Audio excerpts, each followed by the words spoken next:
Welcome to Insider Audiobook, your go-to source for self-growth, motivation, and wisdom.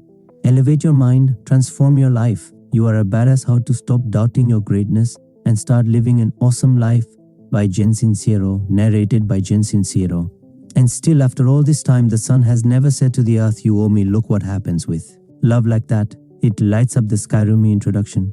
You can start out with nothing, and out of nothing and out of no way, a way will be made. Reverend Michael Bernard Beckwith, former drug enthusiast turned spiritual enthusiast turned inspirational badass. I used to think quotes like this were a bunch of crap. I also didn't understand what the hell they were talking about. I mean, not that I cared, I was too cool. What little I knew about the spiritual/self-help world I found to be unforgivably cheesy. It reeked of desperation, churchiness and unwanted hugs from unappealing strangers. And don't even get me started on how grouchy I used to be about God.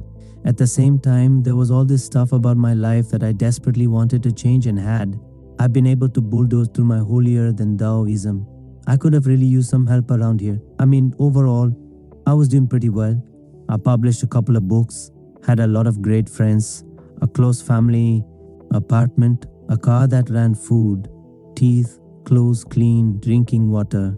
Compared to the majority of the planet, my life was a total cream puff. But compared to what I knew I was capable of, I was, shall we say, unimpressed.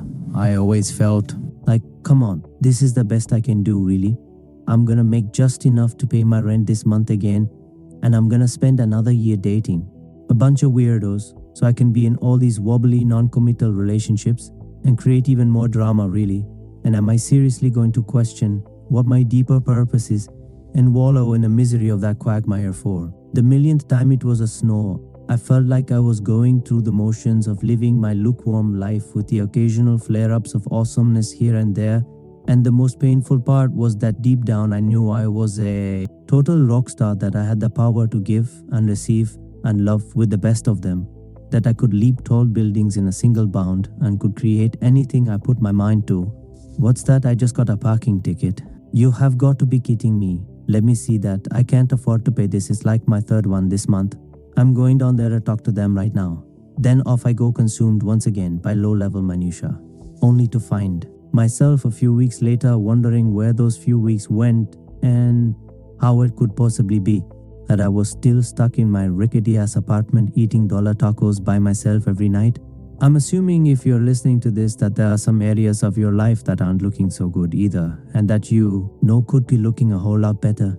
Maybe you're living with your soulmate and are joyfully sharing your gifts with the world, but are so broke that your dog is on his own. If he wants to get fed, maybe you're doing great financially and you have a deep connection to your higher purpose, but you can't remember the last time you wet your pants, laughing. Or maybe you suck equally at all of those and spend your free time crying or drinking or getting pissed off at all the meter maids who have precision timing and no sense of humor, who in your mind are partly responsible for your personal financial crisis. Or maybe you have everything you've ever wanted, but for some reason you still feel unfulfilled. This isn't necessarily about making millions of dollars or helping solve the world's problems or getting your own TV show. Unless that's your thing, your calling could simply be to take care of your family or to grow the perfect tulip. This is about getting mighty clear about what makes you happy and what makes you feel the most alive, and then creating it instead of pretending you can't have it, or that you don't deserve it, or that you're a greedy, egomaniacal fathead for wanting more than you already have, or listening to what Dad and Aunt Mary think you should be doing. It's about having the cojones to show up as the brightest, happiest, badassiest version of yourself, whatever that looks like to you. The good news is that in order to do this, all you need to do is make one simple shift. You need to go from wanting to change your life to deciding to change your life. Wanting can be done sitting on the couch with a bong in your hand and a travel magazine in your lap. Deciding means jumping in all the way, doing whatever it takes and going after your dreams with the tenacity of a dateless cheerleader. A week before prom night, you'll probably have to do things you never imagined you'd do, because if any of your friends saw you doing it or spending money on it, you'd never live it down, or they'd be concerned about you, or they'd stop being friends with you because now you're all weird and different. You'll have to believe in things you can't see, as well as some things that you have full-on proof are impossible, you're gonna have to push past your fears, fail over and over again, and make a habit out of doing things you're not so comfy doing. You're gonna have to let go of old limiting beliefs and cling to your decision to create the life you desire, like your life depends on it. Because guess what? Your life does depend on it, as challenging as this may sound. It's nowhere near as brutal as waking up in the middle of the night feeling like someone parked a car on your chest, crushed under the realization that your life is zooming by and you have yet to start living it in a way that has any real meaning to you. You may have heard stories about people who had these major breakthroughs when they really hit the fan. They found a lump or got the electricity turned off, or were moments away from having sex with strangers to buy drugs, when suddenly they woke up transformed. But you don't have to wait until you hit rock bottom to start crawling out of your hole. All you have to do is make the decision, and you can make it right. Now there's a great line from the poet Anais Nin that reads, "And the day came when the risk to remain tight in a bud was more painful than the risk it took to blossom." This is how it was for me, and how I think it is for most people. My journey was a process, and still is. It started with my decision to make some serious changes, regardless of what I had to do to make them. None of the things I'd already tried were working. Mulling it over and over with my equally broke friends and my therapist, working my ass off, going out for a beer and hoping it would take care of itself. I was at the point where I would try anything to get my act together. Lordy Lord, Lord, Lord, it's like the universe was testing me to see just how serious I was. I went to motivational seminars where they made me wear a name tag and high-five the person next to me while shouting, "You're awesome, and so am I." I beat a pillow with a baseball bat and shrieked like I was on fire. I bonded with my spirit guide, participated in a group ceremony where I married myself, wrote a love letter to my uterus, read every self-help book under the sun, and spent blood-curdling amounts of money I did not have hiring private coaches. Basically, I took one for the team. If you're new to the self-help world, I'm hoping this book will ease you into some of the basic concepts that totally changed my life, so you can have a breakthrough too without making you want to run off screaming in the process. If you've already dipped your toe in the self-help pond, I hope it'll say something in a new way that turns a light on so you can make some major shifts, create some tangible results, and someday wake up crying tears of giddy disbelief that you get to be you. And if I can save one person from ever having to take their inner child on a play date, I have done my job. My main focus when I started working on myself was how to make money. I had no idea how to make it on a consistent basis and was totally weirded out by admitting that I even wanted to. In the first place, I was a writer and a musician. I felt it was sufficient and quite noble, thank you very much, to focus on my art and let the money part work itself out. That went real well. But I saw so many people doing such sleazy and heartbreaking things to make money. Not to mention those people who were working jobs that were death of 1,000 wounds boring, that I wanted no part of it. Add to that my slew of other crippling beliefs about the unholy dollar, and it's a wonder I wasn't eating out of a dumpster. I finally realized that I needed not only to focus on making money, but that I also needed to get over my fear and loathing of it if I wanted to start pulling it. This is when the self-help book started infiltrating my house, and the name tags assumed their mandatory and humiliating post above my left boob. Eventually, I took my credit card debts to unthinkable heights by forking over more money than I'd paid for all my janky cars put together, and hired my first coach. Within the first 6 months, I tripled my income with an online business that I created around coaching writers, and now I've grown it to a place where it affords me the means and the luxury to travel the world freely while I write, speak, play music, and coach people in all areas of their lives using many of the concepts I used to so enjoy rolling my eyes at, and with which I am now obsessed in an attempt to get you where you want to go to. I'm going to ask you to roll with some pretty out there things throughout this book, and I want to encourage you to have an open mind. No on second thought, I want to yell in your face about it. Stay open or else you are screwed. I mean it. This is really important. You've gotten to where you are right now by doing whatever it is you're doing. So if you're less than impressed with your current situation, you clearly need to change things up. If you want to live a life you've never lived, you have to do things you've never done. I don't care how big a loser you may or may not perceive yourself to be, right? Now, the fact that you have the luxury of time to listen to this book and the money to buy it puts you way ahead of the game. This isn't something to feel guilty or whiny or superior about, but it is something to appreciate, and should you make the decision to really go for it, know that you are extremely well poised to knock it out of the park and share your awesomeness with the world. Because that's really what this is all about. We need smart people with huge hearts and creative minds to manifest all the wealth, resources, and support they need to make their difference in the world. We need people to feel happy and fulfilled and loved so they don't take their out on themselves and other people and the planet and our animal friends. We need to be surrounded by people who radiate self-love and abundance so we don't program future generations with gnarly beliefs like money is bad and I'm not good enough and I can't live the way I want to live. We need kick-ass people to be out of struggle and living large and on purpose so they can be an inspiration to others who want to rise up to. The first thing I'm going to ask you to do is to believe that we live in a world of limitless possibilities. I don't care if you have a lifetime of proof that you can't stop shoving food in your face, or that people are intrinsically evil, or that you couldn't keep a man if you were handcuffed to his ankles. Believe that anything is possible. Anyway, see what happens. What do you have to lose? If you try getting through this book and decide it's a bunch of crap, you can go back to your sucky life. But maybe if you put your disbelief aside, roll up your sleeves, take some risks, and totally go for it, you'll wake up one day and realize you're living the kind of life you used to be jealous of. Part 1. How you got this way. Chapter 1. My subconscious made me do it. You are a victim of the rules you live. By Jenny Holzer, artist, thinker, blutter of brilliance. Many years ago, I was in a terrible bowling accident. My friends and I were at the tail end of a heated tiebreaker, and I was so focused on making a great show of my final shot, leaping into action, loudly declaring my impending victory, dancing and twirling my way through my approach, that I didn't realize where my feet were when I let go of the ball.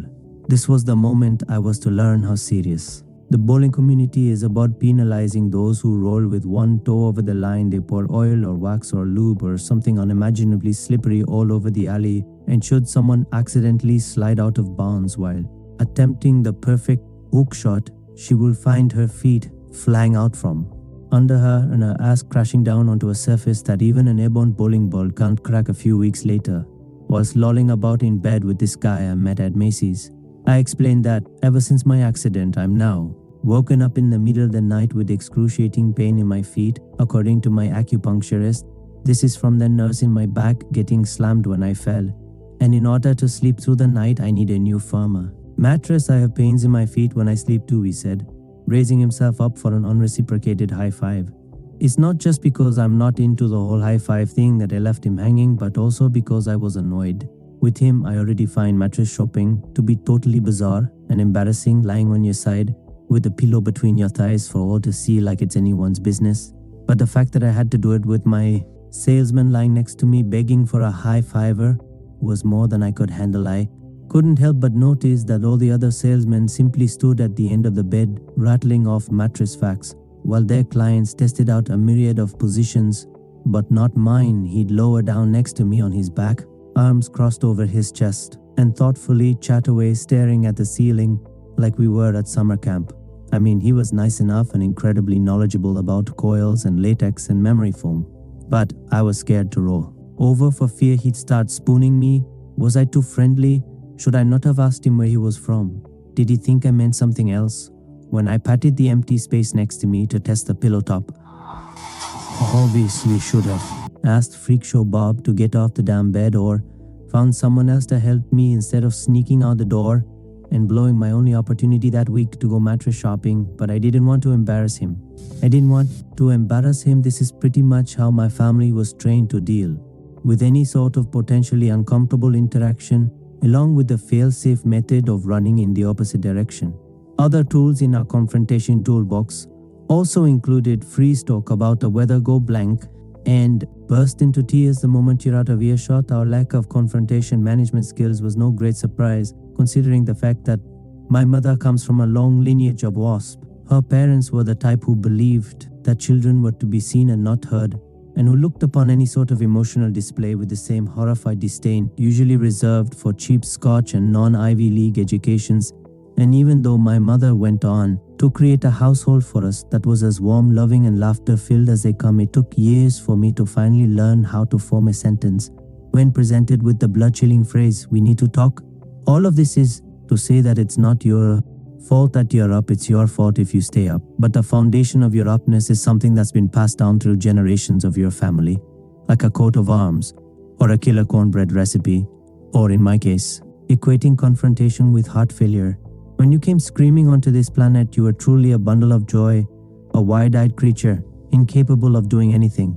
But being in the moment, you had no idea that you had a body, let alone that you should be ashamed of it. When you looked around, everything just was. There was nothing about your world that was scary or too expensive or so. Last year, as far as you were concerned, if something came near your mouth, you stuck it in. If it came near your hand, you grabbed it. You were simply a human being. While you explored and expanded into your new world, you also received messages from the people around you about the way things are. From the moment you could take it in, they started filling you up with a lifetime's worth of beliefs, many of which have nothing to do with who you actually are or what is necessarily true. For example, the world is a dangerous place. You're too fat. Homosexuality is a curse-sized matters. Hair shouldn't grow there. Going to college is important. Being a musician or an artist isn't a real career, etc. The main source of this information was, of course, your parents, assisted by society at large when they were raising you, your parents, in a genuine effort to protect and educate and love you with all their hearts. Hopefully passed on the beliefs they learned from their parents, who learned them from their parents, who learned them from their parents. Most people are living in an illusion based on someone else's beliefs. The trouble is, many of these beliefs have nothing to do with who they actually are or what is actually true. I realize I'm making it sound like we're all crazy, but that's because we kind of are till we wake up, which is what this book will hopefully help you. Here's how it works. We as humans have a conscious mind and a subconscious mind. Most of us are only aware of our conscious minds. However, because that's where we process all of our information, it's where we figure things out, judge, obsess, analyze, criticize, worry that our ears are too big, decide once and for all to stop eating fried food, grasp the 2 + 2 = 4, try to remember where the hell we left the car keys, etc.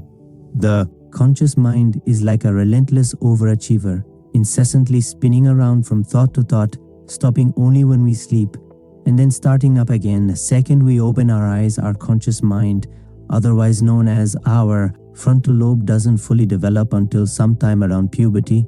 Our subconscious mind, on the other hand, is the non-analytical part of our brain that's fully developed the moment we arrive here on Earth. It's all about feelings and instincts and erupting into ear-piercing temper tantrums in the middle of supermarkets. It's also where we store all the early outside information we get. The subconscious mind believes everything because it has no filter. Doesn't know the difference between what's true and what's not true. If our parents tell us that nobody in our family knows how to make money, we believe them. If they show us that marriage means punching each other in the face, we believe them. We believe them when they tell us that some fat guy in a red suit is going to climb down the chimney and bring us presents. Why wouldn't we believe any of the other garbage they feed us? Our subconscious mind is like a little kid who doesn't know any better and not coincidentally receives most of his information when we're little kids and don't know any better because our frontal lobes, the conscious part of our brain, hasn't fully formed yet. We take in information via the words, smiles, frowns, heavy sighs, raised eyebrows, tears, laughter, etc. of the people surrounding us with zero ability to filter any of it.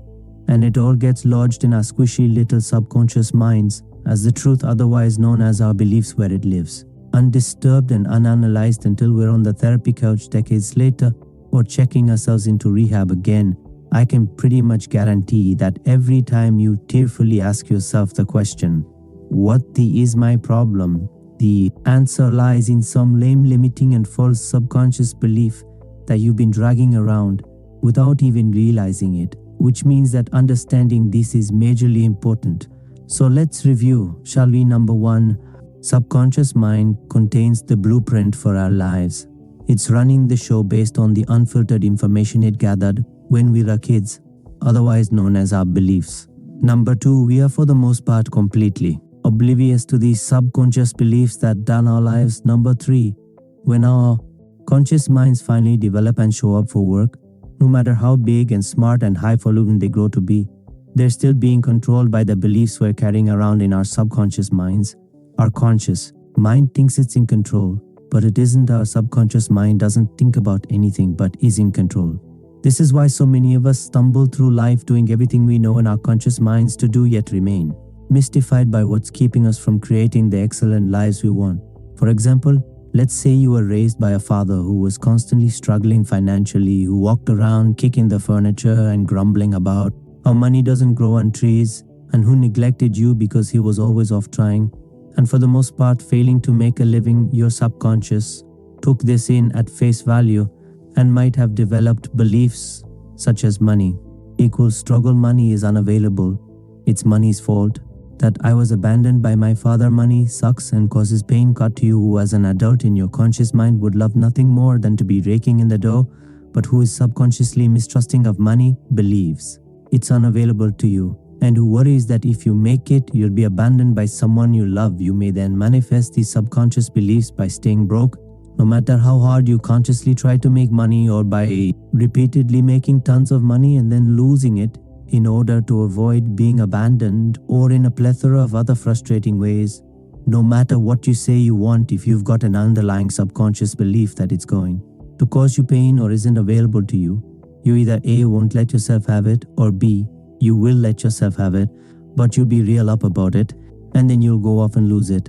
We don't realize that by eating that fourth donut, or by ignoring our intuition and marrying that guy who's an awful lot like a low-down cheat and daddy, that we're being driven by our subconscious minds, not our conscious minds, and that when our subconscious beliefs are out of alignment with the things and experiences we want in our conscious minds and hearts, it creates confusing conflicts between what we're trying to create and what we're actually creating.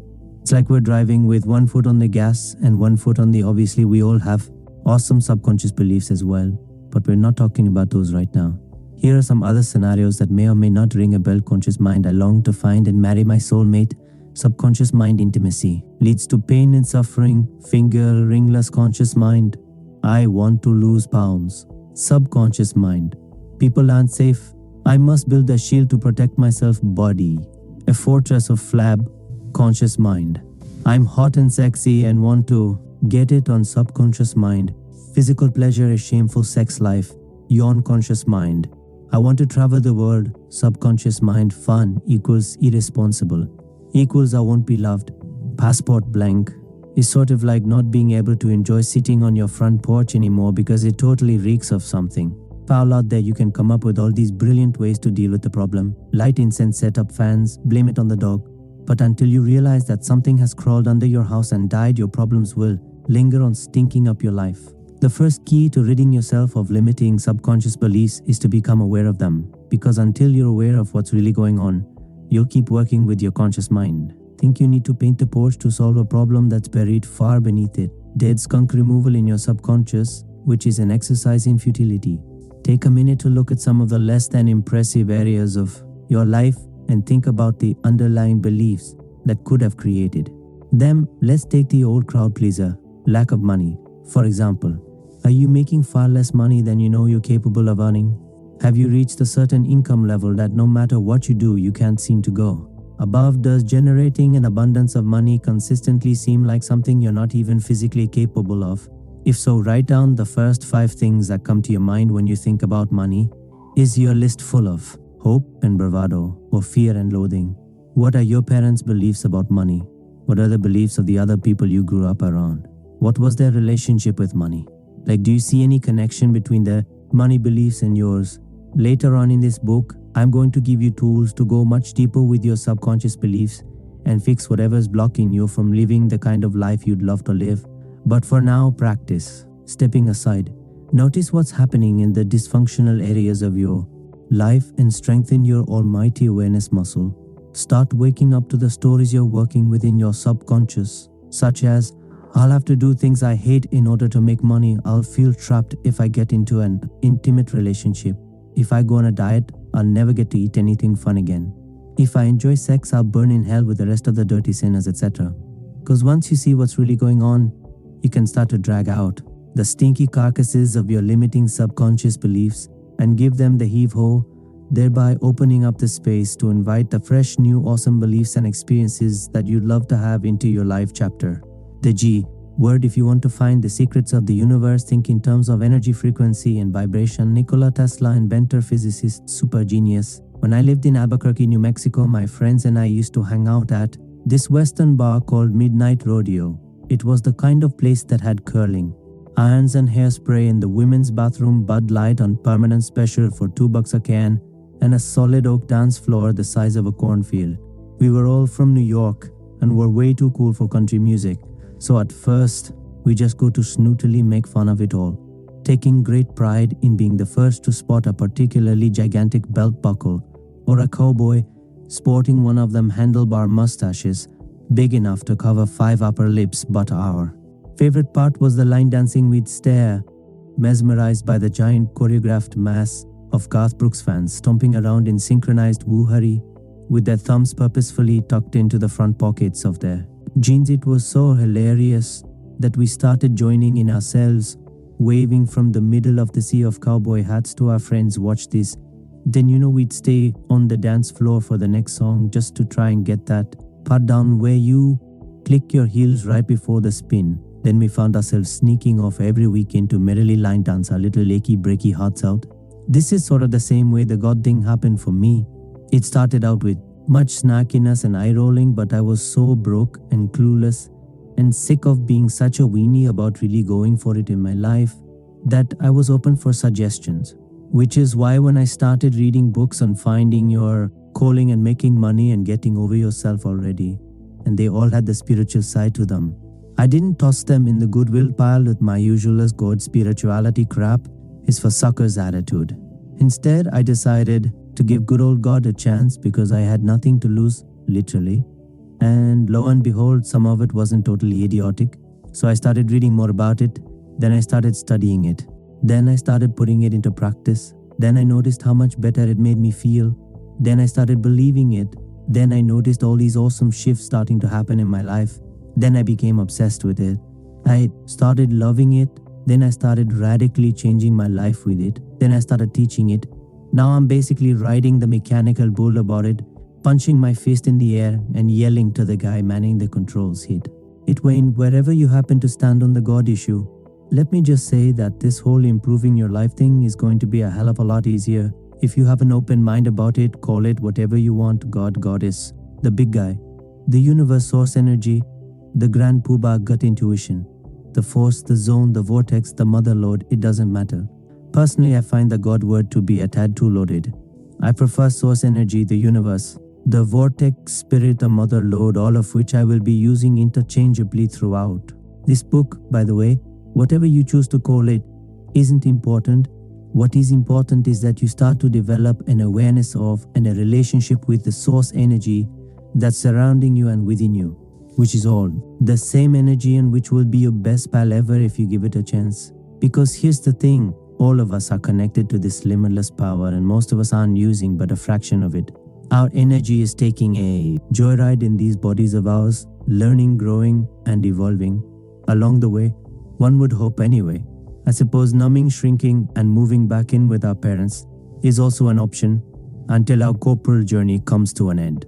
And we move on. Thanks for the lift. This realization that we're made up of and connected to source energy made me want to have a deeper understanding of spirituality so I could make my physical experience as awesome as possible. And let me tell you, ever since I got into it, it has been awesomeness. Maximus, when I'm connected with source energy and in the flow, I am so much more powerful, so much more in tune to my physical world and the world beyond, and just so much happier in general. And the more I meditate and the more attention I give to this relationship with my invisible superpower, the more effortlessly I can manifest the things and experiences I want into my life, and do it with such specificity and at such a rapid rate that it makes my hair stand up. It's like I finally figured out how to make my magic wand work. If loving spirit is wrong, I don't want to be right. Here is the foundation for all the work we're about to do together on your life. The universe is made up of source energy. All energy vibrates at a certain frequency, which means you're vibrating at a certain frequency, and everything you desire and don't desire is also vibrating at a certain frequency. Vibration attracts, like vibration, otherwise known as the law of attraction, The basic idea is focus on that which makes you feel good, and ye shall attract that which makes you feel good. We're all attracting energy to ourselves all the time, whether we realize it or not. And when we're vibrating at a low frequency, such as feeling pessimistic, needy, victimized, jealous, shameful, worried, convinced, or ugly, etc., yet expect high frequency, awesome things and experiences to come into our lives, we are often disappointed. You need to raise your frequency to match the vibration of the one you want to tune into. It's like trying to listen to a certain radio station, but tuning in at the wrong frequency. If you have a hot and sexy date and want to listen to FM slow jams, but set your dial to FM National Public Radio, you're not only going to be slow jamless, but you're more likely to attract a discussion about immigration laws in the US. Instead of attracting a relaxed and candlelit body that's in the mood for love, the universe will match whatever vibration you put out, and you can't fool the universe. Which is why when you're vibrating at a high frequency, awesome things seem to flow to you effortlessly, and you seem to stumble over the perfect people and opportunities all the time, and vice versa. As Albert Einstein observed, coincidence is God's way of remaining anonymous. When you learn to consciously master the energetic realm, believe in the not yet seen, and stay in your highest frequency, you harness your innate power to create the reality you desire. So once again, good old awareness is your key to freedom. Once you realize that you can dramatically improve your situation by connecting with source energy and raising your frequency, you can freaking do it already. I'll tell you exactly how later, instead of opting to stay in the suckhole and feeling like a victim of pathetic circumstances such as microwaving ramen in its styrofoam cup for dinner, or working for someone who makes your flesh crawl. In order to truly raise your vibration, you've got to believe that everything you want is available to you, and the best way to keep this belief strong is by staying connected to source energy. It's like we're surrounded by this big all-you-can-eat buffet of incredible experiences and insights and feelings and opportunities and things and people and ways to share our gifts with the world. And all we have to do is align our energy with what we want and take decisive action to allow this good into our lives. And this decisive action part is key. Sadly, we can't just float around our neighbor's pool on a raft with cup holders, sipping cocktails and being all high frequency while waiting for unicorns to fly down from the sky. We have to take action, hell-bent for glory kind of action. The trick is to have both parts, energy and action, working in unison. Unless your energy is lined up properly with that which you really desire, any action you take is going to require way more effort to get you where you want to go, if it gets you there at. Or once in a while you may get lucky doing one without the other, but if you get very clear on what you truly want rather than what you think you should want, believe that it's available to you regardless of your present circumstances. And remember, the best way to do this is by staying connected to source energy and keeping your frequency high, and then take decisive action. You will eventually succeed. Have you ever had a dream where you're flying and you're having such a blast, but then you realize, hey, wait a minute, I'm flying, I can't fly. And then you come crashing back down to the ground and you can't get yourself back up again no matter what you try. This is the way beliefs work. Even if it seems impossible, you have to have faith anyway. And the second you stop believing, you pop the bubble and stop attracting the magic into your life. The force really is with you.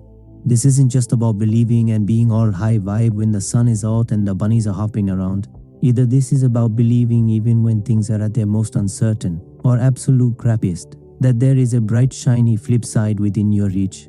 As French author and fearless truth seeker Andre Gide so aptly put it, one does not discover new lands without consenting to lose sight of the shore for a very long time. This is about believing that we live in a loving, kind and abundant universe instead of one that's petty, mean and likes other people more than it likes you. This is about your faith being greater than your fear. Chapter present as a pigeon. If you're depressed, you are living in the past. If you're anxious, you're living in the future. If you are at peace, you are living in the present. Lao Tzu, ancient Chinese philosopher, founder of Taoism, could have been one guy or a mythical compilation of many nobody really knows for sure. I was in yoga class one day and the instructor told us all to get into pigeon pose, which is this pose where you stretch one leg out behind you, fold the other one out sideways in front of you, and then bend forward and lie down on top of the whole thing. It's fine if you're a pigeon, but it's one of the poses I dread most because my hips don't move that way. It hurts and I'm always scared I'm going to get stuck. But even though my body has requested otherwise, I'm in class and I'm going for it, and I'm determined to relax into it, even though I'm really just silently begging the dude to tell us to change into a different pose, which he doesn't do because he's too busy talking. He's blabbing on and on about our connection to the universe and our breath and the path to true enlightenment. And holy dude, will you hurry up? I think I'm gonna rip something, I really do. My God, I think I'm actually stuck. How am I going to get out of this pose? He's going to have to come over here and lift me out of it, because I really truly am stuck. And then I breathe into it. I shut off the relentless yammering in my brain. Quiet and surrender. Feel my body shift and go deeper into the pose than it's ever gone before. The pain is gone. The panic is gone. I am one with the universe. But then I realize that I really do think I'm stuck. And seriously, what the hell, dude? You won't talk all night? We've been in this freaking pose for 5 minutes for real. And by the way, my knee just got all hot, and you really are not going to shut up, even though I keep thinking you finally are.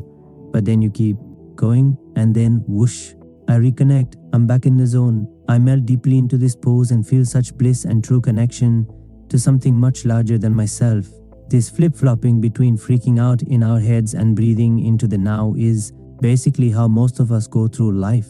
Instead of worrying about the possibility of dislocating a hip, the future, or about how bad I was at this pose, the past, I could have luxuriated in the magnificence available to me in the moment. It never ceases to amaze me, the precious time we spend chasing the squirrels around our brains, playing out our dramas, worrying about unwanted facial hair, seeking adoration, justifying our actions, complaining about slow internet connections, dissecting the lives of idiots when we are sitting in the middle of a full-blown miracle that is happening right here, right now.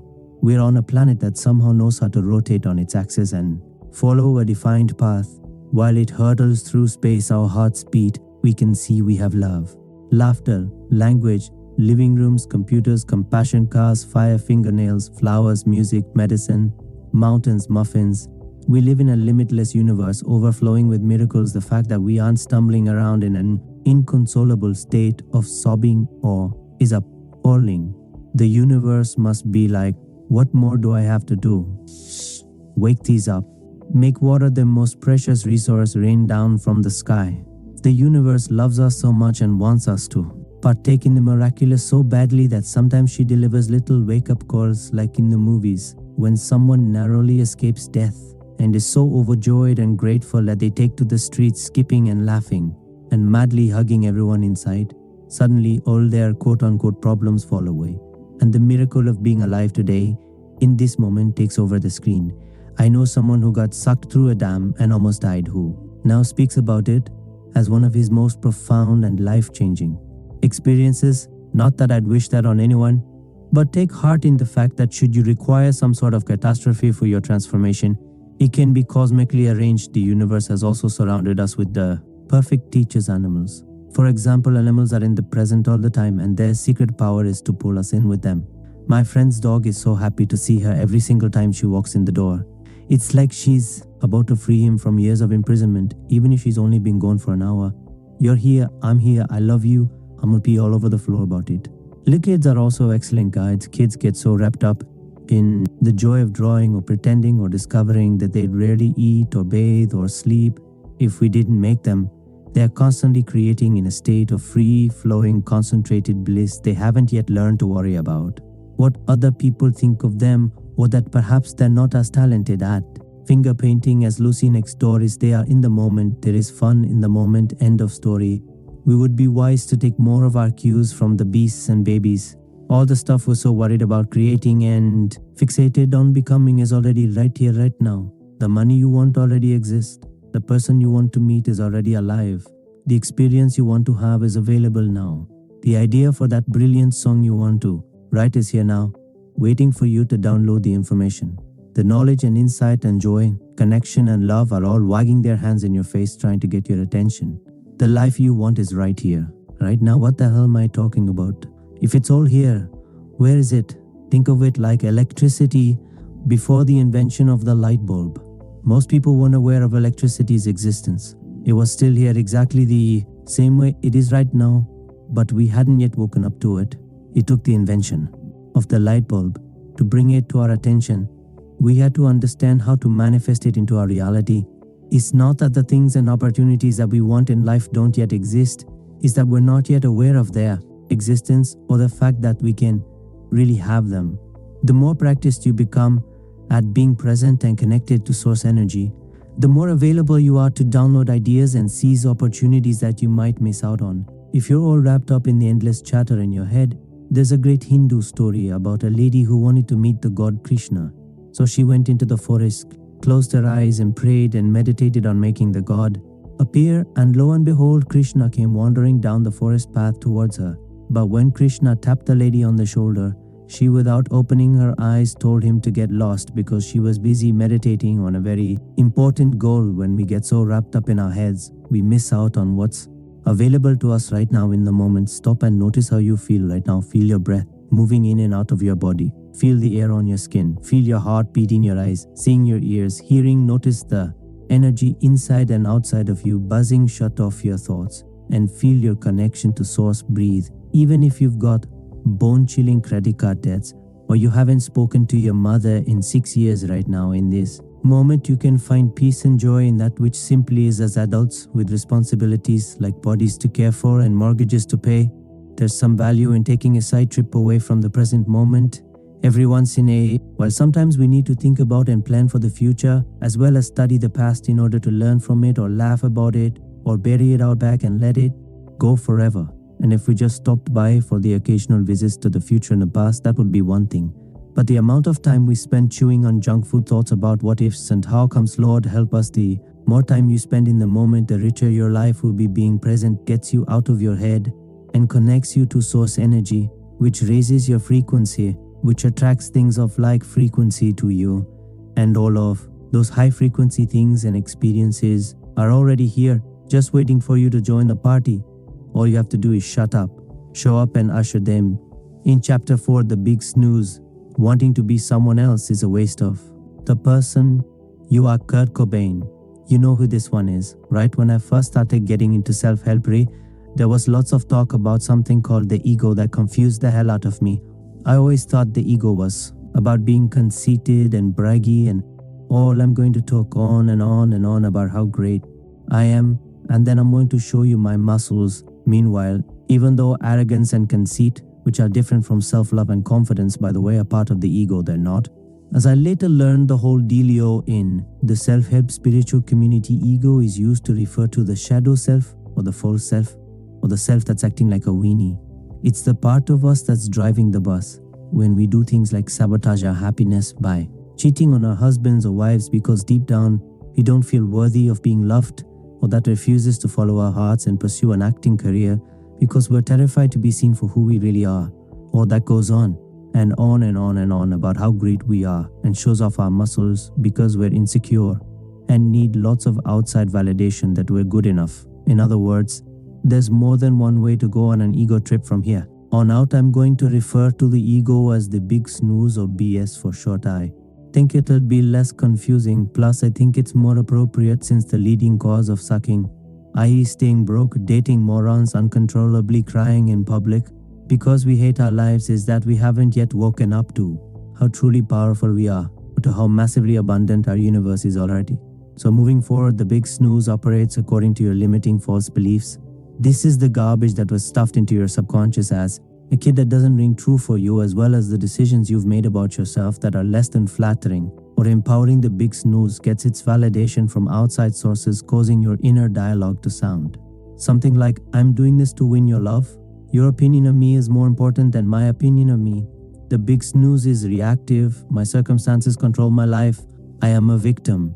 It's also fear-based and extremely committed to keeping you safely confined within the reality you've created based on these limiting false beliefs, otherwise known as your comfort zone. The big snooze lives in the past and in the future, believes you are separate from everything around you, your true self, or your higher self, or your superhero self, your non-BS self. On the other hand is the part of you that operates according to your connection to source energy. Your higher self gets validation from within, making your inner dialogue sound something along the lines of, I love and trust myself. This feels right to me. I have a purpose. I am loved. Your higher self is proactive. I'm in control of my life. I think I'll head on out and kick me some ass. It's also love-based, and is committed to creating a reality based on your limitless potential. As soon as you wake up from the big snooze, your true self lives in the present, not stuck in your head, totally believes in miracles, and is one with the universe. We all experience life in varying degrees from both perspectives, and while I seriously doubt there's anyone who's totally snooze-free, most people are so wrapped up in the BS that they're settling for realities that are way beneath what's available to them. Very few people are even aware of what's available, however, because we live in a fear-based society that loves to get all uppity towards people who wake up from the big snooze, blast out of their comfort zones and follow their hearts into the great unknown. Oftentimes, taking great leaps of faith is labeled as irresponsible or selfish or insane. Until you succeed, of course, and then you're brilliant. This is because watching someone else totally go for it can be incredibly upsetting to the person who spent a lifetime building a solid case for why they themselves can't. I'm obviously generalizing, and there are plenty of people out there cheering us on, but one of the first things you might have to deal with when you decide to wake up from the big snooze and make massive positive changes in your life is disapproval from other people who are snoring away, especially the people closest to you. Lame as this may sound, they may express their discomfort in all sorts of ways: anger, hurt, bafflement, criticism, snorting every time you talk about your new business or your new friends, constant remarks about how you're not the way you used to be, worrying, teasing, blocking you from all social media outlets, etc. Surely, are you really going to quit your secure corporate job to open a nail salon when you've got 2 children, a mortgage, and high blood pressure? So few new businesses succeed, especially in this economy. Aren't you worried about what will happen to your family if you fail? Of course, Shirley is worried about what will happen to her family if she fails. She wakes up every night seized by panic about it, but she's moving past her fear to create something she's really psyched about, rather than dying a slow, painful death hanging around the water cooler with you whining about how dry the cake was at the birthday party your boss threw for you in the conference room last week. Even though they're often doing it out of love and concern, having others smear their fear and worry all over you is the last thing you need when you're strengthening your superhero muscles to step out and take some risks. So I highly recommend keeping your mouth shut around people who are going to bring you down. Instead, seek out those who are already totally kicking butt, or who are lifting up their foot to do so, or people who you know will be supportive and confide in them, because you'll have your own internal freak show to deal with as you try to overcome the objections from your own BS. The big snooze is like an overprotective Italian mother who not only doesn't want you to ever go outside, but who wants you to live with her forever. Her intentions are good, but fully fear-based. As long as you stay inside the familiar risk-free zone of your present reality, the big snooze is content. But should you try and sneak past her to attend the rockin' party outside, your overprotective, controlling mother is going to claw, scratch, scream, bite, hurl her body in front of your rapidly approaching new life. Basically, she's going to do whatever she can to stop you, and it ain't going to be pretty. It's like when you quit smoking or doing drugs and go into withdrawal. Finally, you've taken a leap and done something that's going to massively improve your life. And for days, sometimes weeks, you feel worse than you did when you were a wild child. You're hacking up all this nasty crap, ridding your body of toxins, shaking, sweating, puking, wondering why on earth you thought this was a good idea. It's really fun. Same goes for when we rid ourselves of limiting subconscious beliefs that have been holding us back and take a giant leap outside our comfort zone. It's a detox of such staggering proportions that sometimes it can feel like the universe is conspiring against us. Trees fall on our cars, our computers crash, we find our significant others in bed with our best friends, we get our identity stolen, we get the flu, our roofs cave in, sit in gum, when in reality, the big snooze is creating chaos in an attempt to self-sabotage and keep everything as is, instead of moving forward into unknown yet desperately wanted new territory. Every successful person knows this and has been through this. When taking great leaps forward, life often turns to before it turns to Shinola. I realize this might seem a bit far-fetched, but remember, you create your reality, and you've spent a lifetime creating the reality. You presently exist based largely on your limiting false beliefs. When you decide to rewire these beliefs, go for what's truly in your heart, and do a massive overhaul on yourself and your world, you're basically murdering the big snooze, and she is going to come at you rolling pin, raised high over her head to beat you back into your old life. We are very powerful creatures who create our realities through focused energy, and should our subconscious mind decide to focus that energy at stopping ourselves from taking a risk because it's freaking out and terrified, things can get a little crazy around here. The big snooze will do everything it can to stop you from changing and growing, especially since you're attempting to obliterate the very identity that you and everyone else has come to know. As you never underestimate the power of the big snooze scorned. Sometimes the big snooze sets up emotional blocks to try and stop us. Other times she gets physical. I have a client who decided to quit his ho-hum yet high-paying job to start his dream company from scratch. He had no idea where to start, what he wanted to do, or how he was going to pull it off. And regardless of the fact that he had a family that was counting on him, no guarantees and even fewer leads, he quit his secure job and went for it because he was determined to create a life he loved. That's when the BS hit the fan. He got not one but two flat tires after leaving a coaching session with me. His babysitter ran into his wife's car while driving his car. The water main under his kitchen exploded, and right before his first big deal went through, he got hit by a freaking bus. I'm pleased to report he's fine now, but even with all those extremely convincing excuses to say, okay fine, screw it, you win, he never gave up today. He finds himself being his own boss, doing what he loves, traveling the world, negotiating multi-million-dollar business deals, making a huge difference in his clients' lives, being creative and setting an excellent example for his kids about living a life on purpose. A record producer I worked with decided to build her own recording studio. She put all her money and effort into buying all the recording equipment, instruments, amps, soundproofing, etc., only to have the entire thing burned to the ground almost immediately after it was completed. Instead of closing the shades, getting into bed, and sucking her thumb for the next 2 years, she raised the money she needed to rebuild an even better studio, and is now rocking so hard that she gets to handpick the musicians she works with and basically live out her fantasy life. So if you finally decide to quit your soul-crushing job and start the pastry shop of your dreams, be not upset if a truck drives through your front window into your scones. Instead of taking this as a sign that you shouldn't have opened your shop, take it to mean that you're ridding yourself of your BS and moving in the right direction. Growth ain't for weenies, but it's nowhere near as painful as living the life you're living right now. If you're not really going for it, if you want to take control of your life and turn it into something as magnificently you as have the people I described before, stop at nothing, have faith, trust that your new life is already here and is far better than the old. Hang tight if the big snooze pitches a fit. Whatever happens, stay the course, because there's nothing cooler than watching your entire reality shift into one that is the perfect expression of you. Chapter 5. Self-perception is a zoo. I'm okay. I am not okay. The title of my friend Cynthia's yet-to-be-written autobiography. I have a friend who's a professional speaker.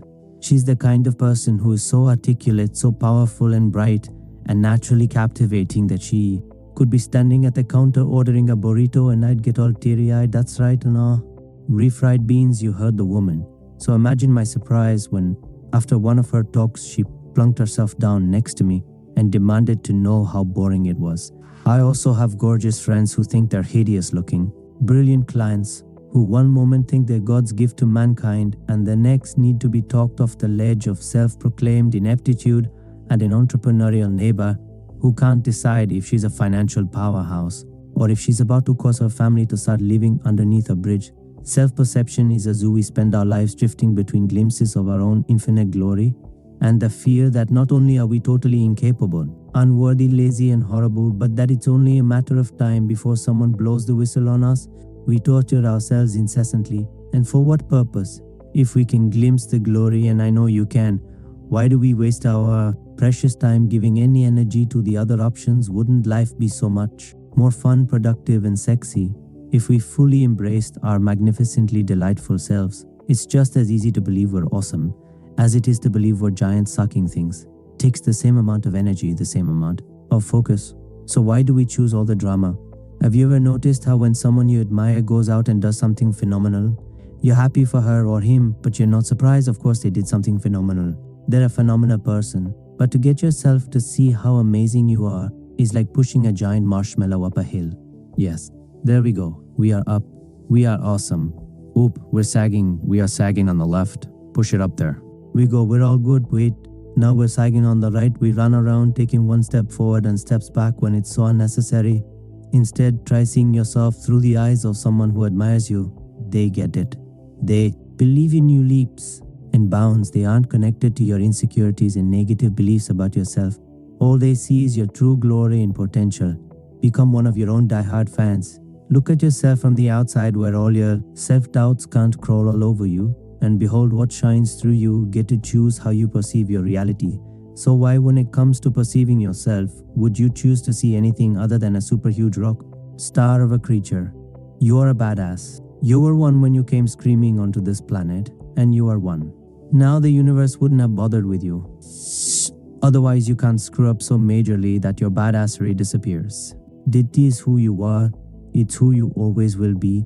It's not up for negotiation. You are loved massively, ferociously, unconditionally. The universe is totally freaking out about how awesome you are. It's got you wrapped in a warm, gorilla hug of adoration. It wants to give you everything. You desire it. It wants you to be happy. It wants you to see what it sees in you. You're perfect. To think anything less is as pointless as a river. Thinking that it's got too many curves, or that it moves too slowly, or that its rapids are too rapid says who you're on a journey with. No defined beginning, middle, or end. There are no wrong twists and turns. There is just being, and your job is to be as you can be. This is why you're here, to shy away from who you truly are. Would leave the world. You list you are the only you there is, and you are the only you that ever will be. I repeat, you are the only you there is, and you are the only you that ever will be. Do not deny the world its one and only chance to bask in your brilliance. We are all perfect in our own magnificent up ways. Laugh at yourself, love yourself and others. Rejoice in the cosmic ridiculousness. Part 2. How to embrace your inner badass. Chapter 6. Love, the one you, is if we really love ourselves everything. In our life works, Louise Hay, author, publisher, the godmother of self-help, who was doing it way back when it still wasn't cool. I was hanging out at my brother Bobby's house one day, lying on the couch watching his then 2-year-old son waddle around. At one point, someone knocked something off the coffee table, and my little nephew bent down to pick it up. Bobby turned to me and said, "Did you see that? The guy knows exactly how it's done. He bends at the knees, keeps his back straight, hips squared, stomach tight, flawless." Thrilled to have such a willing and skilled exhibit, Bobby then proceeded to spend the next couple of minutes dropping more things on the floor. A spoon, a TV remote, an empty can of beer, and my nephew, in perfect form, continued to pick it all up, as my brother kept up a running commentary on his posture, muscle usage, seriousness of manner, and the fact that my nephew was pulling it all off with great dignity, even though his diaper was sagging. It's incredible. The kid could flip over a car without straining his back. I can barely pull up my pants without having to be rushed to the hospital.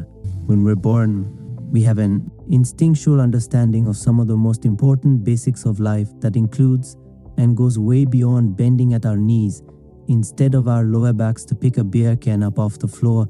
We're born knowing how to trust our instincts, how to breathe deeply, how to eat only when we're hungry, how to not care about what anyone else thinks of our singing, voices, dance moves, or hairdos.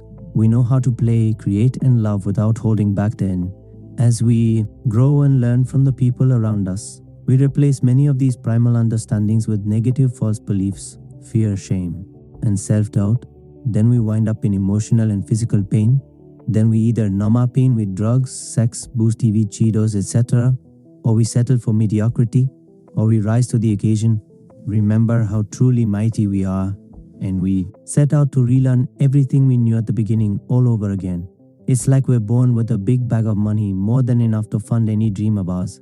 And instead of following our instincts in our hearts, we invest in what other people believe we should invest in. Some people invest in believing they're too old to go out clubbing when they love nothing more than the boogie. Some invest in being tough and too cool for school when all they want is love and connection. Some invest in being ashamed of their sexuality instead of being their gloriously gay selves. As we continue to buy into these things that aren't even true for us, our inner fortunes dwindle away, and it isn't until we reconnect with who we truly are and start investing in what's true for us that we start to live rich, full, authentic lives. And while there are countless ways that we rip ourselves off, there's one way in particular that is without a doubt the most rampant and the most devastating of all. We invest everything we've got in believing that we're not good enough.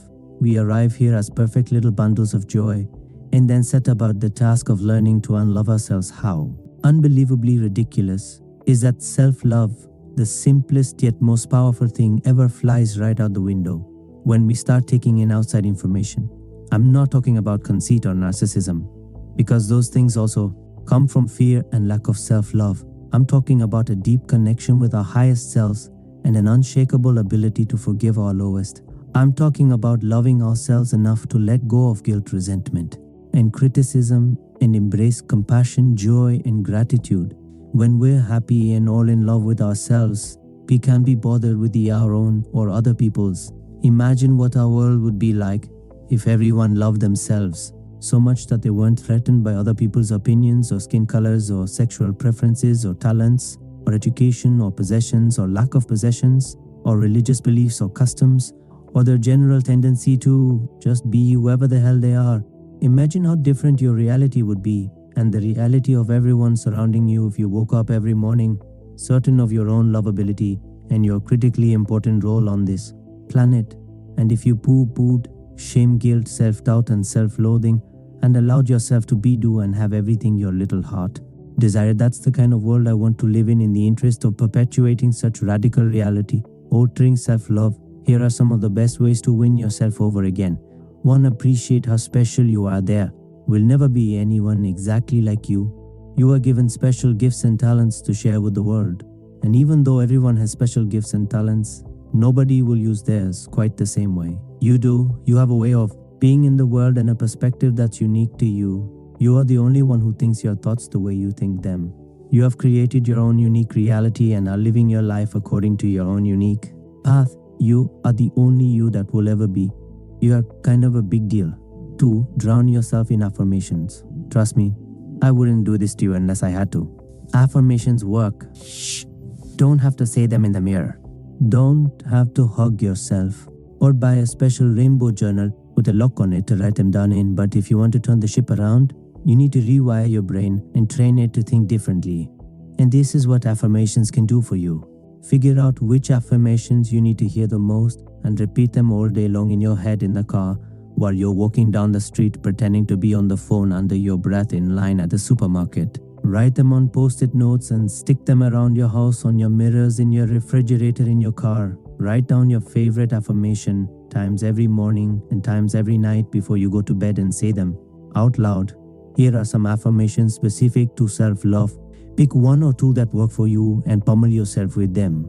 I deserve and receive massive amounts of love every moment of every day. I am one with the universe. The universe is awesome and so am I. My heart is open. Love pours in and out. I receive all the good that life has to offer me. I am brilliant, bright, and beautiful. I love how tall I am, and I love the size of my ass, or whatever. None of these work for you. Come up with some that don't make you gag, but that still strike a nerve with you. The more emotion you feel around what you're saying, the more power it will have to bring about positive change. And yes, at the beginning, it may feel like you're lying to yourself, but the truth is you're living the lie, so the affirmations get you back to truth. This can't just be rattling off nonsense. You have to feel it and want it and get worked up by it in order for it to work. 3. Do things you love. When you constantly deny yourself the people, food, things, and experiences that make you feel the most alive, that sends a pretty lousy message home. Look at your life and see where you're letting yourself down. If you hear yourself saying things like, I love going out to see live music, I can't remember the last time I did it, make time. We're all busy, but it's the people who make enjoying their lives a priority, who enjoy their lives right now. There are thousands of people all over the world at yoga retreats, overlooking the ocean, dancing their asses off at outdoor music festivals, or whooping it up on the Disney cruise of their dreams. Really listen to how you speak and pay attention to what you do, and make a conscious effort to increase your joy in whatever capacity you can. It can be anything from spending a weekday afternoon with a great friend, to quitting your hateful job, to buying a pair of completely impractical but completely awesome new shoes, to going on a surf vacation in Costa Rica. About being proactive, about creating the life you love instead of meekly living out the one you're pretending you're stuck with. Give yourself the gift of a joyous life while you're still among the living. Also, if you're the kind of person who puts everyone else's needs first, start putting yours up front. Those who are used to you being their personal assistant will still love you, even though they'll be somewhat grouchy about you not waiting on them hand and foot anymore. Buy a new pair of jeans, open a savings account, hire someone to do your dishes, Make your kids clean out the cat box. You aren't a selfish person for taking care of yourself, just a happier one. Take care of yourself as if you're the most awesome person you've ever met. 4. Find the replacement. We've gotten so used to our negative knee-jerk reactions to ourselves that we never think to question them. We simply take them as a truth, the whole truth, and nothing but the truth. But once we become aware of our thought patterns and behaviors, we can consciously change them. So start paying attention. What runs through your mind when you look in the mirror? What happens inside you when you see someone totally succeeding at something you'd love to do but have never let yourself try? What do you think and feel when you walk up to a group of really good-looking, successful people? Or when you try your best to pull something off and you fail? Or when you get dumped by someone who is totally awesome and hot? Or when you walk around all day with your fly open? Or when you leave your coffee on the roof of your car and drive off? Or when you let a friend down? Or when you stub your toe on the kitchen table for the 10th time? Or when you forget your dad's birthday? Or when you snap at someone who didn't quite deserve it as harshly as you gave it to them? Notice the verbiage that runs through your mind when you're being the most heinous to yourself, and come up with a new and improved response. For example, if every time you look in the mirror, your first thought is, yikes, make a conscious effort to change it to, hi gorgeous. You have a complicated relationship with your father and beat yourself up every time you say something awful to him. Replace thoughts like I'm a monster with, I'm just a little bunny working through my issues. And then of course apologize to him. If your standard response to screwing something up is, oh, her royal clumsiness strikes again, replace it with, what can I learn from this? Most important thing is to free yourself from the drama and the conviction that your current version of yourself is the truth. I don't care if you're all that's easy for you to say you don't have a nose that makes it look like someone parked a yacht on your face, because one day you could see some fancy and famous fashion model with a nose far bigger than yours who decided she was gorgeous anyway, and suddenly you feel beautiful and confident and all proud of your nose when just the day before you were considering getting it sawed off. This is how ridiculous we are. Do not spend your life clinging to the insulting decisions you've made about yourself. Instead, make the conscious choice to replace them with new and improved ones. Ditch the self-deprecating humor. Incessant self-deprecating humor is for losers. I get it. It can be hilariously funny, and I'm totally guilty of it from time to time. And there's nobody I'd more enjoy backing over with my car than the guy who can't laugh at himself. But I'm talking about the non-stop self-flagellating I suck fest. Ripping on yourself gets old fast, especially if it's your shtick. So if you're one of those people who falls back on making fun of yourself every hour on the hour, not only are you basically begging people to think you're a loser, but you're begging yourself to think you're a loser. It's like hitting yourself over and over with a crowbar. Why on earth would you do that to your awesome self? What you tell yourself on a daily basis is more powerful than, seemingly harmless jokes over time turn into seriously destructive beliefs. Our thoughts become our words become our beliefs become our actions become our habits, and our habits become our realities. So if your favorite joke is that you couldn't get a date if you demanded one at gunpoint, and you spend every Saturday night alone, perhaps you should come up with a new one-liner. And most importantly, constantly making fun of yourself is such a cheap way to be funny. Anyone can do it, so push yourself to come up with a new script. Your confidence and we humorous snobs will thank you. 6. Let the love and receive compliments gracefully instead of countering with a disclaimer such as, oh, this ratty old thing, try this instead. Thank you, period. Take care of your body too. We, if you're anything like me, run around doing all our busy work with our poor bodies flapping behind us like old windsocks when we're pressed for time. It's often the first thing to get overlooked. I've got 5 meetings today. I'll do my yoga tomorrow and have a power bar for lunch. Meanwhile, during our little sojourn here on earth, we need our bodies more than they need us. Say nice things about your body, dress it up and take it out. Give it hot sex, luxurious baths and massages, move it, stretch it, nourish it, hydrate it, pay attention to it. The better our bodies feel, the happier and more productive we are. 7. Don't compare yourself to others. Have you ever done something that you're so proud of and feel all on top of the world about until you see that someone else has done something similar that in your mind is better, and all of a sudden you feel sad? Comparison is the fastest way to take all the fun out of life. It's none of your business what other people are doing.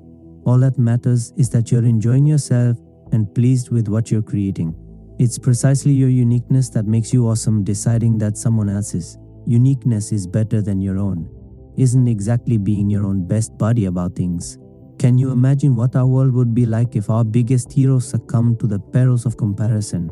If Marilyn Monroe compared herself to Kate Moss and decided she needed to lose her curves, or if the guys in Led Zeppelin compared themselves to Mozart.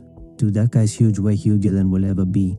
And he doesn't even have a drummer. I think we should get rid of ours and maybe add some harps while we're at it.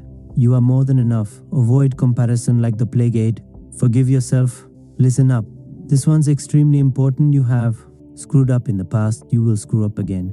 Every human is born with the ability to make spectacular mistakes. You are not alone. Screwing up is not your special skill. Get over it. Dragging around guilt and self-criticism is beyond unhealthy and is utterly pointless, not to mention boring. You aren't a better person for feeling guilty or bad about yourself. Just a sadder one. Get clear on this one truth. Guilt, shame, and self-criticism are some of the most destructive forces in your life, which is why forgiving yourself is one of the most powerful. Here's an excellent way to do it. Think of a specific thing that you did that you feel badly about. Call it up in your mind and feel it in your body. Repeat the following over and over while thinking of it, and really feel what you're saying to yourself. Holding on to my bad feelings about this is doing nothing but harming me and everyone else and preventing me from enjoying my life fully. I am an awesome person. I choose to enjoy my life. I choose to let this go. Repeat this until you feel a sense of freedom and lightness around your issue. It may take a day or a week or several months, or it could happen right away. But however long it takes, do it, because if you want to be free, you have to put in that time. And if you need to apologize to someone, pick up the phone, listen to chapter for more tips on forgiveness and letting go. 9. Love yourself, because it's the holy grail of happiness chapter. I know you are, but what am I? I'm not offended by all the dumb blonde jokes because I know I'm not dumb. I also know I'm not blonde Dolly Parton. Singer, songwriter, actress, altruist, businesswoman, bright shiny light. A friend of mine, a brilliant writer, once called me in a panic when she suddenly became frozen with fear over the subject matter of the book she was working on and could no longer bring herself to write it. Her book was, among many other splendid things, very personal, dark and twisted, and my friend was concerned that it was too much, that it was crossing the line, that she was exposing herself as a giant weirdo pervert freak. This brings up something that's so important to have a firm grasp on if you're going to get anywhere near reaching your full potential in this life as a writer, an artist, a business person, a parent, a butcher, a baker, a candlestick maker, or as a fully realized and evolved human being in general. Do not waste your precious time giving one single crap about anybody else thinks of you. Imagine how liberating that would be. Other people's opinions motivate every move we make in our teens, in our 20s, and as we age, if we're moving in the right direction, our obsession with how we're perceived by others begins to trickle away. But very few of us are able to escape its pointless grasp completely. Meanwhile, the truth is the only questions you ever need to consider when making decisions about your life are: 1. Is this something I want to be do? Or have 2. Is this going to take me in the direction I want to go? Not should go. 3. Is this going to screw over anybody else? In the process, the definition of screwing someone over is taking their money and doing a lousy job, or destroying the water source, or enslaving populations, things like that. Your mother being disappointed, or your father disapproving, or your friends being outraged does not qualify as screwing someone over. We throw a wet blanket of ho-hummery over our lives when we live in fear of what others might think, instead of in celebration of who we are. Yes, it's part of our survival instinct to care.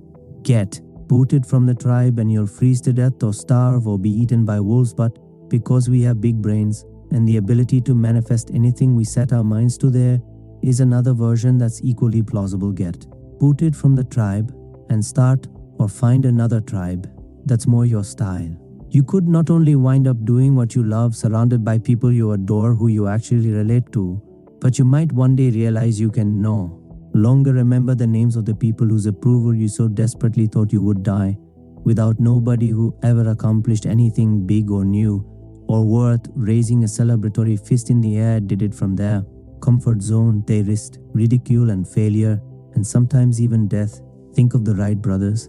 Can you imagine how that whole thing went down, Margaret? Did you hear about poor Susan Ruth? Susan Wright, Helen, such a disgrace. Poor thing Ruth, what happened, Margaret? Well, her son's Helen, as if she hasn't suffered enough already. Birthing 2 boys as big as buffaloes.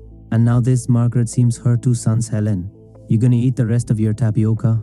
Putting mind, if I help myself, Ruth, tell me already, Margaret. Margaret, well, this is going to sound as crazy as it is, but they Helen, and now her sons think they can fly, such a shame. Margaret, her sons think they can fly, Ruth. Think they can fly, Margaret. Yes, they think they can fly. They talk of nothing else, Helen. She just had the house painted too.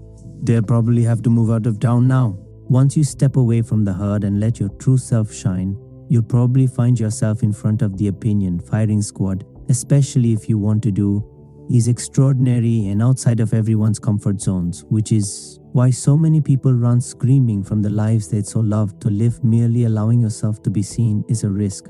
I mean, look at how we treat celebrities. Their every move is picked apart and passed around and discussed and judged and photographed without makeup on. It's a wonder that only half of them spend time in rehab. You are responsible for what you say, and you are not responsible for whether or not people freak out about it. People can walk out of the same movie, one person clinging to the walls, bloodshot and devastated, leaving a trail of tissues, more moved by this film than any other film in the history of cinema, while the other person goes marching up to the ticket counter and demands her money back because she thought it was the worst piece of garbage to ever be projected onto a screen. One movie, 2 very different experiences. Why? Because it's not about the movie, about the moviegoers. What other people think about you has nothing to do with you and everything to do with them. The trick is to not only deny the criticism any power over you, but even more challenging, to not get caught up in the praise. There's nothing wrong with blushingly accepting a compliment, but if you find yourself always seeking outside approval that you're good enough or cool enough or talented enough or worthy enough, you're screwed. Because if you base your self-worth on what everyone else thinks of you, you hand all your power over to other people and become dependent on a source outside of yourself for validation. Then you wind up chasing after something you have no control over. And should that something suddenly place its focus somewhere else, or change its mind and decide you're no longer very interesting, you end up with a full-blown identity crisis. All that matters is what's true for you, and if you can stay connected to that without straying, you will be a mighty superhero. Everything else is just other people's perception of reality, and that is none of your business. So how can you truly not care what other people think and be your most powerful self? One, ask yourself why. Why are you about to do or say something? Is it to be like to put someone down because you feel insecure, to get someone back because they made a fat joke about your mother? Or is it coming from a place of strength and truth? Are you doing it because it'll be fun, because you feel called to do it, because it'll change someone else's life in a positive, martyr-free way? Pay attention to your motivations and be honest. Practice coming from a place of integrity and you will be victorious. 2, always do your best. There's no faster way to fall prey to outside input than when you're feeling insecure. And there's no better way to feel insecure than knowing you half-ass something or don't really believe in what you're doing, no matter what it is, raising your prices or raising your children. If you do the absolute best you possibly can and come from a place of integrity, then you can be proud of yourself and not give a damn what anyone else thinks. 3, trust your intuition. Birds use their intuition to navigate their way to breeding grounds halfway around the world. Deer and rabbits and other prey-type beasts use their intuition to avoid running into predators. The average human, on the other hand, will take the advice of their drunk before noon neighbor across the street instead of doing what deep down we know is best. How many times have you thought in hindsight, I knew I should have listened to my gut? You have an incredible inner guidance tool that you can use whenever you need it. Tell everyone to shut up and go away. Get quiet. Give yourself room to feel and think you have all the answers inside of you. Practice sharpening your intuition. Take the time to strengthen your connection to source energy and trust that you know what's best for you.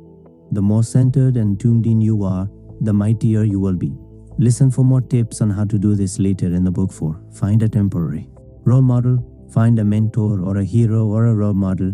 Get clear on why this person is impressive and inspiring to you. And when faced with a challenge that leaves you guessing how to react, ask yourself, what would my hero do not? Caring what others think is a muscle that can take some time to build up. So use this trick while you're still getting strong, and before you know it, you'll be able to ditch your hero and start asking yourself, what would I do? 5. Love yourself no matter what anyone else thinks. Important note about outside opinions. While you are unauthorized to base your self-worth on what other people think, it doesn't mean you should miss out on the opportunity to benefit from outside input altogether, especially input from those who know you well.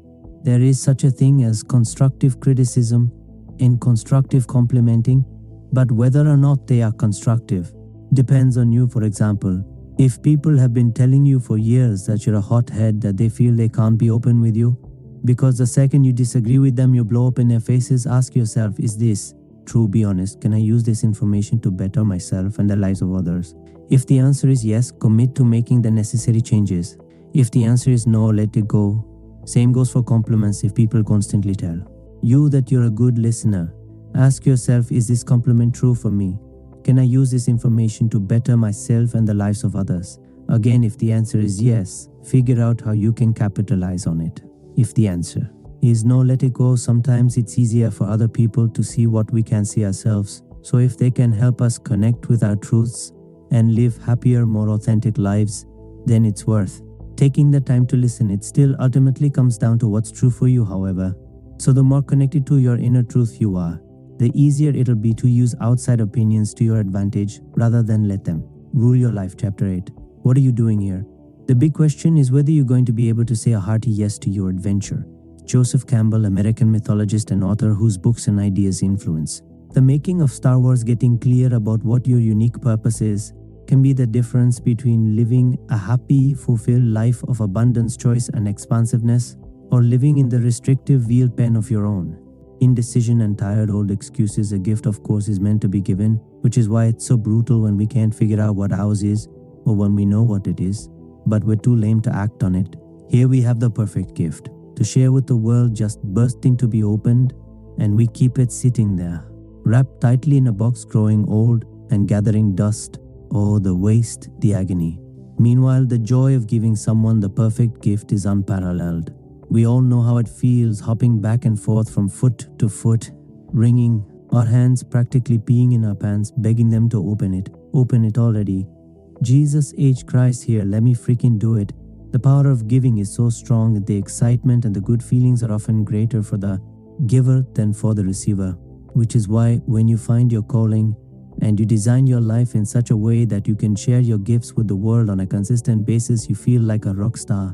When we share what we were brought here to give, we are in alignment with our highest, most powerful selves.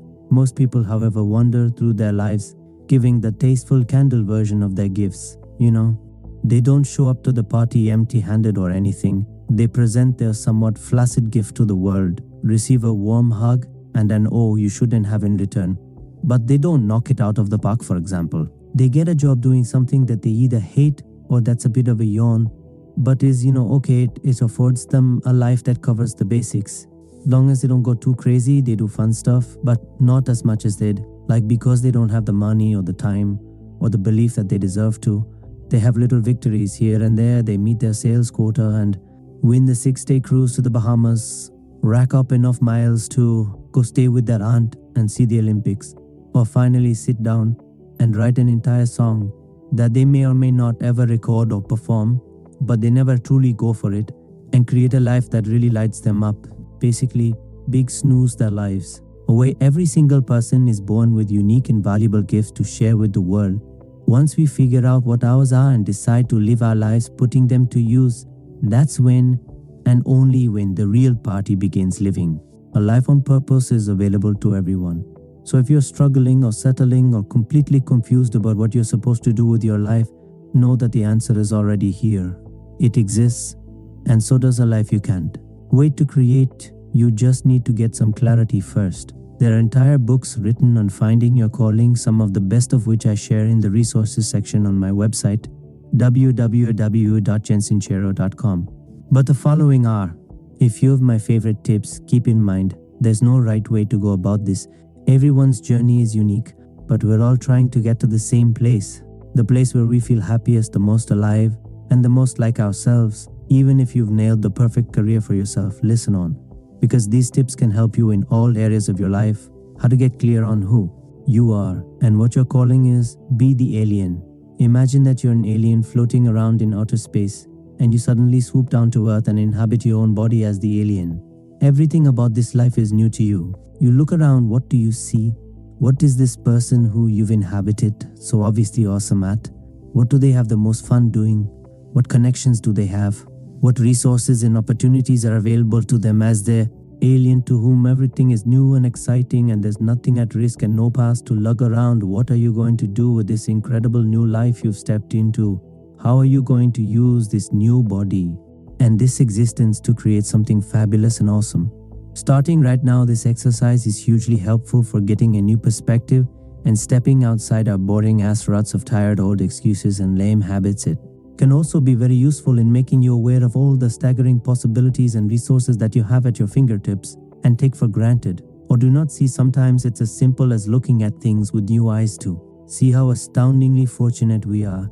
Be the alien for hours and see what you come up with too. Take the first right step instead of wasting hours and days and years trying to figure out your perfect next move. Just do something already. All the time we waste rolling ideas around in our heads, imagining what ifs, coming up with the perfect reasons why, and then the perfect reasons why not. Tearing at our cuticles, making our friends and family carefully screen their calls in case it's us again. Wanting to go over some ideas. Get out of your head and take action. You don't have to know exactly where it's going to take you. You just need to start with one thing that feels right and keep following right, feeling things and see where they lead. Most answers reveal themselves through doing, not thinking. When I discovered my calling as a coach, I was ironically in the midst of a lifelong obsession with figuring out what the hell my purpose was. While I always knew writing was part of it, I also knew I wasn't meant to spend my life locked away in a silent room alone and half-crazed wrestling words into submission. I wanted something that A, involved interacting with other people, B, helped people in some sort of direct way, C, was really fun, and D, forced me to bathe, dress, and leave my house. That's about all I had to go on that, and my intense desire to figure it out. So when a friend told me I should check out a women's entrepreneurial think tank group that had just started up, I figured I'd go. We were all supposed to bring a project to work on, but I had nothing, just the hope that I'd get some ideas from something someone else brought to the table. After sitting there for 4 weeks, watching this room full of women figure out what they love to do and turn their brilliant ideas into businesses or grow the businesses they already had, I still had no project of my own, but I did know what I wanted to do. Went up and asked the facilitator if she needed any help, which she did. She hired me, and I started leading these groups, which after a few years led to me starting my own coaching practice, which led to me working with clients all over the world, which led to me sitting in the studio recording this book. No matter how clueless you may feel right now, pay attention to suggestions and opportunities that suddenly present themselves and notice how you feel. Is there something for you that for whatever reason feels like it might be good to check out? What have you been saying forever that you'd love to do? Has somebody mentioned a course or a teacher or a book that keeps sticking in your mind? Take the first step in the direction towards something that feels right and see where it leads you, and do it now. 3. Do your best whatever you're at. Once you take this first step, it's possible that you won't land in your dream situation right away. You might land on a stepping stone. It could be an awesome stepping stone, or it can be kind of an awesome stepping stone, but no matter where your first step lands you, if you want to keep moving forward, appreciate wherever you're at instead of feeling ashamed or grouchy or impatient about it. Everything you do along your journey contributes to where you're going. Let's say you've decided that you're going to go after your fantasy of being a rock star, and you take a job waiting table so you have the flexibility to travel and play gigs and go into the studio. Clearly your calling is playing music, not being concerned that some whiny customer's French onion soup is allegedly too cold. But it's essential that you care anyway, having a good attitude and being grateful for all the things that are helping you live the life of your dreams will not only make your life a more pleasant place to be and get you bigger tips, but it will also raise your frequency and attract the people and opportunities to you that will take you in the direction you want to go. This is where being really present in the moment comes in handy. Granted, you may not be on stage in front of thousands doing a split in the air, but remember that you are going for it. You are bravely moving towards your dream. You are surrounded by unthinkable miracles and opportunities. Lean back, Relax and be grateful that you're living on purpose, that you're hanging out in the high frequency and that everything you need is zooming towards you. 4. Don't reinvent the wheel. Look around and see what other people are out there doing, whose life makes you totally jealous. What things are doing that you would love to do too? Who do you think is the coolest person? Ever, you don't need to invent your ideal life from scratch. You just need to figure out what makes you feel alive. So if what someone else is doing sparks your interest, take notice. It could mean that your calling has something in common with theirs. Get specific about the things in their lives that turn you on. Is it the fact that they get to travel the world, or that they have a solid routine, or that they have no routine? Is it that they work alone, that they work in the nude, that they get to be outside all day, that they work with their hands, their eyes, their ears, their animals, their spouse? The more specific you get, the easier it'll be to create a picture of what you want. Read magazines that interest you. Talk to as many people as you can. Hang out in places where people who share your interests hang out. Put yourself out there, and you never know what you might learn that will inform you of your next move, or whom you might meet who will present you with your next opportunity. 5. Don't get caught up in the thunderbolt hype. I think one of the most paralyzing misconceptions is that we're all supposed to have one true calling that comes to us in a mighty flush of soul-defining insight, while there are those people who've always known exactly what they want to do. There are a hell of a lot more of us out there who spend most of our lives, if not all of our lives, wandering around looking under rocks and behind trees for who we are. Let yourself off the hook if you don't have that one big, perfect thing that you know you came here to do. Same goes for finding the one big perfect soulmate, by the way, and feel good about the fact that you'll probably fulfill several callings throughout your life. And possibly relationships. If you think about it, it makes much more sense to evolve as you age anyway. When I think about who I was in my S compared to who I am now, I can't imagine anything more unappealing than going after some of the things that resonated with me back then. Follow what feels good in the moment, every moment, and it will lead you through a most excellent life. 6. Listen to your intuition. If you really want to get in touch with who you are and what you love to do and who you love to do it with, dedicate some time to tuning into your intuition. One of the best ways to do this is to spend 5 minutes of quiet by yourself. Every day we spend the vast majority of our time moving at full speed ahead, both physically and mentally, and we literally bulldoze over the very answers we're seeking because they can't be heard above the din. When you sit quietly and ask, you get an answer. Eventually stick with it, be patient, and wait to hear from your inner guidance. You have all the answers you need. You just need to give them the chance to get through to you. 7. Follow your fantasies. Now that I've given you all the kinder, gentler ways to figure yourself out, I'm going to suggest something you're probably not going to like so much. Jump into the deep end and follow your fantasies. What do you fantasize about when you're staring out the window of a train, or before you go to sleep at night, or when you're pretending to listen to someone really boring talk your ear off? Are you on stage doing stand-up comedy in front of thousands of hysterical fans? Are you surrounded by your beautiful children in the coziest, happiest home ever? Are you being celebrated for building orphanages around the world? Do this exercise as if money weren't an issue. Tap into what brings you great joy instead of what you think you need to do to survive. If you had an unlimited supply of cash, what would you spend your life doing? Our fantasies are the most revealing peoples into who we are and what we think is awesome. No matter how out there and ridiculous they may seem, they mean something to us and usually represent our biggest and best versions of ourselves. Our fantasies are our realities in an excuse-free world.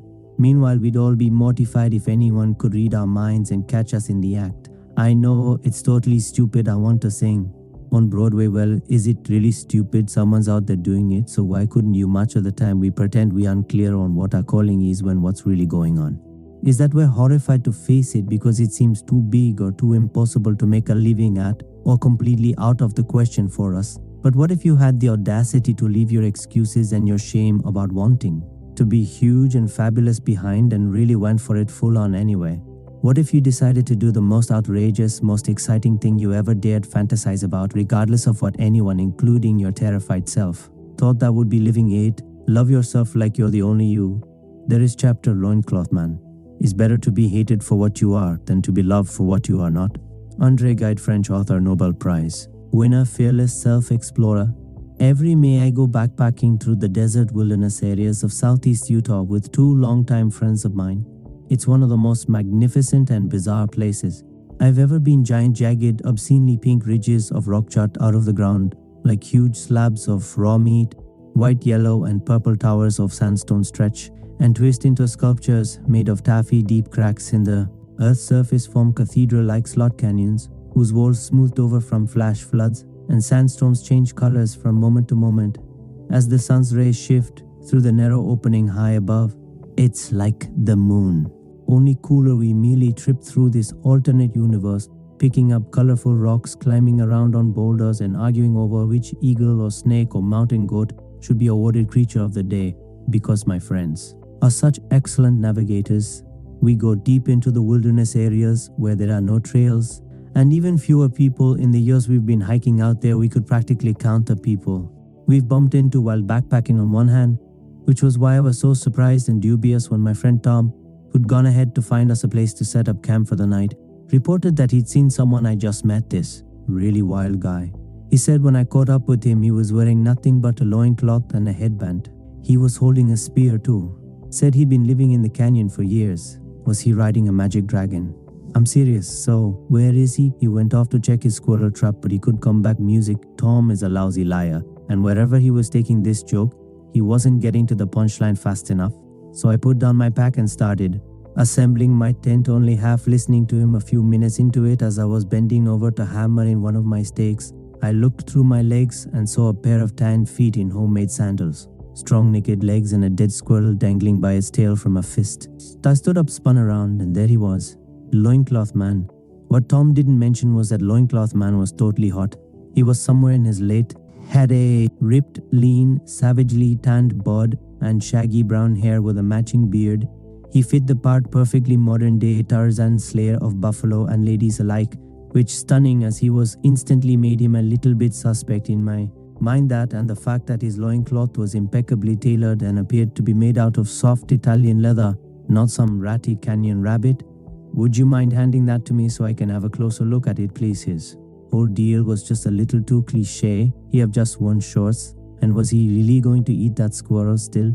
We gathered around him like a baby pig at the state fair, awestruck by our luck. This time there was no argument. We had clearly found our creature of the day. He was real friendly and answered all of our questions at a slow, deliberate pace, explaining that this and several of the neighboring canyon systems were where he made his home.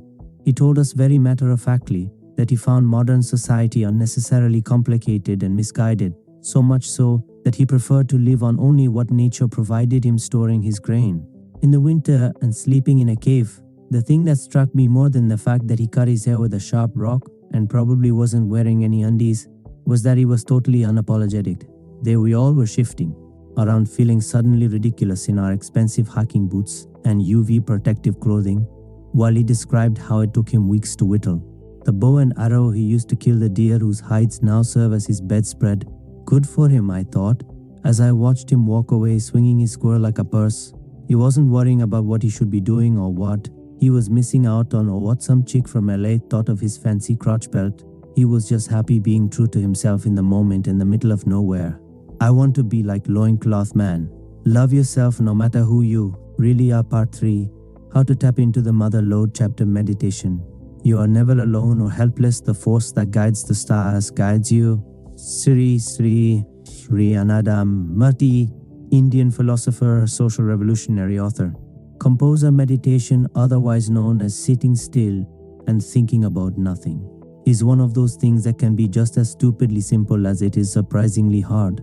It reminds me of those contests where a bunch of people stand around a brand new car or truck, and whoever leaves their hands on it the longest gets to take it home. The winner winds up on the front page of her local paper, victorious and sleepy, smiling from behind the wheel of her newly won ride, with a thumbs up for the camera. Terrytown's very own Jill Boonder was the proud winner of the Chevy standoff held in Green Bay, Wisconsin this past weekend.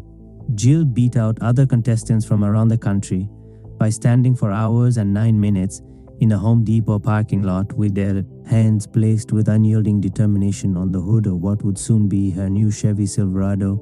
I'm so excited I won. She said there was some stiff competition, some folks who I thought would never back down, but I really brought my A game with meditation, the simplicity is equally misleading. That's all I have to do to connect with source energy. Sit there and do nothing. It can't be that easy. Well, it is, and it's not, which is why it's called A meditation practice. When you shut up and meditate for even 5 minutes and start to really notice the thoughts that are scrolling around in your brain, it's rather illuminating. If you're like most people, the majority of your thoughts are about as valuable and interesting as a bunch of 2-year-olds fighting over a sippy cup. The goal is to quiet your mind of the chatter so you can connect to source energy and listen to your inner guidance. I'm going to give you the breakdown on how to meditate, but first I want to recommend that you start small and work your way up. Try meditating for 5 to 10 minutes each day at first and add on time as you get less squirmy. There's no right way or wrong way to do this, no set amount of time, no correct things to feel, no rules about how you have to sit or where you have to do it. All that matters is that you do it if you want to massively improve your life. It's like drinking lots of water or exercising regularly or not bad-mouthing other people. You don't have to do it, and the temptation to blow it off is extremely large. But if you make a habit of it, not only will you start to crave it, but your entire life will change, because when we meditate, we practice getting into the vortex and connecting to source energy, which automatically brings us into the present moment, raises our frequency, opens us up to receive unlimited information and ideas, relaxes us, relieves stress, strengthens our intuition and ability to focus, allows us to hear our inner voice more clearly, fills us with light and love, puts us in a good mood, helps us love ourselves. Meditating and being in the vortex is like writing. The airstream of awesomeness here are the extremely short and simple steps of some different ways to meditate. Basic meditation. Sit in a comfortable cross-legged position on the floor or in a chair with your hands on your knees or in your lap. Sit up straight and relax your entire face, especially your jaw and your forehead. Close your eyes, or if it helps you focus and not fall asleep, keep them open and gaze softly at a spot on the ground. Couple feet in front of you, focus on your breathing. Notice it moving in and out of your body. You don't have to breathe in any special way, just focus on it. Gently release any thoughts that come into your brain and refocus on your breathing. Keep your mind as clear and empty as possible and listen for intuitive hits that may or may not come through. Tada! That's it. Options and suggestions. 1. Set a timer. You've got enough distracting thoughts without checking the clock to see how long you've been at it. Every seconds. 2. Light a candle and focus on it. Sometimes having a place to rest your eyes can help you get centered and in the zone. Sit and face a candle that you place on the floor in front of you while you meditate and see if that works for you. 3. Imagine a bright beam of light shooting down from the sky, shining in through the top of your head, running through your entire body, out your bottom and up to the sky again so that it makes a complete circle.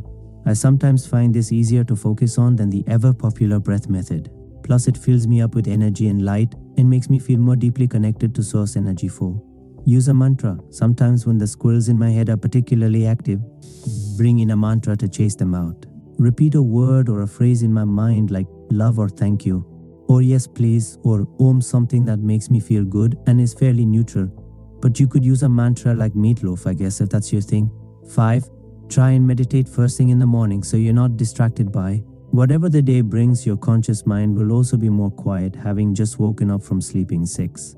If there's something in your life that you're working on or through, you can set an intention or ask for help during your meditation practice.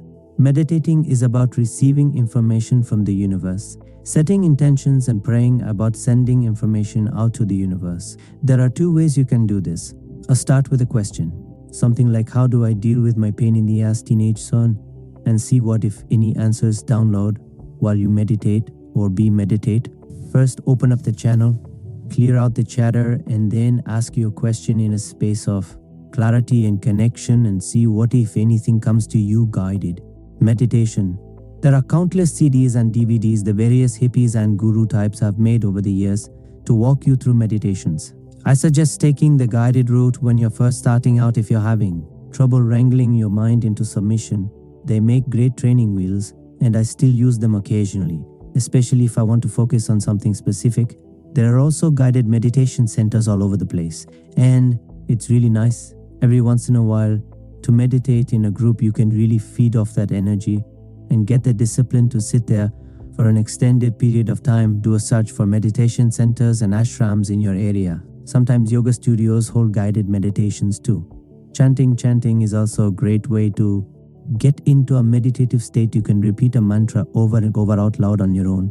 Or if you prefer to avoid getting busted and very possibly ridiculed, you can do it in a group by attending a kirtan meditation class. Kirtan meditation involves call and response chanting of Sanskrit mantras or devotional songs, and you can attend classes at a yoga studio or meditation center. Also check out Transcendental Meditation Instruction, a form that involves repeating mantras and sitting twice a day for around minutes at a time. I've had some pretty profound experiences while meditating. I've seen the walls melt around me, felt like I was levitating, and have experienced such a state of euphoria that it almost hurt. I've also had extremely unprofound experiences. I've fallen asleep, spent the entire time squirming and thinking about what to make for lunch, and had been totally in the zone, and then realized I was in the zone and thought, awesome, I'm in the zone, thereby pulling myself out of the zone. The important thing is that you keep showing up even if you're only in the zone. For one collective minute out of the minutes you've been sitting there, it will eventually start making a notable difference in your life. I think meditation is even more essential now that we have all this technology at our fingertips and distraction has become a way of life. While I truly believe that we as a species are becoming more and more conscious, I'm amazed by how at the same time our attention spans are rapidly shrinking. I was playing tennis the other day with someone who got a text, pulled out his phone and checked it in the middle of a point.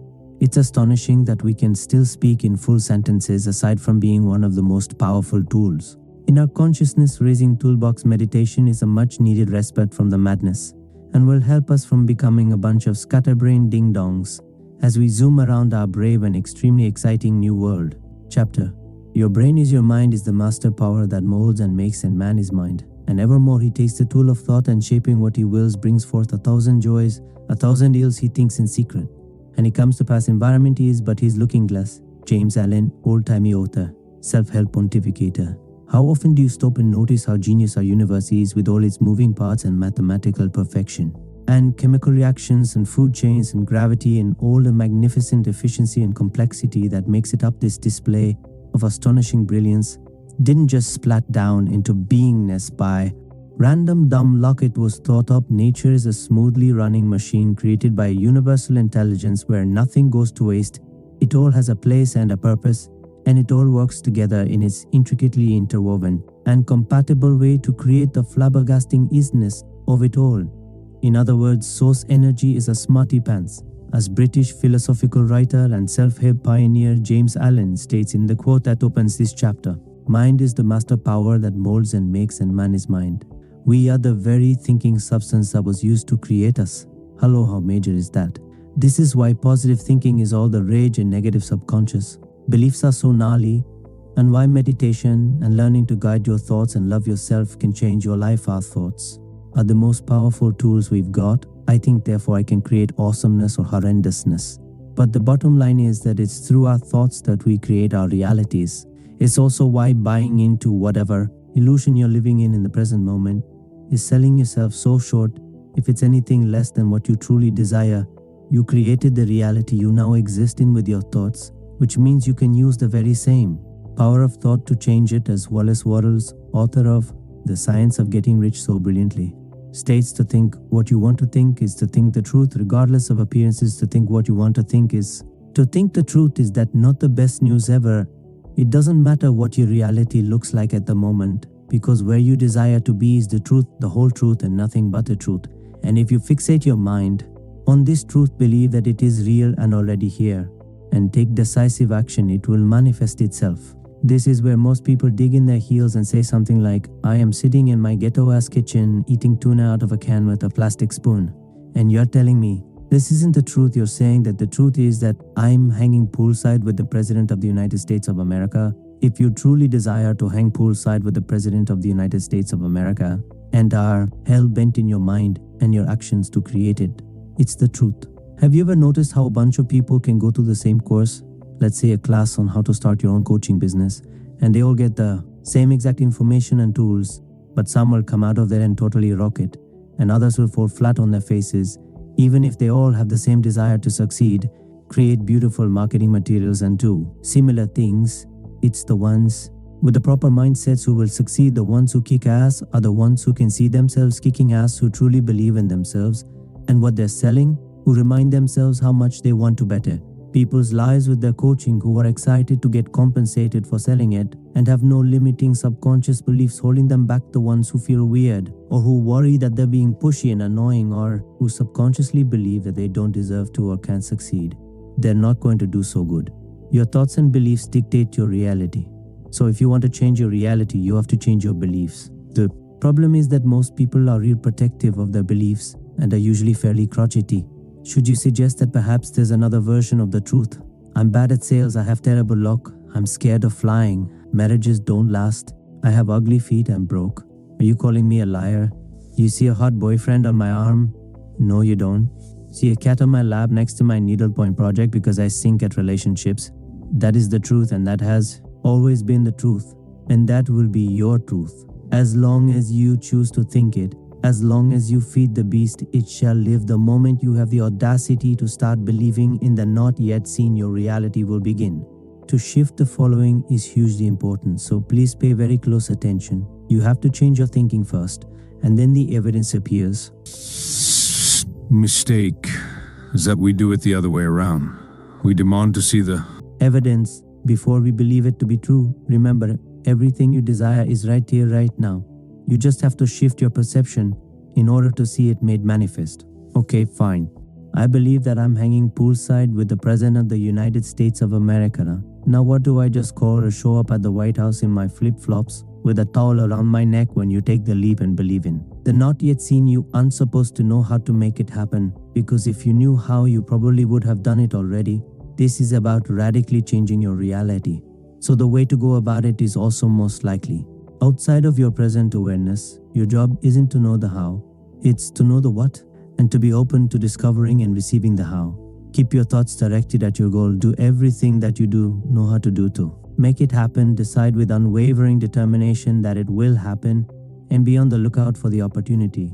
I had a client who went to Tuscany and looked at a house that was for sale while she was there. At the time, she was a bartender and a poet, and could barely scrape together the money to buy a plane ticket to Italy, let alone buy a Tuscan villa. But she checked it out anyway, and completely fell in love with the place, or she instantly knew in her soul that it was her house. She also knew that her bank account had tumbleweeds blowing through it, but she asked the owners to take it off the market anyway, because she was going to figure out a way to buy it. So she flies home in a stupor, thinking that perhaps she's gone completely insane. But she sticks to her guns and starts asking around for ideas. She's almost immediately buried beneath a pile of warnings from everyone around her. It's a huge responsibility, not to mention all the complications that come with being in another country. And last time I checked, you don't speak Italian, nor are you a citizen, nor do you know a single thing about home ownership. And considering you can't even afford to get your teeth cleaned, how are you planning on paying a mortgage and yada yada? Yet she keeps on going, because in spite of all the evidence otherwise, she believes this is her house, this is her truth. Finally, someone mentions the idea of pre-renting blocks of time in the house to raise the money to buy it. People could pay here for their time a year in advance. She would just need to sell enough blocks of time to pay for the house, and voila, caught to her discovering this sort of thing is illegal.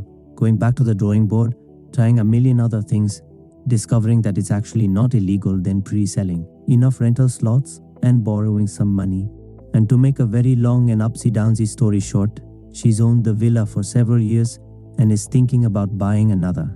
You have got to get a handle on your thoughts if you want to change your life. As Albert Einstein so aptly noted, the world as we have created it is a process of our thinking. It cannot be changed without changing our thinking. Here are some tried and true ways to show your brain who's driving the bus. 1. Ask is given. Get quiet, get in the zone, and get in touch with source energy. Clear out the chatter in your brain and create a clean, uncluttered space. Impress the thoughts of what you want into the giant thinking substance. Is source energy? Ask for what you want. Send out a nice clear message in a nice clear space, and begin the manifestation process. 2. Act as if you want something badly, even if you don't have any evidence that is possible for you to attain. Believe it is anyway. Fake it until you make it. Do it in spite of yourself. Act as if If you have an intense, undying desire to hang poolside with the President of the United States of America, think about the things that a person hanging poolside with the leader of the free world would do. Go pick out the bathing suit you're going to wear. Think of what you're going to talk about. Get your photos of your trip to the Grand Canyon together to show the Commander-in-Chief. Get ready for the event. Tell yourself, it's happening. Act like it's happening. Put yourself in situations where you will meet people who can make this happen. Stay wide open to opportunities that can lead you to your goal. Live, eat, sleep, and breathe your vision. You may feel like a crazy person, but you won't when you're playing Marco Polo with the prez. Upgrade your environment. If you aspire to have a more up-level and inspiring lifestyle than you presently have and you're actively visualizing this for yourself, it's going to be quite the struggle to keep your thoughts large and in charge if every time you pull up to your rickety-ass home, you hear the Sanford and Son theme song start up in your head. So even though you're going to be thinking and imagining the change before it happens, do what you can to make some upgrades to where you're at now. Give the place a paint job and clean it up. Get new furniture or fix up what you already have. Throw out the clutter, let some air in, hang inspiring art on the walls. This will not only help you to keep your frequency high, but it will alert the universe that you're not screwing around, that you're doing everything you can and are waiting for further instruction. On the how, make a vision board or minds think in images. If someone says a horse wearing red lipstick, you instantly create a picture in your mind of a horse wearing red lipstick, feeding your mind full of images of the things and experiences that you want to manifest. Your dream house with the infinity pool in Mexico, rolling around on the beach with your red-hot lava, volunteering to help little kids learn how to read at your local library. Laughing your face off surrounded by dear friends is hugely powerful because your mind sends that image out to source energy, which begins the process of pulling it in. Cut out pictures of places, people, things, and experiences that you want in your life, paste them onto a board and hang it somewhere where you'll see it all day long. I've seen people have completely insane results with this. They've manifested down to the tiniest details, the exact home, or piece of furniture, or place of employment that they put on their boards. It's freaky deaky and super easy. It's like having a craft day with God. Give it a shot. Surround yourself with people who think the way you want to think. When you hang out with whiners, pessimists, tweakers, bleakers, freaker-outers, and life is so unfairers, it's an uphill climb to keep yourself in a positive headspace. Stay away from people with tiny minds and tiny thoughts, and start hanging out with people who see limitless possibility as the reality. Surround yourself with people who act on their big ideas, who take action on making positive change in the world, and who see nothing as out of their reach. Make a conscious choice to do this. And if you don't know anyone who's got a big fat mind, go out and make some new friends. If you stop at, there's no one like that around here, that will be the truth. And that will set the wimpy tone for how you go about trying to manifest everything else into your life. How you do one thing is how you do everything. Get out there and find some people who make you feel like you can leap tall buildings in a single bound. Be clear on whom you want to meet and make a concerted effort to go meet them. Demand of the universe to connect you with them.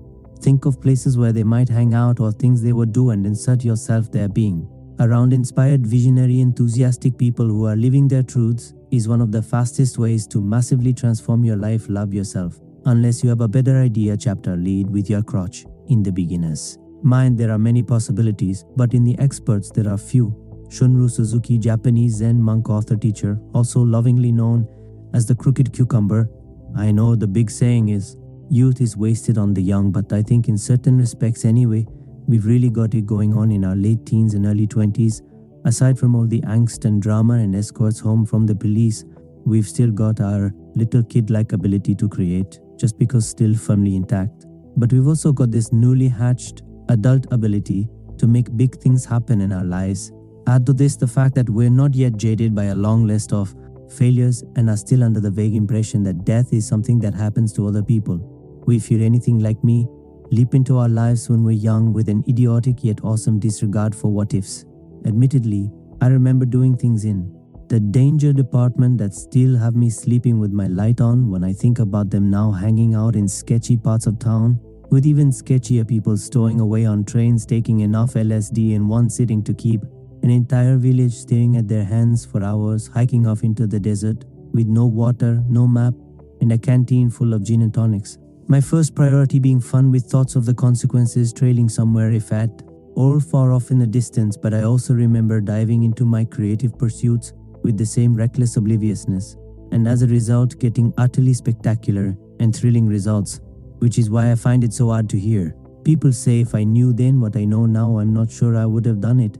Well, thank God you didn't know. If that's your lame-o attitude, you'd be sitting next to a pile of empty beer cans whining about how you missed out on going for your dreams if you did. The problem is that once we're older and quote-unquote wiser, many people trade in living fully in their purpose for more grown-up versions of life that range from the merely passable to the full-on sucking. They've bought into this idea that being responsible equals not having fun anymore, that waking up feeling excited about life is for the young, and once we're older we need to trade that in, settle down, and be more realistic. I'm not talking about being an irresponsible jerk or doing the same things we did when we were younger, but I am talking about continuously living our dreams no matter what stage of life we're in, instead of settling for mediocrity because we don't believe anything else is available or appropriate. We only get to be in our bodies for a limited time. Why not celebrate the journey instead of merely riding it out until it's over? We're still allowed to dream, and our dreams are still available to us. But as we move through life, we must make the conscious effort to overcome whatever judgments we have, as well as kick all our fears from past experiences in the head and participate in our own badassery, whatever that looks like. For us, we must focus on the positive instead of the list of negatives we've collected over time, and keep that focus regardless of what flies in our faces. And one of the best ways to do this is by reconnecting with our inner kids. I know how unacceptably dorky this may sound, but just stay with me here. Even though you're now most likely turned on by different things than you were as a youngster, you can still learn a lot from how you went about life in the old days. So think back, was there ever a time where you felt totally in your groove, where you created and did stuff just because it was fun without worrying about the outcome, where you couldn't wait to wake up in the morning and go do your thing? This could mean anything from when you were a little kid running around with a maxi pad stuck to your eye pretending to be a pirate, to your senior year in high school when you got voted class clown for repeatedly charming your way past the ladies in the front office to make fake announcements over the loudspeaker, to that summer you learned to play the guitar without looking at your hands. When were you most turned on by life? And if you have yet to feel this way, stay tuned. And what can you learn from those experiences? For me, one of the most exciting and on purpose times in my life was when I was a singer and guitarist in a band called Crutch. I use the terms singer, guitarist and band all very loosely because we and Crutch weren't concerned with things like learning to play our instruments or practicing or any of that snooty musicianship crap. We had bigger fish to fry, like talking in loud voices about our band and checking ourselves out in plate glass windows as we walked by with guitars strapped to our backs, electric ones. I started Crutch with this chick from work named Paula, who'd never picked up a guitar in her life either, and who was as incapable of embracing her feminine side as I was. Paula and I were the kind of young ladies who prided ourselves on the wattage of our stereo equipment, our firm handshakes, and our ability to drink anyone in the room under the table. The testosterone-fueled chip on my shoulder came from a high school career spent feudally awaiting a timely puberty, while standing a good foot taller than everyone on earth, all the boys at my high school included. None of them ever asked me out, but I could make them laugh and kick their asses at basketball. So rather than fail at seducing them, I simply became one of them. Paula's issues were more homicidal in nature. She was the kind of angry found in highly intelligent women who developed the body of a Playboy bunny by the age of and are forced to grow up in the deep redneck South within the first few months of starting the band. She traded in her long raven locks for a fire engine red buzz cut and covered her arms and back with tattoos of flames and dragons. We decided that as a tough one, she should play bass, while I, the desperate for attention one, would be on guitar, and that my little brother Steven, the malleable one, would play drums, only until we find another drummer. I promised him as I attempted to plug my guitar into the wrong part of my amp. Steven has played the drums since he was 5 and is the kind of younger brother every bossy older sister dreams of, talented and endlessly enthusiastic, with a very high threshold for pain. The great tragedy of Crotch was that underneath our sneers and our bravado, we were two sweet girls who desperately wanted boyfriends, But we had issues that we decided were best worked out while drunk, and sometimes naked on stage. Paula and I, baffled by our lack of gentleman callers, chose to express our disappointment by writing and singing songs like "Sew Me Up, I've Had Enough," and by yelling things into the microphone between songs that one evening would inspire an audience member to rush the stage holding a chair over his head with intent to beat us with it. In spite of ourselves, we quickly acquired quite the following. In less than a year's time, we also wrote, produced, directed, and starred in a film about the record industry, wrote, directed, and starred in a music video they got on national television, recorded an EP, got a demo deal with Columbia Records, and even learned a couple more chords, and we did it all with full-time corporate jobs and no idea what the hell we were doing. It was fun with a capital F. There's nothing as unstoppable as a freight train of, yeah, if you've ever known what it's like to be in your groove and are having trouble finding your way right now. Think back to your attitude and what your priorities were when you were totally lit up about life, and use them to help give you the clarity and the kick in the rear end you need now. Here are some nuggets of wisdom I gleaned from the crotch days that I still find useful. 1. Just see what you can get away with. Life is ridiculous. It so seriously is. We have no freaking idea what we're even doing. Here, spinning around on this globe in the middle of this solar system, with who the hell knows what out there beyond it. Making a big fat deal out of anything is absurd. It makes much more sense to go after life with a sense of why not, instead of a furrowed brow. One of the best things I ever did was make my motto, I just want to see what I can get away with.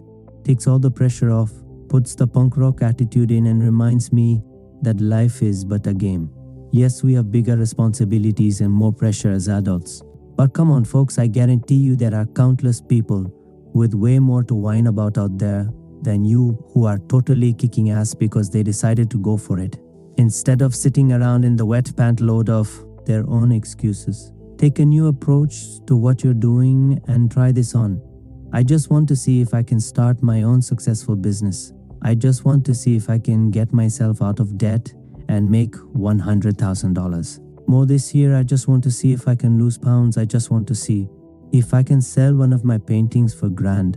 I just want to see if I can meet my soulmate. Take the pressure off and get back in on the adventure to lose track of time. Have you ever been doing something and suddenly realized that hours have gone by without you noticing? What does that for you? And how often during your day does this happen? When you're so lost in what you're doing that you lose all sense of time. You have officially entered the vortex. You want to get your ass in there as much as possible. So look at your life and figure out how you can make that happen. First, figure out the things you get lost in your business and your personal life. Then figure out how you can be doing more of those things more of the time. Hire someone, no excuses, and delegate the tasks you hate doing. Partner up with someone who's good at and enjoys doing the things you're not that into, so you can be freed up to do more of what you want. If you have to make massive changes in your business and your personal life to include more time doing what you love, figure it out. Don't just hand your life over to your circumstances like a little wuss. You can take your life wherever you want it to go. So grab it by its nether regions and make doing the things you love a priority. 3. Keep being the beginner. One of the best things about starting a band when you have no idea how to play your instrument is that you don't care if you stink because you already know you do. Then once you learn how to play, you get all serious, you become overly critical and hard on yourself, and you don't let yourself have nearly as much fun anymore.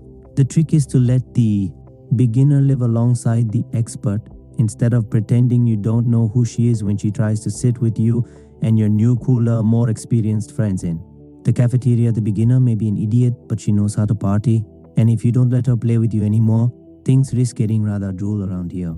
So hone your skills, take your craft seriously, learn what you need to learn, invest in yourself, practice your ass off, fall down, get up, keep going, get really good at what you do. But don't lose the fun in the process, because what's the point of doing all that work? Then the only thing you need to do is do the very best you can. Once you've done that, the only other thing that matters is that you enjoy yourself, love yourself, and the bluebirds of happiness will be your permanent backups. Chapter Give and Let Give. It's one of the beautiful compensations in this life that no one can sincerely try to help another without helping himself Ralph Waldo Emerson, American poet, essayist, visionary giver. One day while driving somewhere with my family, we stopped off at a store along the way. Told my niece, then 5 years old, that she could get herself a little something. She came up to the register with a 6-pack of orange Tic Tacs and chomped her way into getting the whole thing instead of being told to put it back and just buy one. So we get back in the car and I ask her if I can have a pack. My only intent to teach the greedy little piglet a thing or two about sharing, of course, she says, and hands it over. He then asks in her itty-bitty 5-year-old voice if my brother and my mom want one too, and hands them over my niece, then takes her remaining 3 packs and places them on the seat next to her in a pile, saying, "And when we get home, this one's for my brother, this one's for my sister, this one's for my mom." Then she sits there with none left for herself and smiles, more excited to give them away than she was when she was told she could buy them for herself. I shot a confused look at my brother Stephen, her father, and he mouthed back, "Freak." When Stephen and I were her age, we cherished nothing more than the tortured cries of the other. He set my gerbils free in the backyard. I stole his Halloween candy and ate it piece by piece, sitting on his chest while he screamed, "Who was this saintly creature in the back seat? And where did she learn that?" As my niece so clearly understood. Giving is one of our greatest joys. It's also one of the most fearless and powerful gestures. That is, when we trust that we live in an abundant universe and allow ourselves to give freely, we raise our frequency, strengthen our faith, and feel awesome, thereby putting ourselves in flow and the position to receive abundant amounts in return. When we're in fear, we hold on to what we've got because we don't trust that there's more. We pinch off the energy we're scared to share and we focus on and create more of the very thing we're hoping to avoid, which is lack. We live in a universe of give and receive, breathe and exhale, live and die, suck, and awesome. Each side depends on the other and each is relative to the other. Every action has an equal and opposite reaction. So the more you give, the more you receive, and vice versa. You may be thinking that's so not true. I know some who do nothing but take and haven't given a damn thing to anybody ever. But receiving has a different energy than selfishly taking, just as smothering has a different energy than giving. Smothering and taking are fear-based and needy. Giving and receiving are full of gratitude and surrendering to the flow. I know someone who has multiple sclerosis who was told by a mentor to give away things for days. As part of her cure, she blew it off for a while, but as her condition worsened, she finally decided to give it a try. First, she gave a phone call to a sick friend to see how she was doing. Then she steadily gave away something every day, and she almost instantly found herself more joyful and excited by the day each day. She was significantly better physically. Her business started booming, and she went on to create a blog that started a movement with tens of thousands of followers who are also giving things away daily. Her blog ultimately led to a New York Times best-selling book called Gifts. If you want to attract good things and feelings into your life, send awesomeness out to everyone around you. Here are some good ways to get in the give and take flow. You're one. If you haven't already, pick 1 or 2 causes that have real meaning to you and give to them every month. Give however much time or money you can, but do it consistently so it becomes a habit, so it becomes part of who you are. Even $5 a month counts.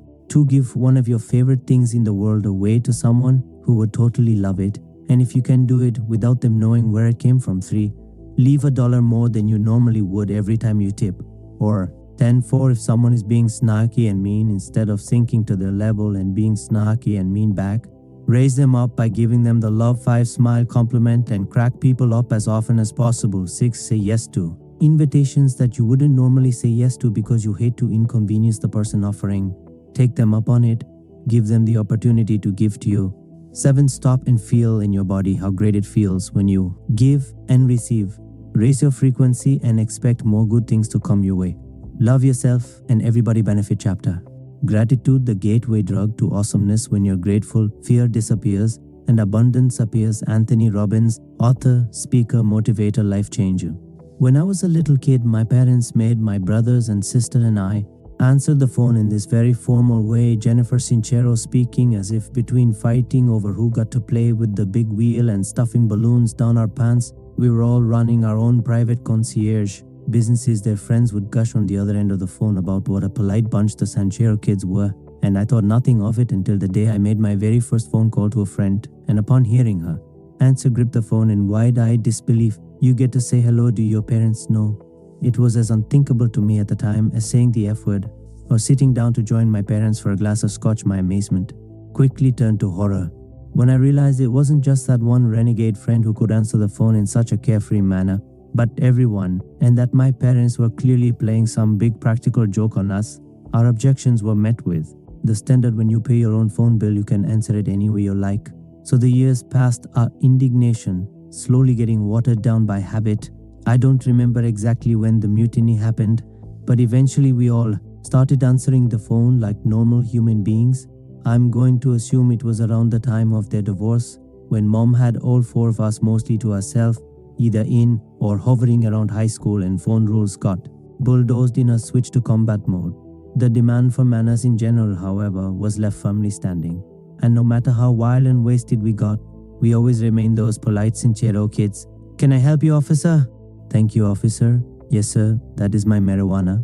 Not only are the words please and thank you ingrained in me, like the recipe for my Italian father's red sauce, or the knowledge that it's not cool to kill people, but being polite just always seemed to be such a no-brainer. Aside from the fact that it makes you feel like a good person, people will usually do what you ask them to do if you're nice about it, and if you're not, they won't hello. Which is why it completely baffles me when anyone over the age of 5 is rude, and especially when they refrain from the thank you part of the conversation when a gesture is made on their behalf, either by me or other people or the universe in general. I don't know about you, but when someone doesn't say thank you after I've hooked them up, it's as glaring an omission to me as if they've shown up without their pants on. And the universe feels the same way. You cut yourself off from the supply of awesomeness when you are not in a state of gratitude. Having gratitude goes way beyond just having good manners. However, manners are a form of custom. Gratitude is a state of being. Anyone can whip out their P's and Q's, whether they're feeling it or not, but truly being in a state of gratitude is about having an awareness of and a deep appreciation for the many miracles in your life. Think about how good it feels when you get to really thank someone for doing something for you you feel great for.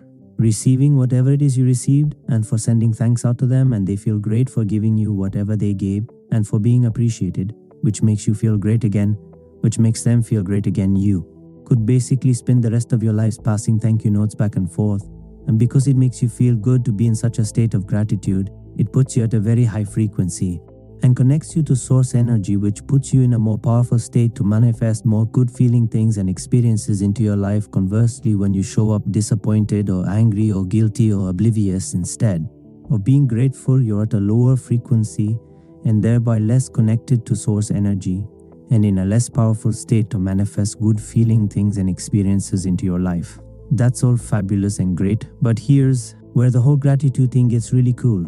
There are lots of ways to feel good and raise your frequency and get closer to source energy. But with gratitude, you're actually expending positive energy by sending out thanks, which makes positive energy reflect back to you. Every action has an equal and opposite reaction. This makes the manifesting process even more powerful. It's like the difference between seeing someone fall apart laughing and seeing them fall apart laughing at something you said. The first usually makes you feel as good and laugh as hard as they do, which raises your frequency. But with the second situation, you're not just meeting them at a high frequency, you're exchanging energy at a high frequency. Their laughter is like their way of thanking you for saying something hilarious, and it gives off an even more powerful zing and stronger connection. As Wallace Wattles explains in The Science of Getting Rich, you cannot exercise much power without gratitude, for it is gratitude that keeps you connected with power. You are practically powerless without gratitude. Them's is some pretty big words. Waddles. When you actively send this grateful energy out, you receive it back, bringing you closer and closer to source energy and raising your frequency higher and higher with each exchange, until you come to the visceral understanding that you are the same stuff as source energy, and that you consciously or unconsciously manifested your reality yourself out of the infinite nothingness and everythingness. Gratitude connects you to the truth that you not only have the power to manifest that which you seek, but you are the power. Which means, in essence, when you are being grateful to source energy, you are being grateful to yourself, which brings it back. Most powerful thing of all, self-love. Tada! The more consistently you stay in gratitude and focused on that which is good, the stronger your connection to source energy is, and the more quickly and effortlessly you'll be able to manifest that which is unseen into your reality. This is the almighty power of gratitude. But wait, there's more. Gratitude also strengthens your faith. Faith is having the audacity to believe in the not yet seen. Faith is the muscle you use when you decide to blast outside of your comfort zone and transform your life into something that's practically unrecognizable to you in your present reality.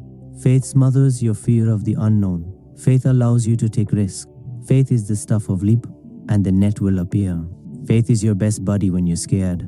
Shitless, when you're consistently in a state of gratitude and aware of all the awesomeness that already existed among many other things, makes it much easier for you to believe that there's more awesomeness where that came from, and that the yet to be manifested awesomeness is also available to you. You've received awesomeness before, so of course you can receive awesomeness. Again, this is how gratitude strengthens your faith, and having strong faith is a major key in transforming your life. Which brings me to the grand gratitude finale. If you want to be a real rock star in the manifestation department, get to the point where you have both unwavering faith and unwavering gratitude for that which you desire. This is when the real magic happens, because mixing faith with gratitude is the high holy moly of manifesting. This takes some Jedi mastery, however, because basically what it entails is not only believing in the not yet manifested, having faith, but being grateful for it. In other words, you must be grateful for your imaginary friends and your imaginary life.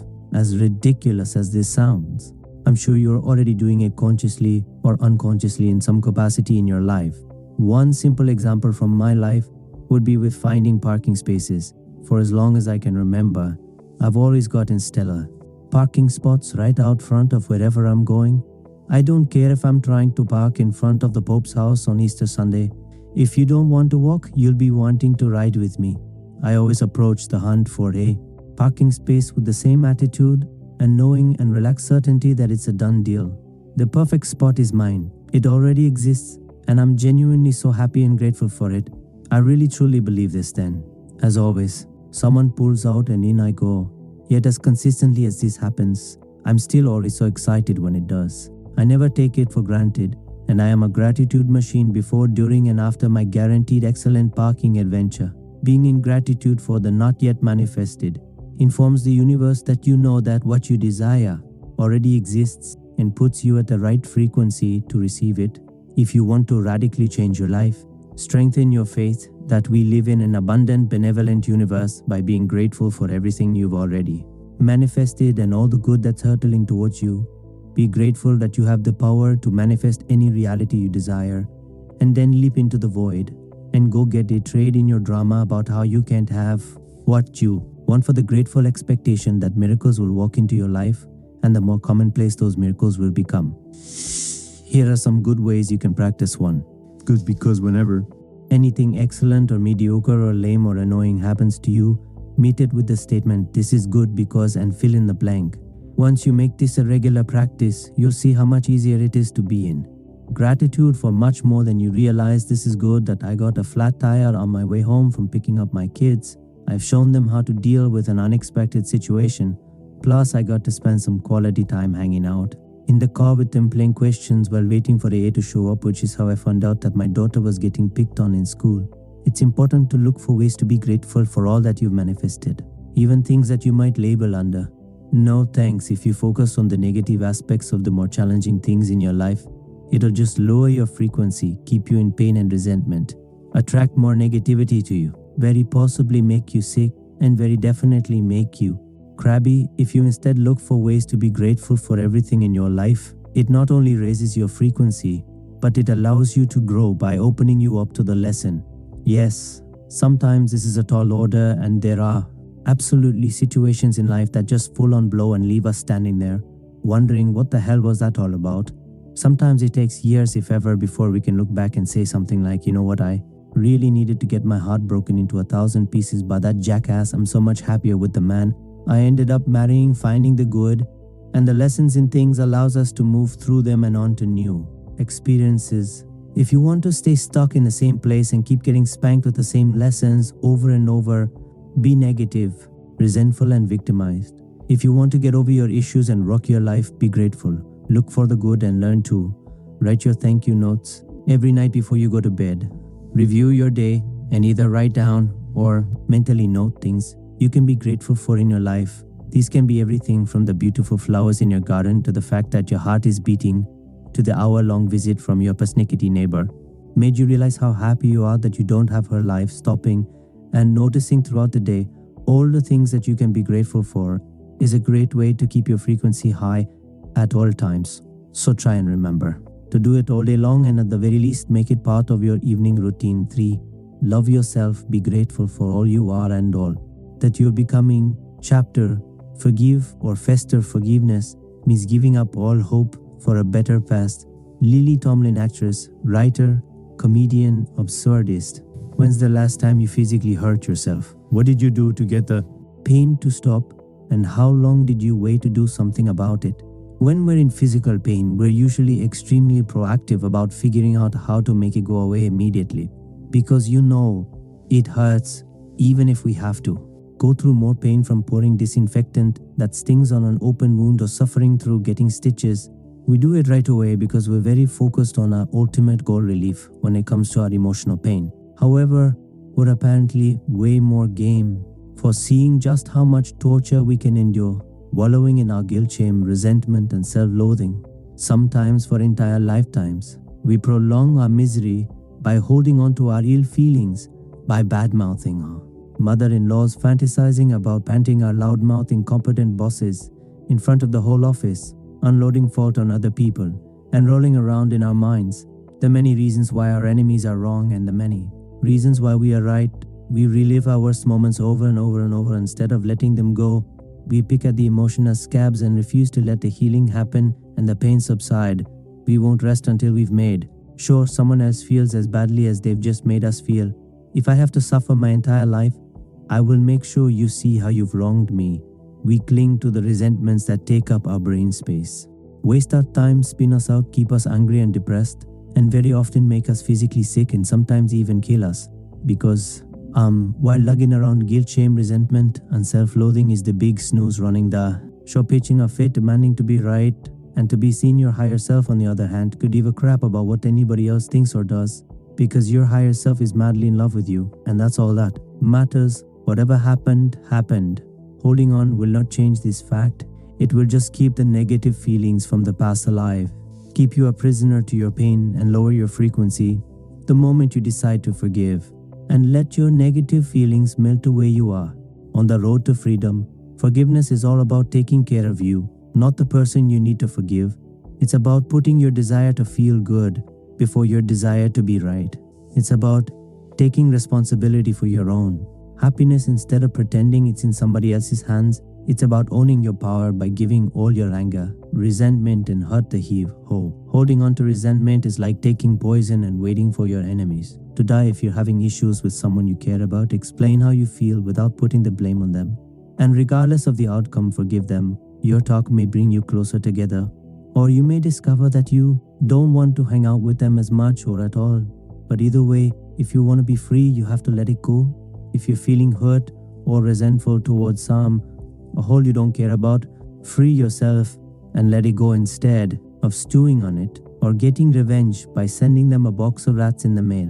Why do you care if they understand how lame they are or not? What good does that do you? And don't pretend it's because you want them to become a better person.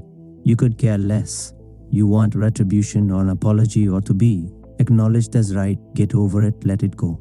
The longer you stay attached to being vindicated, the longer they hang around in your consciousness, stinking up your life. Do not fall prey to the false belief that by forgiving someone you're letting them off the hook, because when you forgive someone, you let yourself off the hook. Forgiving isn't about being nice to them, it's about being nice to yourself. Okay, so great. Yes, we get it. Now, how do you actually let it all go?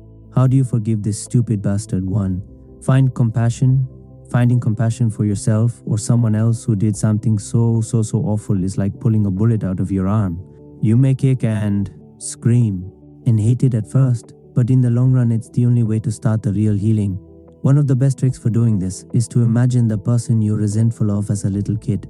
Think of this little person acting out of fear, doing the best they can to protect themselves and attempting to deal with their own suffering in the only way they know how. People act poorly because they are in pain or confused or both. Understanding this and Imagining the person who you want to behead as a sweet little innocent child with big puppy dog eyes will help you find compassion for them, which is the key to forgiveness. And same goes for anything you feel you need to. Forgive yourself about you too, or just a little bunny trying to work it all out. Find compassion for your sweet little sippy cup self and let it all go too. Erase the other person from the equation. Imagine you've got two employees who don't show up for work on the same day. They leaving you to handle everything yourself. The morning before a huge presentation, one of them blows you off because she's hungover and just couldn't deal.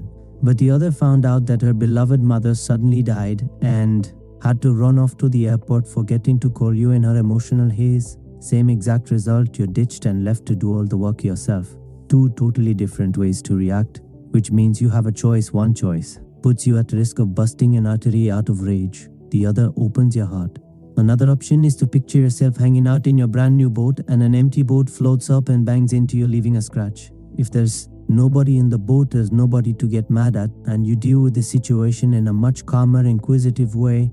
If there's some driving that other boat who bangs into you because they're checking a text, however you deal with it, by going crazy and calling them a bunch of names related to genitalia. Again, same exact situation. You get a scratch on your boat. Two different ways to react when someone does something awful to you. Take that person out of the equation so you can open yourself up to have a more pleasant and productive reaction. And life, it's not about them anyway, it's about you. If you have nobody to be angry at, it's hard to be angry. Instead, it opens up the incident for questioning. Why did this happen? How was I involved? Why did I attract this to myself? How can I grow from this?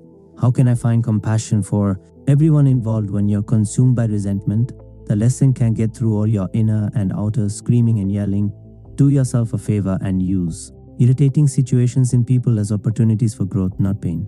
3. Decide you'd rather be happy than right. Sometimes the road to freedom lies in deciding you'd rather be happy than right. Your dead friend should have paid the parking ticket she got when she borrowed your car, or your brother shouldn't have shaved your dog while he was house sitting for you. But if they don't see it that way, instead of spinning out on it for days, wouldn't it feel so much better to just let it go? Is it really worth lugging around all those foul feelings just so you can be right thing to yourself? What do I have to do or not think right now to be happy? And if the answer is, let the jackass think he's right, then so be it. 4. Look at it from all angles. It's important to remember that everyone is living in their own self-created illusion and that you have no idea what they're acting out or where they're coming from. So just because you think something is totally not okay in their illusion, it could be fine and your way could be totally not okay. Look at it from another perspective. Loosen your stranglehold on it being my way or the highway. Let some air in, and you may be surprised how quickly your resentment flies out the window. For example, you send your good friend a text about a dinner party you're having and invite her to come. She sends you a text back saying she can't make it because it's her birthday. You now realize you completely forgot her birthday, so you text her back an apology and a sad face. You hear nothing back, so you text her happy birthday. You still hear nothing back, so you proceed to spin out. You go from feeling awful for hurting her feelings to wondering what kind of idiot adult still cares that much about her stupid birthday, to thinking how much you'll have to spend on a present to relieve your guilt. Meanwhile, she accidentally dropped her phone in the toilet bowl after her last text to you. By being inquisitive about instead of a slave to your reactions to other people, you get the double mammy bonus of not only setting yourself up to forgive them much more easily, because you realize that it's really about you, not them, but you receive the great gift of being enlightened to some of your own not so special traits, so you can grow and learn from them. Much more on all this in chapter Millions of Mirrors in her brilliant book. I mean it, go get it. Loving What Is For, Questions That Can Change Your Life. Byron Katie says we don't attach to people or things, we attach to uninvestigated concepts that we believe to be true in the moment. For example, in the aforementioned scenario, instead of attaching to the quote-unquote truth that this person isn't answering your text because they're upset, all you need to do is ask yourself, why am I freaking out over something that I have no proof is even true? Or how would I feel if I didn't just assume that my friend is mad at me? You could literally be one question away from being happy in any otherwise upsetting situation. 5. Have a total fit, go somewhere alone and far away from other people and beat the hell out of a pillow or a mattress or some other soft inanimate object that won't hurt your fist or punch you back, scream and yell about what a selfish little pig this other person is, and go for it until you're exhausted or someone calls the cops on you. Get it out of your system totally and completely, and then let it go. 6. Remember that you won't even remember this. Try and think about someone who had you totally freaking out and all pissed off 3 years ago. Can you even come up with someone? If you can you get all worked up about them now? Whatever or whomever you're needing to forgive in this moment will most likely be a mere blip not very long from now, depending on the severity of the situation, of course. So why make a huge drama out of it if you're only going to forget about it one day? See it as the future non-event that it is, and start forgiving and forgetting right away. When it comes to forgiveness, what you actually have to do is not hard. It's like quitting smoking. You actually do less than you do when you smoke. You don't have to go to the store to buy cigarettes. You don't have to open the pack, light one up, find an ashtray, etc. All you have to do is stop. All the work is in letting go of your self-created attachment to cigarettes. Same with forgiveness. All you have to do is let go of your self-created attachment to this other person or belief. 7. Forget about it. Once you've truly forgiven someone, wipe the slate clean. So often we form judgments about people, and then no matter what they do, we see them through the lens of that judgment, which means we're just waiting for them to piss us off again, which means we're still in the forgiveness light stage. We're pretending we're cool, but we're really still holding on to some resentment. Release all expectations. Let everyone off the hook. Treat people as a blank slate over and over again. Expect only the best from them, regardless of what they've done in the past. And you may be surprised what you focus on, you create more of. And if you keep expecting people to annoy you, they will not let you down. Focus on their finer points and encourage their good behavior if you want to create more of it. 8. Love yourself. You deserve. Chapter. Loosen your bone. Wilma, you don't paddle against the current, you paddle with it, and if you get good at it, you throw away the oars. Chris Christopherson, singer, songwriter, actor, Rhodes Scholar, still super hot for an old guy. Several years ago, I went on a life-changing trip to India, in case you haven't witnessed it yourself. India is heaving with life, a swarming blur of vibrant colors, honking cars, wandering cows, packed trains, endless slums, elaborate palaces, ancient temples, and sweet-smelling incense is literally full to the brim with humanity chatting and chanting and sitting on top of you while you struggle for space on an overbooked train. Only options are 1. Go with the flow and get 2. Know your neighbor, or to grow a big fat stress-related tumor about it. I am extremely impressed to report that the majority of the country went for option number 1 in India. Some people will spoon you on a bus if you fall asleep next to them, roll down their windows to chat with you in a traffic jam, stare unblinkingly at your non-Indianness, help you if you're lost, insist you get in their family photos at historical monuments, invite you in for tea, burp, fart, and laugh in your face. It's totally annoying and sweet, and makes me think they clearly know something important that I've long forgotten, and that I suspect most of the world has forgotten too. I didn't have to darken the doorway of an ashram, or stick a red dot on my forehead, or partake in any of the other thousands of spiritual options the country is famous for offering. Who needs them? As far as I'm concerned, you can pretty much learn everything you need to know about spirituality and life by taking a hour bus ride through India during wedding season. When I bought my ticket on the Super Deluxe Express bus to Delhi from Agra, home of the Taj Mahal, I was told I was paying a wise rupees extra for the luxury of a 5-hour non-stop ride, as opposed to the hours and countless stops of the local bus. I was so extremely exhausted from the 3 sleepless days I'd spent whooping it up at a camel festival in the desert that the thought of hunkering down on the Super Deluxe and sleeping all the way to Delhi sounded good to me. But what I got instead was a seat next to Mr. Friendly, a middle-aged man who spoke 3 words of English and who insisted on chatting me up, even though I was doing what I thought was a very convincing job of fake sleeping and a very real job of having no freaking idea what he was saying. The bus left an hour late due to massive confusion and overbooking, and took almost 2 hours to get out of town, thanks to the fact that this was November, peak wedding season.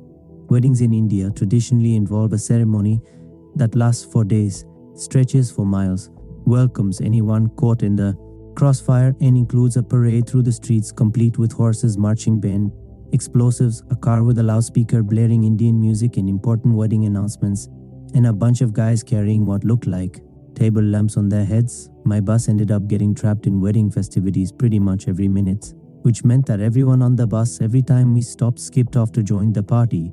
When we finally did get out of town, we kept pulling over to let random people on and off in the middle of nowhere, have some tea, a smoke, a chat, maybe light a fire in the brush.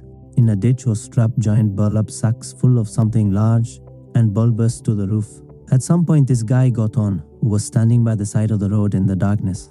We scooped him up without coming to a full stop, and he took his place at the front of the bus, standing right next to my seat, and immediately began hollering at everyone in Hindi.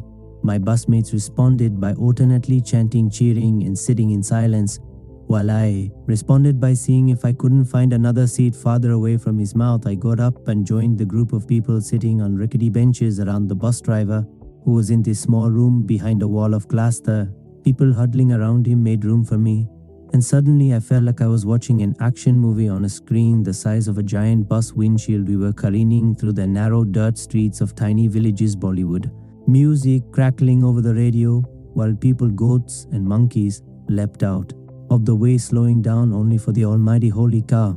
Then all of a sudden, in some tiny nowhere village, the driver pulls over yet again.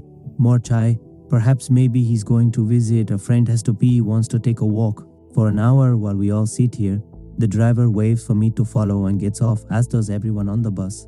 It turns out that Mr. Yell in my ear was some sort of holy man who was just warming up the crowd for a tour of the temples in this small, gorgeous village called Vrindavan. It is, I learned, the place where Krishna met his wife Radha, and where they built hundreds of temples in their honor. So for the next 2 hours, I found myself wandering through the countless temples, gaily tossing flowers onto shrines, holding hands, and skipping in a circle around a statue of Krishna, solemnly chanting, praying, and clapping. And all I could think was how homicidal a bus of New Yorkers on the express bus from New York to DC would be in a similar situation. Meanwhile, not one person on the bus was expecting this, and not one person complained, even though when we finally got back on the bus, it was well past the time we were supposed to be arriving in Delhi, and we were still a good 5 hours away. Instead, they all thanked and tipped the holy man and spent the rest of the ride merrily chatting away with one another. After that, we stopped at a roadside restaurant for dinner, then another pee break. Then I was waking up the family I was staying with in Delhi at AM. They of course acted like it was the middle of the afternoon and insisted I share a cup of tea. Here's what India taught me about tapping into the mother lode. Talk to strangers. We're all family on this planet. Expect and enjoy the unexpected. Find the humor, join the party, live in the moment. Time spent enjoying yourself is never time wasted. Share your space. Loosen your bone, Wilma, love yourself, and life becomes a party. Part 4. How to get over your BS already chapter. It's so easy once you figure out it isn't hard. Reality is merely an illusion, albeit a very persistent one. Albert Einstein, scientist, awesomist. I was hanging out in my sunny California home one morning, reading the newspaper with the doors flung open and the stereo blasting, when all of a sudden a bird came tearing into my living room, was flapping around like a maniac, flying into lamps and plants, spreading leaves, feathers, poop, and panic all over the place. In an attempt to escape, he kept slamming himself into the window while I feebly chased him around with a flip-flop, trying to guide him back towards the open door. It was awful to watch. The poor guy was all panting and wild-eyed, his little birdie heart no doubt about to explode with fear, while he threw himself over and over again into the glass at full speed. I finally managed to escort him outside to freedom, and then spent a very bothered few minutes calming my own little birdie heart while I revisited the scene of the accident. I imagined his confusion and frustration. I can see the sky. It's right there if I fly hard and fast enough. I know I can reach it. It made me think of the way so many of us live our lives. We can see what we want and nearly kill ourselves trying to get it in a way that's not working. Meanwhile, if we just stopped, got quiet for a minute or two and looked at things a little differently, we'd notice a door to what we want being held open for us by the nice lady in the bathrobe across the room. Then all we'd have to do is fly through it. Oh, the drama we create for ourselves. We're so deeply wrapped up in our stories. I don't have the money. I'm not good enough. I can't quit my job. I'm lazy. I have bad hair trudging through life with our heads down, clinging to our false beliefs, like lifeboats full of doo-doo that we prevent ourselves from seeing the literally infinite sea of possibilities and opportunities surrounding us at every single moment. Have you ever walked down a street that you've walked down a million times and suddenly noticed a house or a tree or a mailbox or something else totally obvious and in your face that you've never noticed before? Or have you ever suddenly become aware of the eye color of someone you've known for years? Or have you ever looked at your mother and thought, I was inside of that woman? Once all of this stuff didn't suddenly appear and then you noticed it. It was all there all along. You just weren't experiencing it because your focus was directed somewhere else. Here's a cool exercise. Right now, look around wherever you are and count the number of things you see that are red. Take about a minute and count them all. Now stop, close your eyes, and try to think of everything around you that's yellow. There's probably a ton of yellow, but you didn't see it because you were looking for red. What you choose to focus on becomes your reality. And that's just an example of what we're not noticing that we can see. There's also an infinite amount of emotions, thoughts and beliefs and interpretations and sounds and dreams and opportunities and smells and points of view and ways to feel good and responses and non-responses and things to say and ways to help.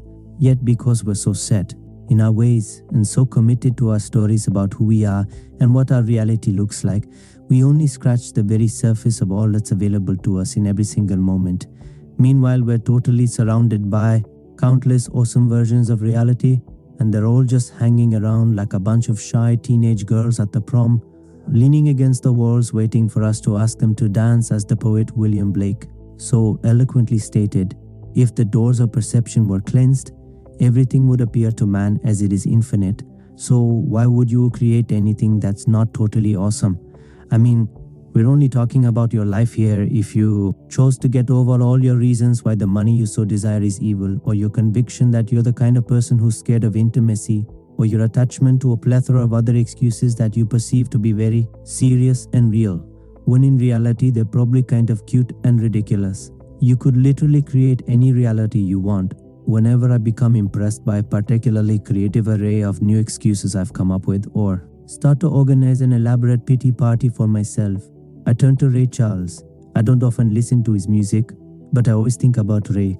When I need a kick in the rear end, he was a broke, blind minority who was orphaned by the age of and raised in the colored part of town in a time when slavery wasn't all that distant of a memory, and he went on to become one of the most influential and successful American musicians of all time.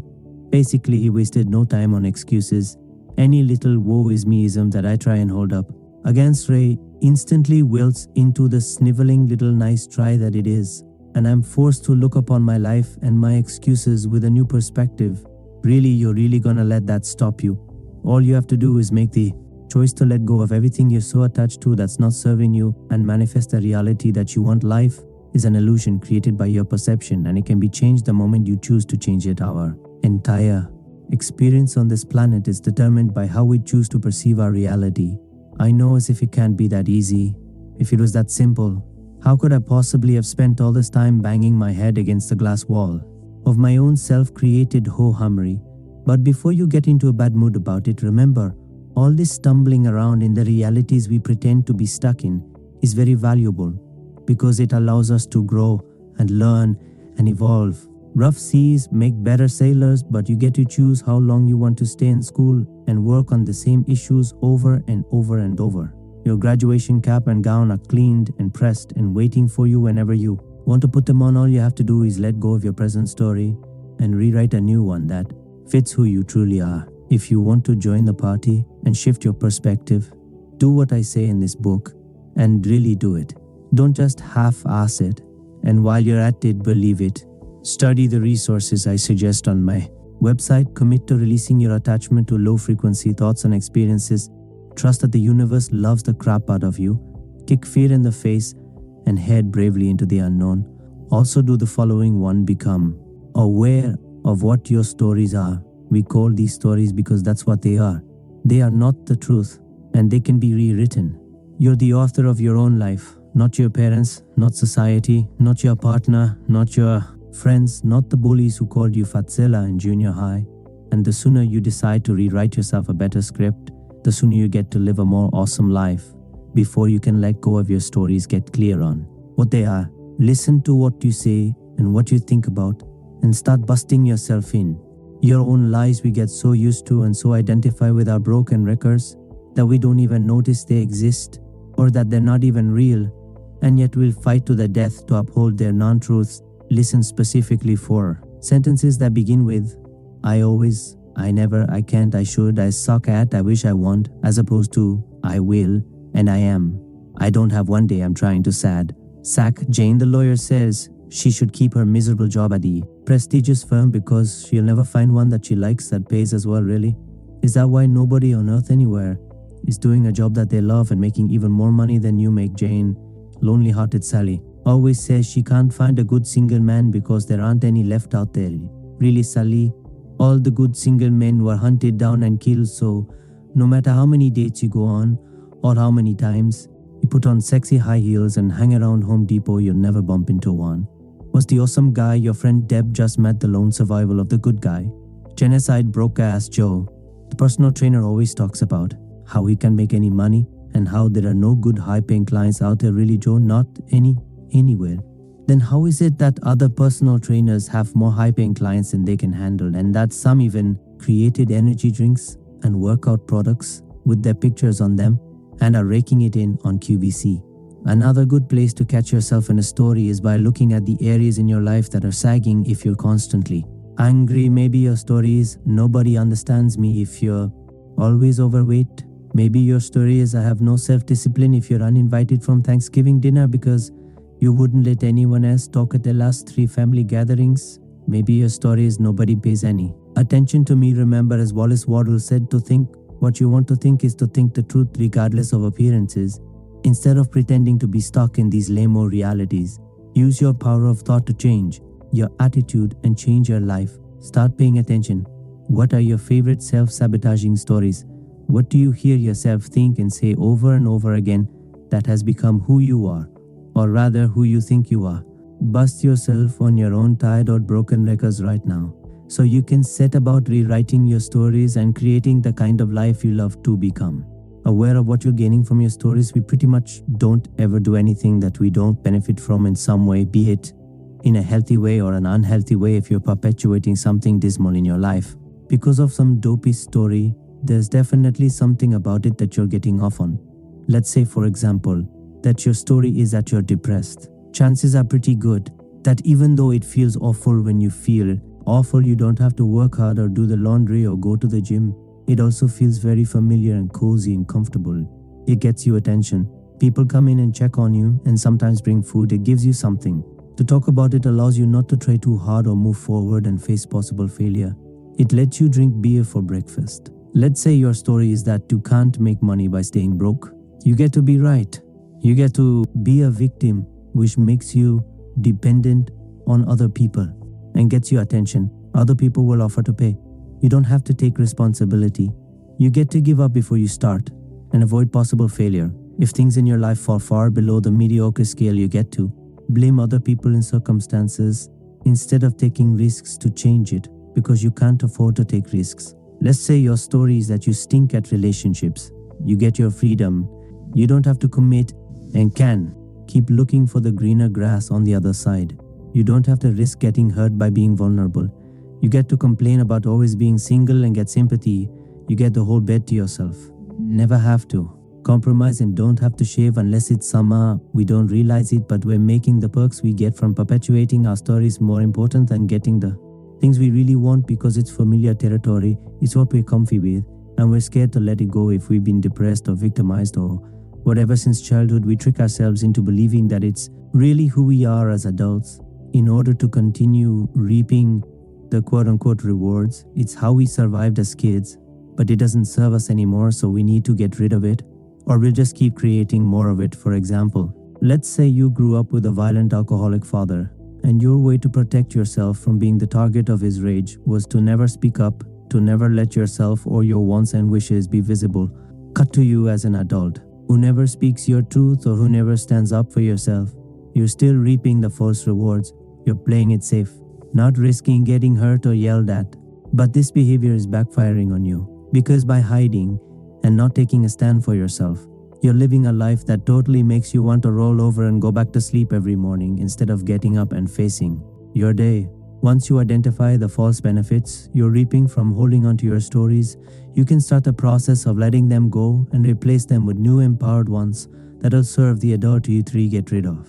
Your stories, once you know what the beast looks like, you can slay it, take your list of can'ts and shoulds and I nevers, etc., and write stream of consciousness in a journal and really feel in your body what you're getting from these old limiting beliefs such as I feel special, I feel safe, I get to live with my parents and never get a job, etc. Make a list of these false rewards, really push yourself to get them all onto the page.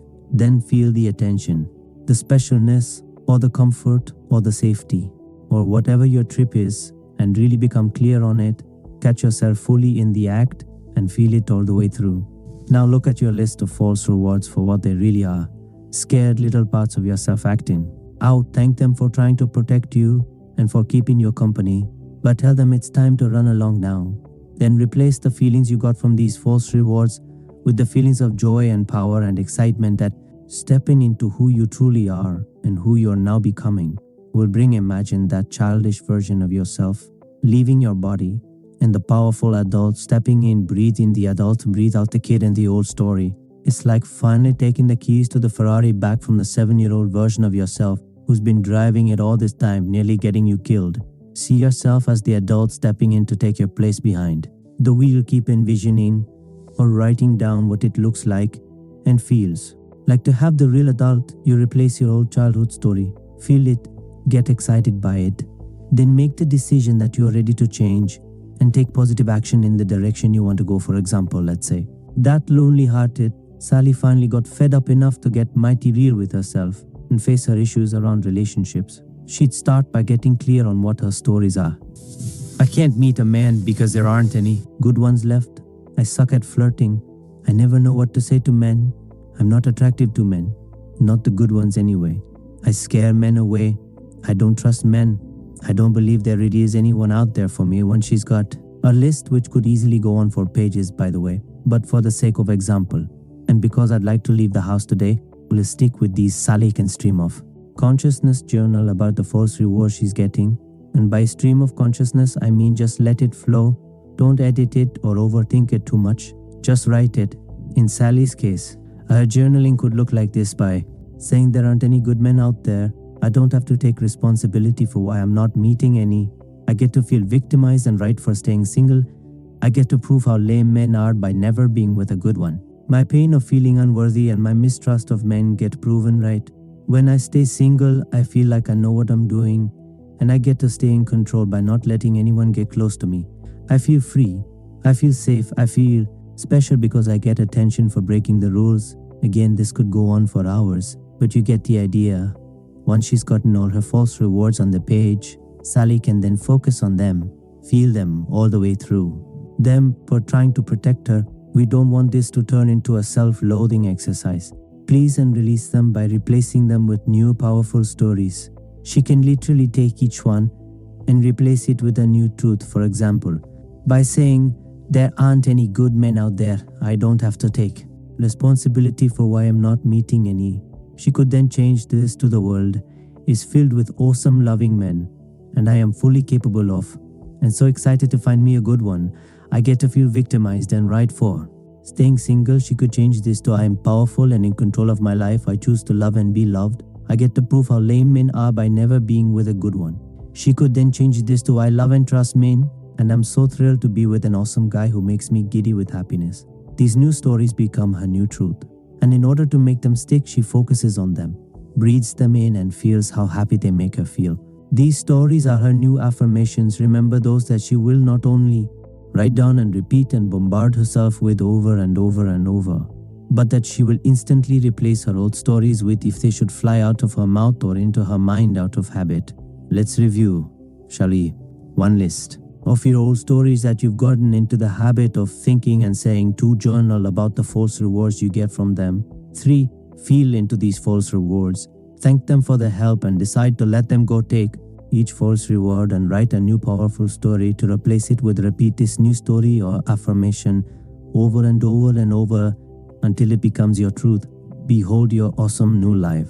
Nothing in this world is permanent, including our stories, yet we try to hold on to them for false security, which ultimately leads to sorrow and loss.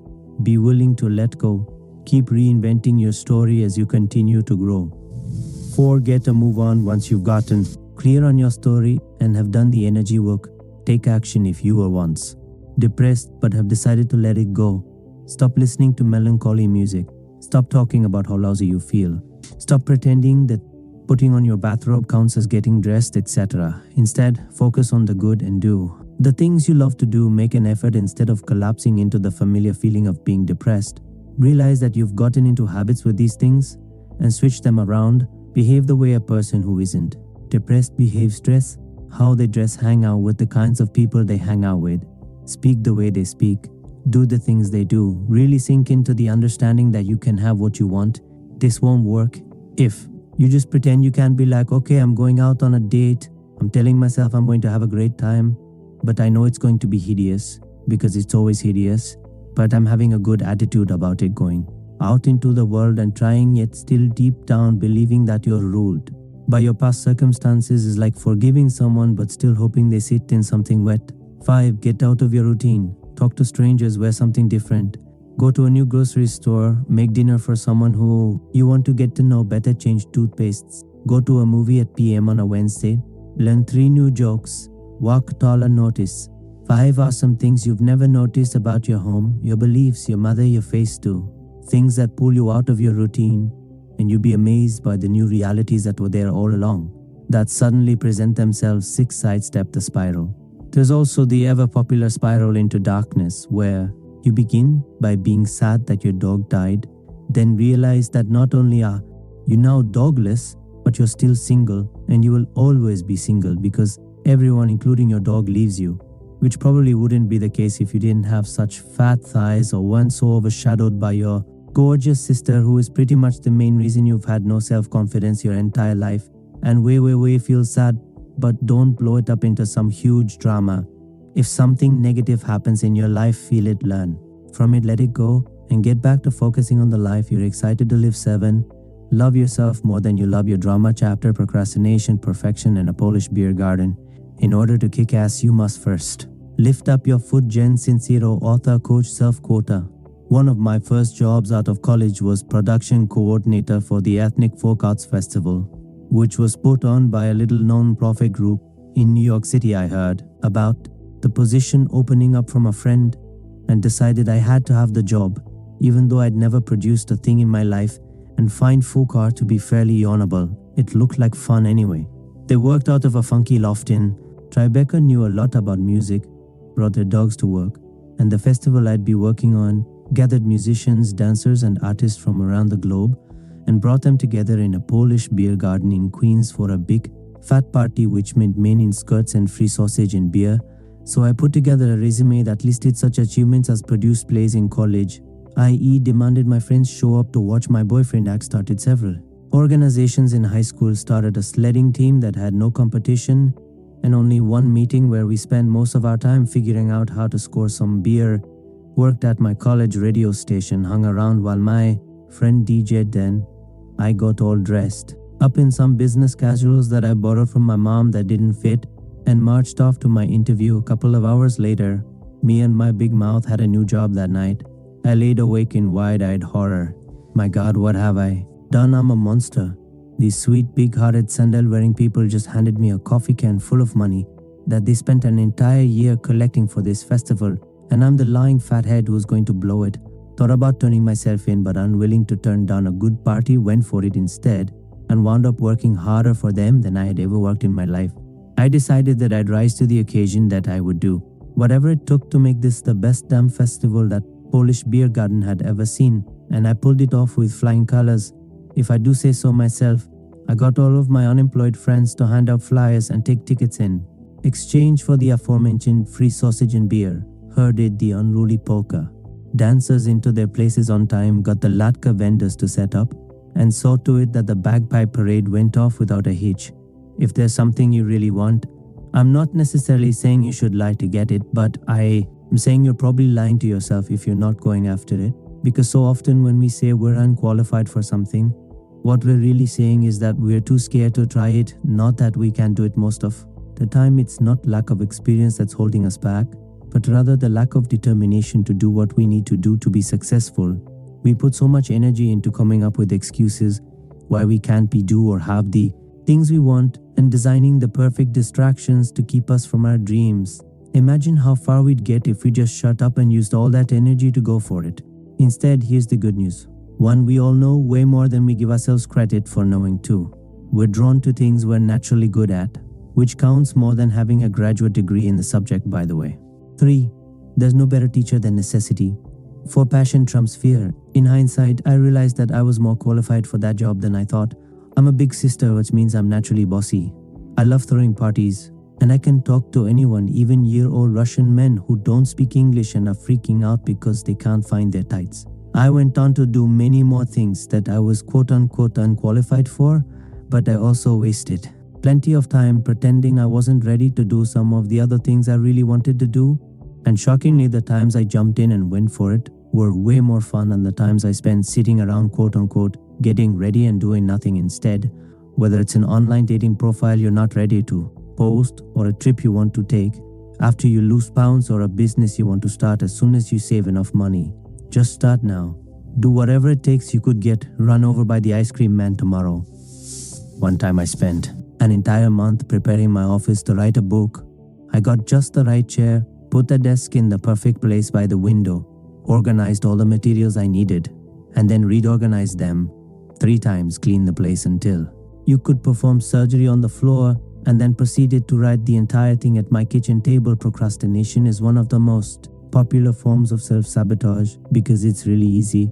There are so many fun things you can do in order to procrastinate, and there's no lack of other people who are totally psyched to procrastinate with you. And while it can be super fun in the moment, eventually the naughtiness buzz wears off and you're sitting there a few years later feeling like a loser, wondering why the hell you still haven't gotten your act together, and why other people you know are getting big fat promotions at their jobs, or taking trips around the world, or talking about the latest orphanage they've opened in Cambodia on NPR.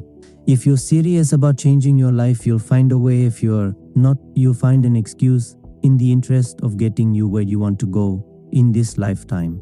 Here are some tried and true tips to help you stop procrastinating. Remember that done is better than perfect. Just get the damn website up already, or send out the mailer, or make the sales calls, or book the gig. Even though you're not totally ready yet, nobody else cares, or will probably even notice that everything isn't perfect, and quite honestly, nothing ever will be perfect anyway, so you might as well start now. There's no better way to get things done than to already be rolling along. Momentum is a wonderful thing, not to mention highly underrated, so get off your ass and get started now. 2. Notice where you stop when you're working on whatever you're working on, or whatever you're pretending to work on. Where exactly do you stop? Is it when you have to do the research, make the scary phone calls, figure out how to raise the money right after you start, when you have to commit when it starts getting good, right before it takes off, before you even get out of bed? You can pinpoint the precise moment that you say, screw it, I'm out of. Here you can prepare yourself for hitting the oil slick by hiring coaches or assistants, or by psyching yourself up, or delegating that particular part of it out, or by removing known distractions. For example, let's say you discover that every time you sit down to make calls and try and book yourself a speaking gig, you mysteriously find yourself pulled into Facebook for hours. Here's your solution. Turn off the internet, or go someplace to make your calls where you can get online, like a park or your car or Antarctica, and then decide that you have to make 5 calls before you can check back in and see if anyone commented on the picture you posted of your cat eating a potato chip. 3. Make a bet with someone. Mean a good way to make yourself accountable is to make a bet with someone who will hold you to it. They must have no mercy. They can't coddle you or understand that you tried your best. You want the kind of person who will make you feel humiliated even before the excuses start to come out your mouth, or who will show up at your doorstep with a burlap sack, a big rock, and a blindfold should you attempt to wiggle out of paying your debt. And make sure you bet something that's painful to lose, but not too unrealistic. For example, you could bet someone $1,000 that you'll have the first chapter of your book written by a certain date. Make it a payable amount that you really don't want to pay, but that's barely within your reach. Then write the check out to him, include the payment date, and keep it over your desk to remind you what's in store if you don't get the job done. And if you really want to up the stakes, tell him that if you don't meet your deadline, instead of giving him the money, you donate the $1,000 to a group or cause that makes your flesh crawl personally. This kind of horror works wonders for my self-discipline for on it and work with it if you're the kind of person who blows everything off until the last minute and you know this about yourself. Why waste your time freaking out while you're not doing what you're supposed to be doing? Go to the damn beach, have a cocktail, and when the pressure's on, get down to business. There's nothing worse than time wasted pretending to work or stressing out while trying to have fun. No work gets done and no fun is had. It's the worst of both worlds. Figure out how much time you truly need to get the job done and go do something else until the clock starts ticking 5. Love yourself right now. Wherever chapter the drama of overwhelm. I have lived a long life and had many troubles, most of which never happened. Mark Twain, American author, humorist.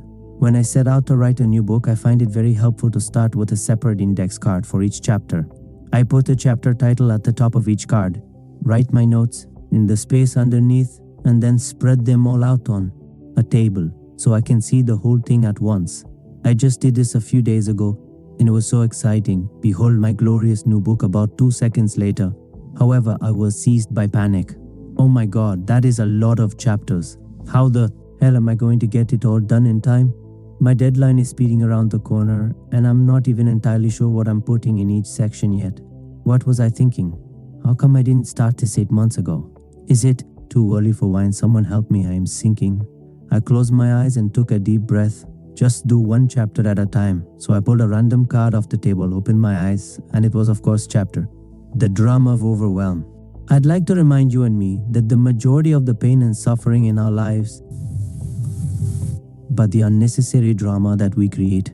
If we happen to find ourselves, for example, in a catatonic state of overwhelm, hugging our knees while rocking back and forth with our mouths hanging open just like everything else in our lives, all it takes is a shift in perception to create a new reality.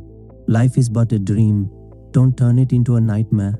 We are so unbelievably blessed to have all the things. We have all the opportunities and ideas and people and tasks and interests and experiences and responsibilities to freak out about it all rather than enjoying the living of our lives is like throwing pearls before swine, such a waste of such a glorious gift in the interest of helping you get a more pleasant perspective on your massive to-do list.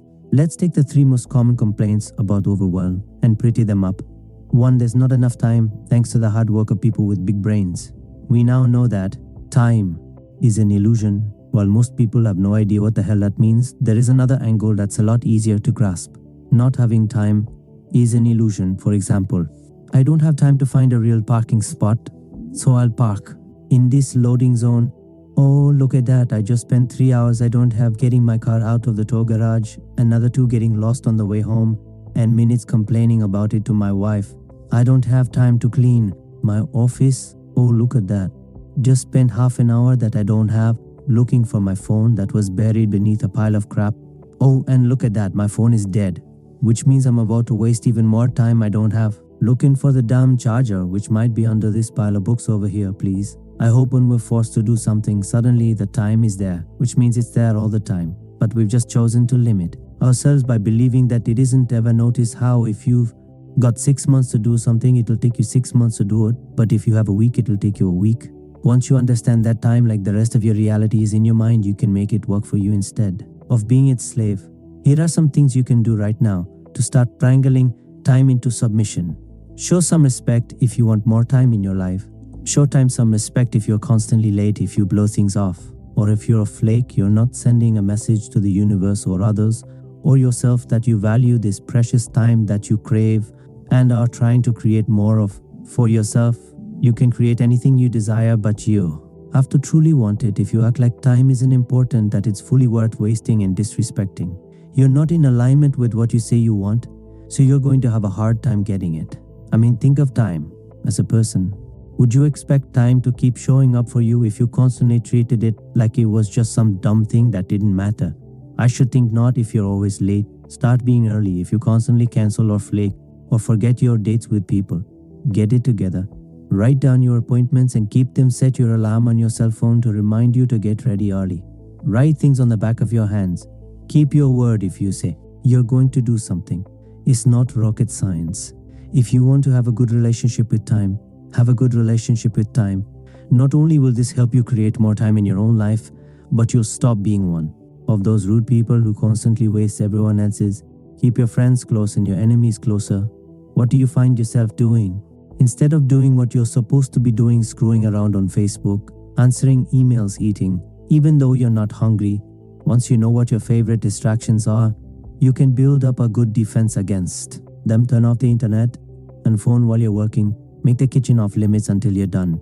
If you constantly find yourself standing in front of the open refrigerator door in a stupor, we get into such bad habits that half the time we don't even realize what we're doing. Once you become aware of what your weak spots are, you can start to protect yourself against them. Chunk it down. There's nothing more deflating than looking at some giant task and wondering how you'll ever get it all done. So don't try and eat the whole elephant at once. Break it down into bite-sized bits. For example, instead of walking around your entire house from one catastrophically messy room to the next, wondering how you're ever going to clean the whole gigantic thing and trying to figure out how you can justify not doing it, instead of trying to figure out how you're going to do it, break it down and just focus on one room at a time.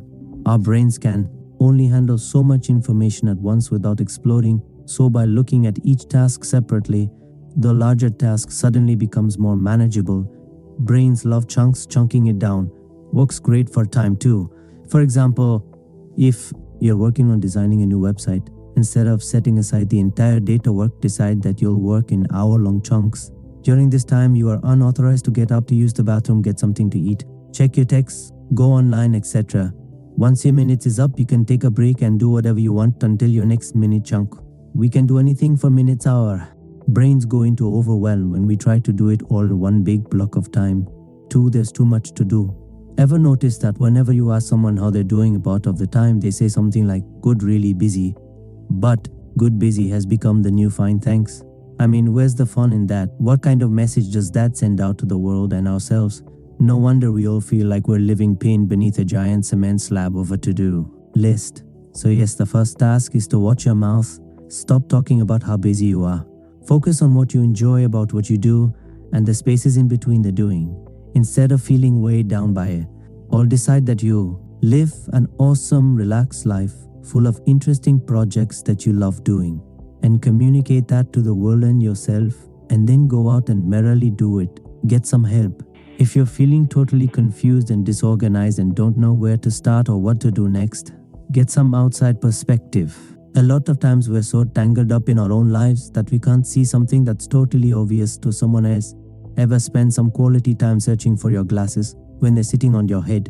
It's sort of like that. You could spend hours or days or months or forever trying to figure out how to redo your website, or plotting out an exercise regimen, or figuring out how to organize your office when someone who isn't as buried alive by all the moving parts as you are can nail it right away. Get a new pair of eyeballs on the situation. Get someone who knows what they're doing.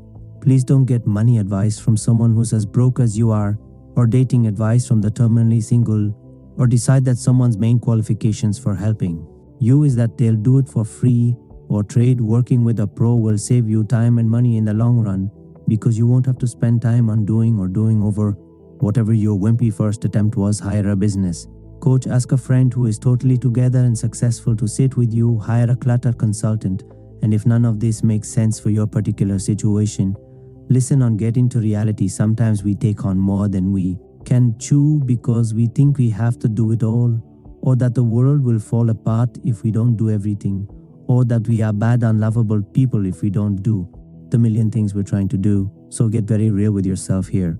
Why are you doing all the things you're doing? Is it absolutely necessary that you do it all? Do you need to do it all at the same time? Can some of it wait, be handed off to someone else, dropped altogether? And if you must do it all, what would make it more enjoyable? Just like chunking down your time, chunking down your task takes you out of freak out mode and puts things into manageable bite-sized pieces. Here's how to break it down. Make your to-do list. Look at it. What needs to happen right now? What can wait? Put these on 2 separate lists. Hide the wait list. What are the big important tasks on the now list? What are the little piddly ones? give the piddly ones to someone else, or save them for off hours and spend the day doing the most important tasks. It's called prioritizing people. The shorter the list you're working with, the better you'll feel. And remember, you're never gonna get it all done. So stop stressing about it. Do what you can do, enjoy, instead of trying to do it all in misery. Delegate or die. One of the best ways to lighten your load is to stop being a control freak and/or a tightwad and hire someone to help you or delegate to those around you. You absolutely cannot grow a business, get promoted, or be a cool parent. And you absolutely will go gray before your time if you try. And do every single little thing by yourself. Figure out which tasks you hate doing, or have always been bad at, or just don't have time to do, and find someone else to do them. I realize the reason you may not have done this yet is because you can't afford to hire someone, or because you think you're the best at it, or because you're a control freak. But like many other excuses, the answer is often there. You're just not looking at it properly. If you absolutely had to get some help, if it was a matter of life or death, what would you do? You could get an intern from your local college. You could get a friend or family member to help you out. You could hire someone for just minutes a week and increase as you go. You could sell something to bring in the money, to pay someone or borrow it or push yourself to make it. You could hand it over to human resources and make it a problem. You could ask your husband to empty the dishwasher and get your teenager to clean out the garage so you'd have more time. Help is all around us. Sometimes receiving it is simply a matter of looking at it differently or not giving up so easily. Deciding that you can't have something you need or want instantly cuts you off from the flow of manifesting. It as well as distances you from the path that lit you up about it in the first place.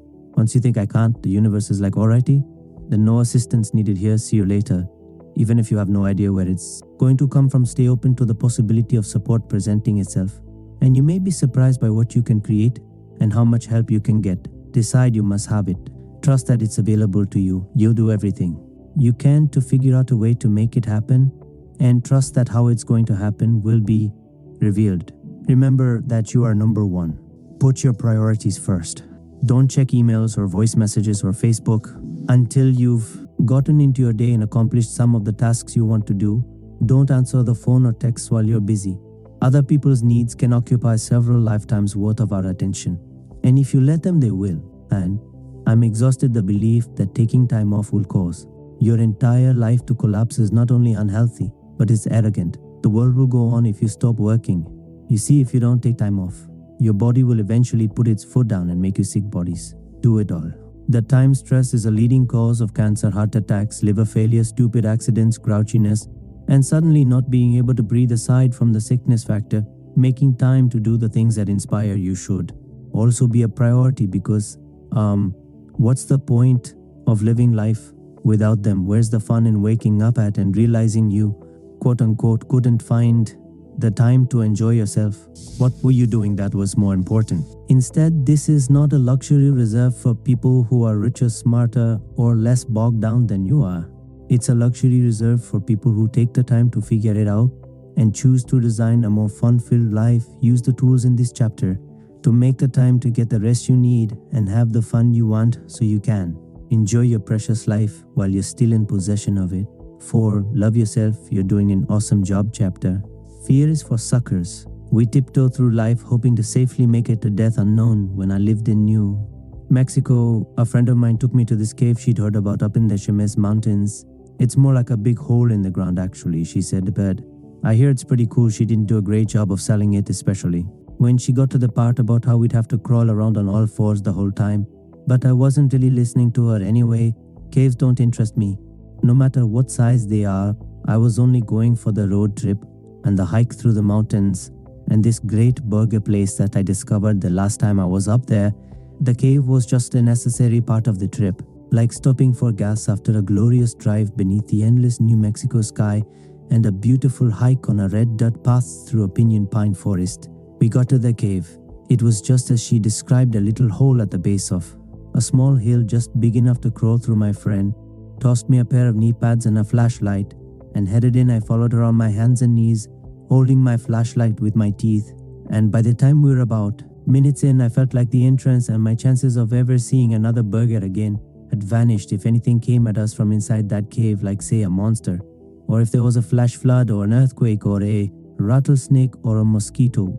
We were totally screwed. The craggy white rock tunnel surrounding us had closed in so tightly that when my friend finally stopped crawling and leaned against the wall to sit, she had to do so with her head bent so far forward it looked like she was about to start chewing on her neck.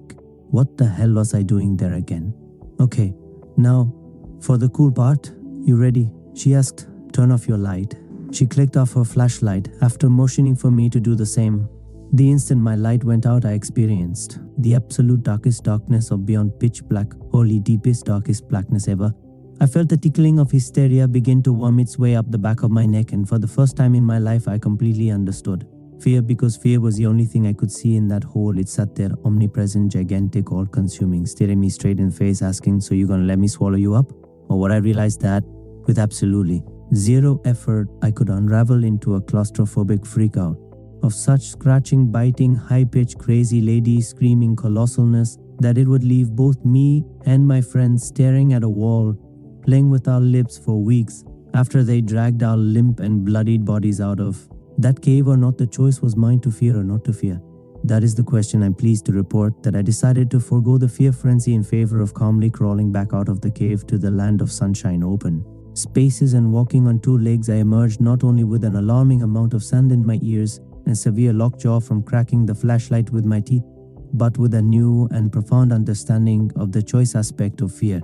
It's so simple. Fear will always be there, poised and ready to wreak havoc, but we can choose whether we're going to engage with it or turn on the lights, drown it out and crawl past it. I also realized that drowning it out is actually pretty easy. We've just been conditioned to believe otherwise. We've made being in fear a habit. We're pumped full of it, as children like sugar. As we grow, we continue to take in the bad news on TV and the horror in the papers and the violence in books and films and video games and all this junk that fills us to the brim with fear about our world. We're taught to play it safe and not take risks, and to caution everyone around us to follow suit, and it's become such an accepted part of our social conditioning that we don't even realize we're doing it. For example, what would your immediate response be to someone you really loved and deeply cared about if they said, while sputtering with excitement, any of the following things to you? I'm taking out a gigantic loan to build my dream business. I'm going to travel around the world for a year by myself. I'm quitting my secure full-time job to become an actor. I met the most incredible person last week and I'm totally in love and we're getting married. I'm going skydiving for the most part. When we watch someone take a leap of faith, our first reaction is to scream, look out. We've not only made a habit out of smearing our fear and worry and doubt all over each other, but we pat ourselves on the backs for it because we believe that it shows how much we care. That's something worth being scared of. If you ask me, there's something called the crab effect. If you put a bunch of crabs in a bowl, and if while they're all in there crawling all over each other, one of them tries to climb out, the rest of them will try to pull him back down instead of helping to push him out. No wonder they're called crabs. Imagine how different our world would be if we were less crab-like, if we were not only taught to really truly believe in miracles. Yes, I realize how dorky that sounds, but we're rewarded and supported instead of cautioned and screamed at for taking huge leaps into the unknown. We give a lot of lip service to the idea that anything is possible, and we all grow up with posters of kittens and baby seals on our walls that say, follow your dreams on them, but should you actually do something radical, older, flashing lights and sirens go off? Know what I'm saying? Fear lives in the future. The feeling of being afraid is real, but the fear itself is all made up because it hasn't even happened yet. Death, going bankrupt, breaking a leg, forgetting our lines, getting yelled at for being late, getting rejected, etc. Most of the time, we have no guarantee that what we fear is going to even happen, and that if it does that, it's going to be scary. Take death, for example. For all we know, we leave our bodies and melt into a state of pure love and light and sparkly things and unicorns and bunnies and eternal orgasmic giddiness. We can be as sure of that as we can about anything else in the future. So why create all the drama? All it takes to turn the fear factor around is learning to be comfortable instead of terrified of the unknown. And this is done through faith. It basically comes down to how you choose to go through life. Is your fear greater than your faith in the unknown and yourself? Or is your faith in the unknown and yourself greater than your fear while you're making your choice? Here's a mouthful from good old Helen Keller. Life is either a daring adventure or nothing to keep our faces toward change and behave like free spirits in the presence of fate is strength undefeatable. There's that incredible moment when you decide, screw it, I'm going for it, and suddenly the thrill overtakes the fear, and then you're flying on the magic carpet, you're signing on the dotted line to buy the house, confronting your father, sliding the ring onto the finger, stepping onto the stage in front of thousands. I mean, talk about feeling alive. On the other side of your fear is your freedom. Here are some helpful ways to navigate your way through the jungle of fear. One, view fear from your rearview mirror. Think about some radical thing you did in the past that literally gave you the shakes. It was so big and scary. And now look back on it. How terrifying is it now, Ken? You conjure up any scary feelings about it, even a weensy twinge of fear. Keep this in mind as you face each new challenge, no matter how intimidating your next great leap forward. Seems at the moment it'll be a pipsqueak when you look back on it someday. So why wait? Why not look at it through pipsqueak colored glasses right now? Envision your challenges from the future. Look back on them from a place of victory, and they will lose much of their power to paralyze you. I always use my first trip to India as an example. When I'm being a weenie about doing something that really scares me. It was one of my very first international solo trips, and even though my experience with anything Indian up to that point pretty much consisted of a couple Ravi Shankar CDs and some chicken tikka masala, I figured it would be such a cool place to see. I wanted to go somewhere totally new and experience a reality that was as different from my own as possible. I thought going to India would be like going through the looking glass. So I buy my ticket, and then it hits me. What the hell am I trying to prove? Why am I doing this? I'd never gone anywhere that far away by myself before, where I knew no one didn't speak the language, had no idea what to expect. And I swear, I built it up to become one of the most terrifying things I ever did in my life, because I imagined myself as this tiny little dot all the way on the other side of the globe, floating around in space, where I was utterly anonymous. A ghost, a stranger, where I could disappear without a trace, and nobody I loved would have any idea what happened to me. Poof, it got so bad that I started fantasizing about seriously injuring myself, or that my best friend would die so I wouldn't have to go. For some reason, just cancelling my ticket never entered my mind as luck would have it. However, nobody died, and I found myself being driven to the airport like I was going to my own funeral the moment I stepped into the international terminal at the airport. However, I was swept up into a sea of colors and people from all over the world, and movement and languages, and my terror was instantly bulldozed by excitement. I'm going to freaking India. When I got on the plane, I sat next to this gorgeous Indian woman wearing a pink sari and huge gold earrings, who turned to me, smiled, and offered me an MM. And that's when it really sank in. You're not alone, you ding dong. You're surrounded by people, and one of the most basic, common human needs is connection. I then proceeded to spend 2 months traveling around a country that is now by far one of my favorite places on this planet, and that sparked in me a love for travel that has completely changed my life. This and other examples from my own life keep proving to me over and over that our greatest fears are the greatest waste of time. Face your fears with the truth that they're all in your mind, and they will lose their power over you. 2, flip the fear when you find yourself letting fear push you around. Look at it from a different perspective. Start by breaking it down, finding what it is that you're really afraid of, and then flipping it around to make it work for you, not against you. Show it whose boss. Feed your fear a suck. It's sandwich, for example. I want to write a book, but I can't get myself to sit down and do it. Why not? I'm scared that if I do it, it'll be terrible. What happens if it's terrible? If it's terrible, I'll look stupid. What, people will make fun of me? Then what, I'll feel ashamed. Okay, so you're not writing your book in order to protect yourself from feeling stupid and ashamed. Now flip it. How stupid and ashamed will you feel if you don't write your book? Well, I know it's a brilliant idea and it's a big dream of mine. So your strategy of not writing it in order to protect yourself from feeling stupid and ashamed. Protect you from feeling stupid and ashamed, no. And since you're risking feeling stupid and ashamed either way, which version is worse? Trying to write it and having it be terrible, or never going for it and living an unlived life of mediocrity, wimpiness and shame? Living an unlived life of mediocrity, wimpiness and shame.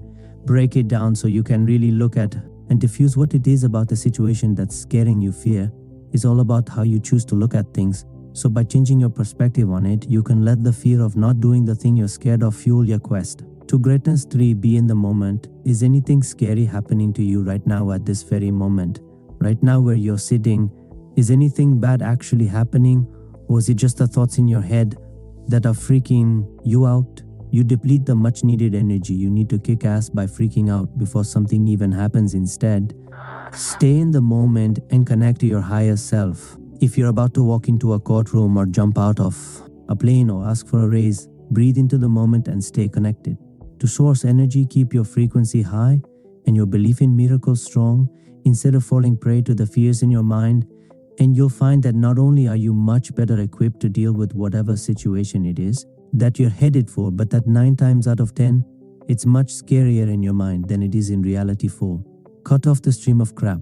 Be more conscious of the information you absorb. What blogs do you read? What shows do you watch? What books do you read? What stories do you read in the paper? What movies do you go to? Whose opinion do you ask? What do you focus on in your day-to-day life? This isn't about being in denial or out of touch with what's going on in the world. It's about how much of this information you really need. Are you staring at a car accident? Or are you gathering information that will allow you to contribute to positive change? Wallowing in the pain and suffering isn't going to help anyone, yourself included, any more than starving yourself will help the hungry. If you want to help the world and yourself, keep your frequency high and do your work from a place of power and joy. 5. Don't think of anything upsetting in bed at night. Our minds turn into gigantic magnifying glasses that make all our fears bigger when we're lying there as a captive audience at arm in bed with nothing to distract us, unless you're going to get out of bed right then and there and take some sort of action. Don't waste your precious time thinking about your problems. Every time you do this, it's never as bad the next morning. When you get up, you know this, and yet use your meditative powers to move troubling thoughts out of your mind. Focus on relaxing every single muscle in your body one by one, slowly and intentionally, so that it takes up all the room in your brain that you are using to freak out with. Breathe deeply and think about all the incredible things in your life. Listen to a guided meditation. Do whatever you can to get a good night's sleep, and then deal with whatever it is in the morning, because the only thing worse than staying up all night freaking out about something is then being too exhausted the next day to deal with it. Either 6. Love yourself and you will be invincible. Chapter Millions of Mirrors. No one can make you feel inferior without your consent. Eleanor Roosevelt, activist, feminist, superhero, longest-serving First Lady of the United States. Eva. One of the most staggering things about other people is that they provide us with valuable and often alarmingly intimate information about who they are. As soon as we meet them, if we pay attention, we can pick up on the major clues they're sending out through their body language, their appearance, their lifestyle, their actions, their interests, their words, how they treat their dogs, the waitress themselves, etc.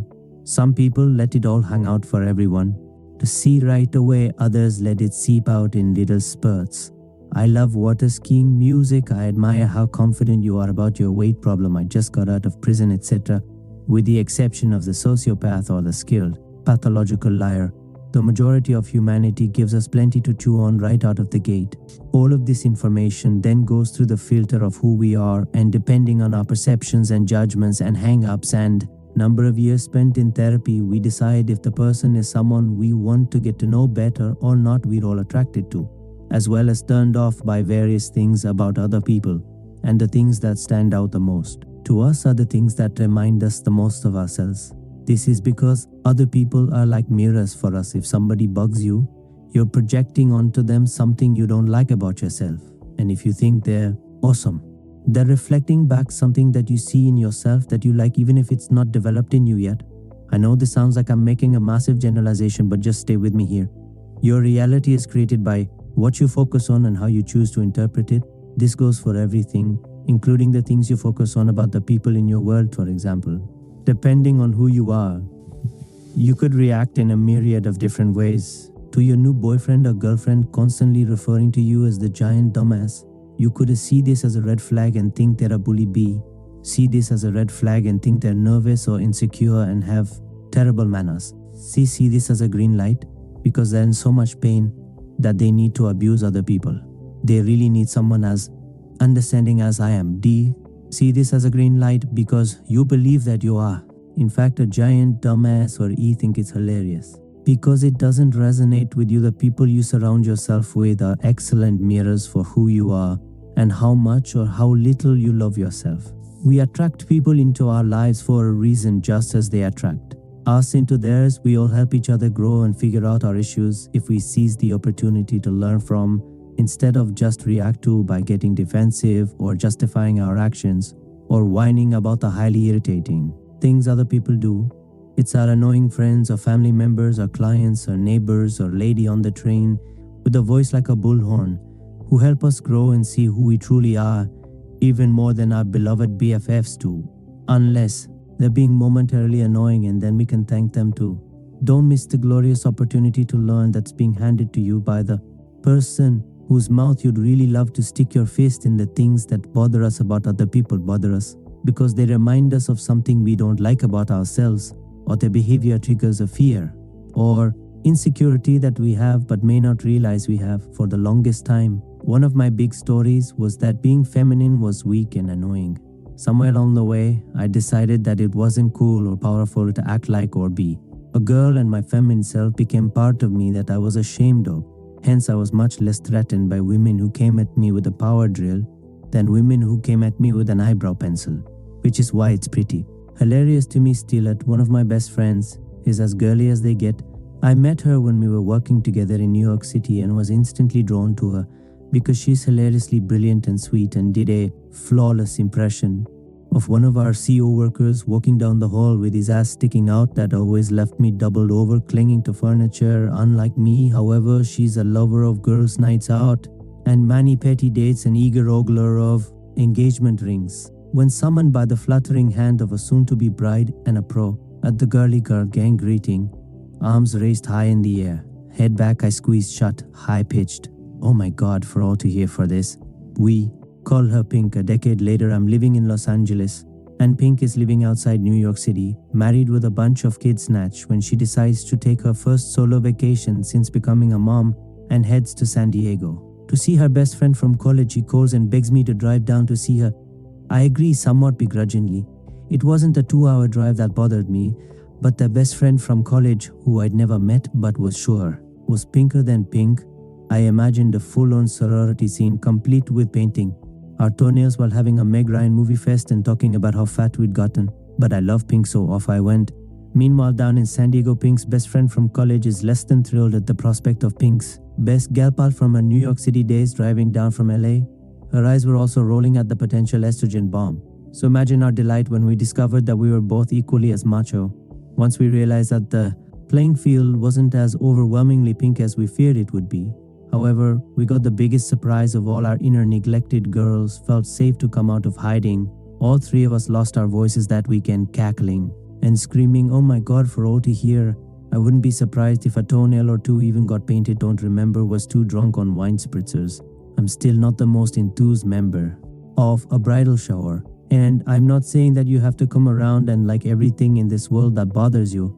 But I am saying that if you actively don't like something, it's because it resonates with you on some level.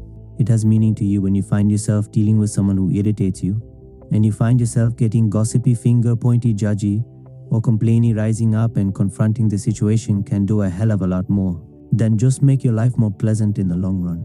It can help you heal and grow and get out of victim mood, because it forces you to deal with the gnarlier aspects of yourself, the parts that make you not so proud none of. Us scared to admit that we're dishonest, conceited, insecure, unethical, mean, bossy, stupid, lazy, etc. But that's what attracted you to the people you notice it in, and them to you in the first place. And admitting it is the first step in letting it go. If people are annoying in a way that has nothing to do with us, we either don't notice it or we don't get that hung up on it. For example, say there's someone in your life who you find to be an insufferable know-it-all. Every time you open your mouth to talk about something you did, she says she's already done it. Anything you know, she already knows and knows much more about, and she has to make sure you and everyone within a mile radius knows how much more she knows about it, while you find yourself entertaining fantasies about putting her head through the wall every time you're around her. Someone else might be hanging on her every word, unable to get enough of her fascinating and brilliant conversation. The reason she makes you so crazy is because you most likely are A. know-it-all yourself, or you worry that you are one, or you have insecurities about people thinking you know nothing.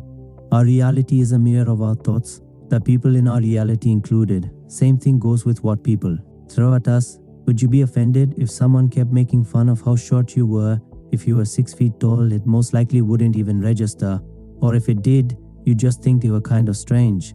But if they teased you about being bossy and deep down you feared you were, it would definitely get your attention. It would also mean they have energy around their own bossiness if they're recognizing it in you. But that's not your problem. What you focus on, you create more of in your life. If you're consciously or subconsciously focused on certain beliefs about who you are or who you want to be or who you do not want to be, you will attract people who mirror those traits right back at you. This is why when you're dealing with a backstabbing quote-unquote friend or some sort of toxic person that you need to stand up to or kick out of your life, you get caught up in this self-inflicted trap of not wanting to hurt the other person or latching onto their finer qualities or fearing the worst. If you don't put up with their crap, I don't care how long you've been friends with someone or how sorry you feel for them or how they really helped you those 8 million times or how hilarious, successful, hot, inspiring, desperate, scary, connected, brilliant or helpless they are, because the reason you're having trouble standing up to them isn't about any of that. What's really going on is you're being faced with rewiring your limiting beliefs about yourself, and you're using these excuses for these other people to avoid facing your own issues around sticking up for yourself at the end of the day. It's not about them, it's about you believing you're worthy of being loved and seen for who you really are. When we agree to let ourselves down in favor of supporting the bad behavior of others, it often stems from the same impulse. We're unwilling to make other people more uncomfortable than they just made us, not terribly studly in the old self-love department. Is it by making them uncomfortable? Declining to participate in their drama, by the way, not by being equally abusive back. This isn't about getting an eye for an eye and sinking to a lower level. It's about standing up for your highest self. No matter if the person you're dealing with should choose to have the experience of feeling disappointed, feeling hurt, feeling inconvenience, seeing you as a crazy person, it's about respecting yourself instead of catering to your insecure need to be liked. This is incredibly powerful because when you love yourself enough to stand in your truth, no matter what the cost to everyone, benefits, you start attracting the kinds of things, people and opportunities that are in alignment with who you truly are, which is way more fun than hanging out with a bunch of irritating energy suckers. And by declining to participate in other people's drama, i.e. refusing to rip people to shreds, to complain about how unfair the world is, etc., you not only raise your own frequency, but you offer the drama queens the chance to rise up too. Instead of everyone continuing to play a low, lame game, never apologize for who you are. It lets the whole world down. We all know someone who does not take from anyone. Ever we look upon these types of people with wide-eyed reverence and would never dream of being stupid enough to present them with any of our own BS or try to make them wrong. Why? Because we respect them and are usually kind of terrified of them in a healthy way. And why do we respect them? Because they respect themselves. So how can you get rid of your lame-o projections and judgments and grace the world with your highest, most unapologetic self? One, own your ugly. Start noticing the things that drive you nuts about other people, and instead of complaining or judging or getting defensive about them, use them as a mirror. Especially if you find yourself getting really worked up, get mighty real with yourself. Is this quality something you have yourself, or is there a certain aspect to it that you're loath to admit is just like you? Or does it remind you of something you're actively trying to suppress or avoid, or that you're actively doing just the opposite of, or that you're threatened by? Become fascinated by, instead of furious about the irritants surrounding you, and go get your learning, or to question your ugly.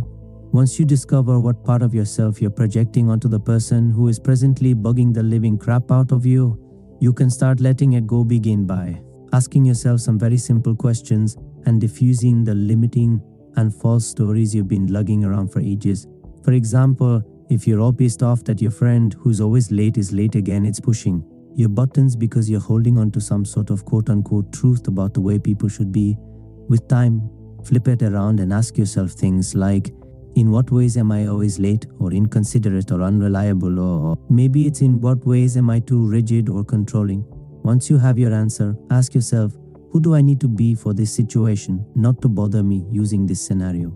Let's say you discover that you're a lot more rigid than you care to admit. This is very valuable information, because now you know that in order to be happier, you need to loosen your bone.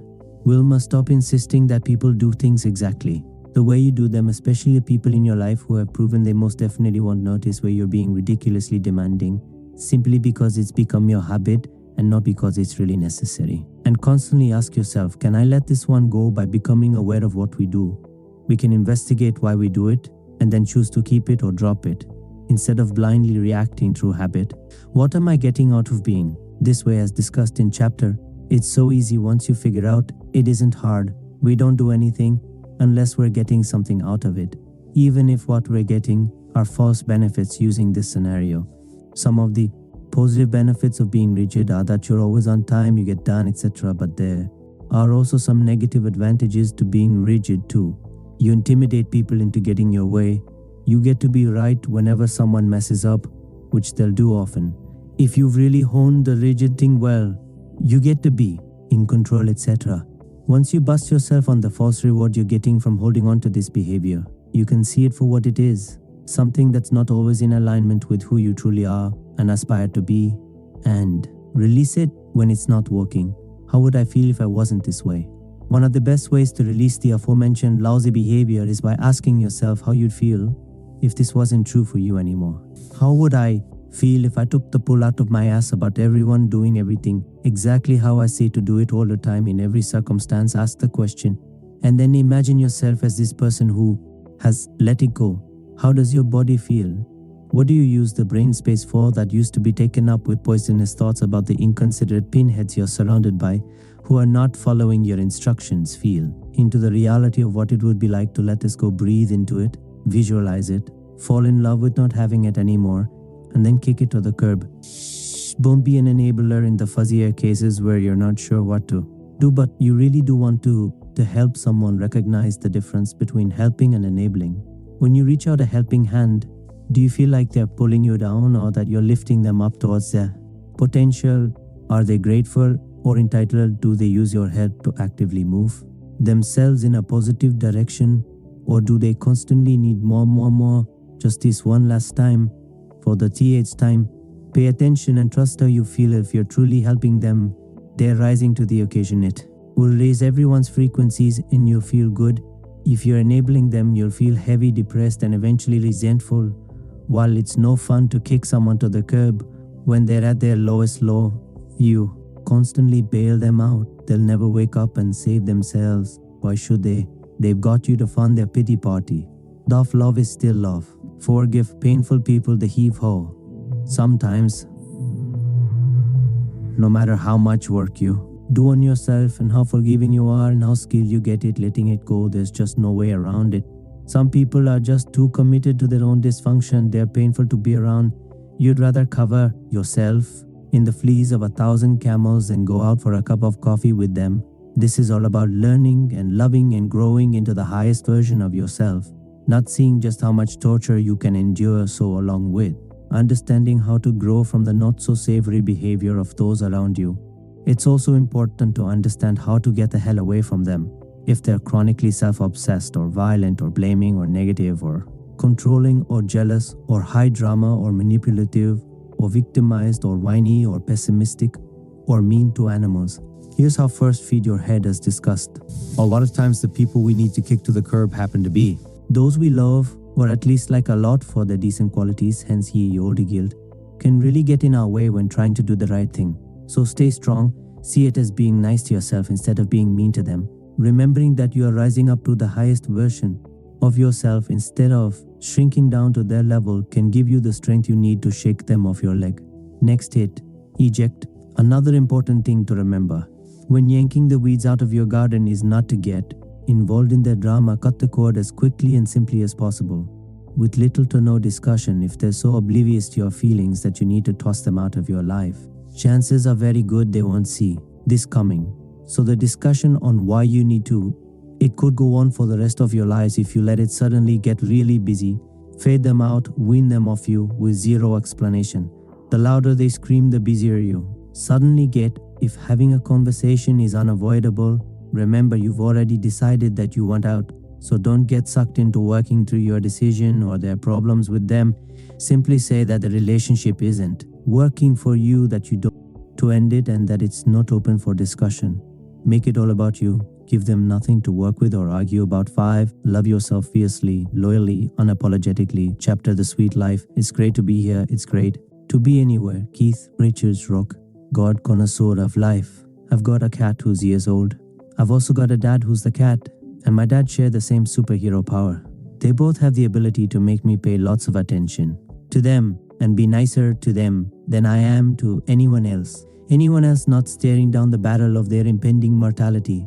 That is, I first realized that my cat was old and might die soon about a year ago when overnight his body fat plunged to his belly region, causing him to swing it around like an udder and leaving him with a spine that's still in shock, jutting out all spindly and jagged, wondering where everybody went.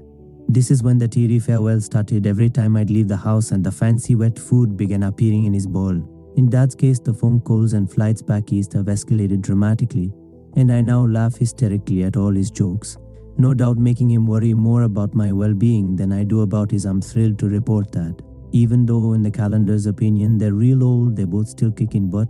Dad plays tennis once a week and still knows who I am, and my cat still runs when he hears the can opener. They are also excellent reminders when it comes to the creatures you love and the things you love and the life you love. What on earth could possibly be more important than soaking them up right now while you've still got the opportunity? If it's something you want to do, don't wait until you're less busy or richer or quote-unquote ready or pounds lighter. Start right now. You'll never be this young again.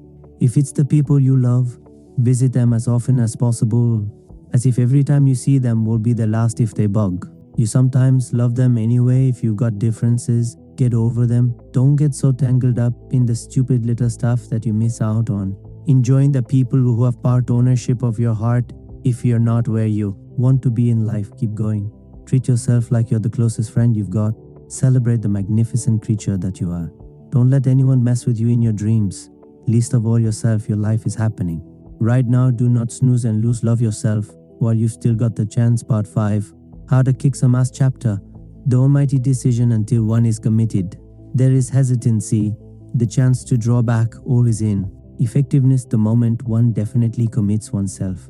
Then Providence moves to W.H. Murray, explorer, mountain climber, committer. The story goes that when Henry Ford first came up with the idea for his E-motor, he wanted the engine to have all 8 cylinders casted one block. I have no idea what that means, but apparently it was a tall order because his team of engineers was like you crazy. He told them to do it anyway, and off they grumbled to toil away at it, only to come back and inform him that it was impossible. Upon hearing this news, Ford told them to keep at it no matter how long it took. He was all, I don't want to see your faces until you bring me what I want. And they were all, we just proved it can be done. And he was all, it can be done and it will be done. And they were all, cannot, and he was all, canto. And they were all, no way, and he was always. So off they went again, and this time for a whole year and nothing. So they go back to Ford and there's lots of tears and finger pointing and hair pulling, and Ford sends them off again and tells them it will be done again. And then in the lab, somewhere between folding origami swans out of their notes and making fart noises every time someone mentions the word Ford, his engineers do the impossible. They discover how to make his 8-cylinder engine block. This is what it means to make a decision for reals. When you make a no-nonsense decision, you sign up fully and keep moving towards your goal regardless of what's flung in your path, and stuff will most definitely get flung. Which is why making the decision is so crucial. This is not for sissies. The moment it gets hard or expensive or puts you at risk of looking like if you haven't made the decision, you will quit. If it wasn't uncomfortable, everyone would be out there all in love with their fabulous lives. So often we pretend we've made a decision when what we've really done is signed up to try until it gets too uncomfortable. Henry Ford didn't even make it past the 6th grade. And there he was, bossing around a bunch of the world's biggest engineering smarty pants, setting himself up to look like a total idiot by spending large amounts of money and time on the proven impossible. Ford was determined, and he trusted his gut and his vision more than the small thinking of others. He made the decision that he would have his engine the way he would have it, and nothing was going to stop him.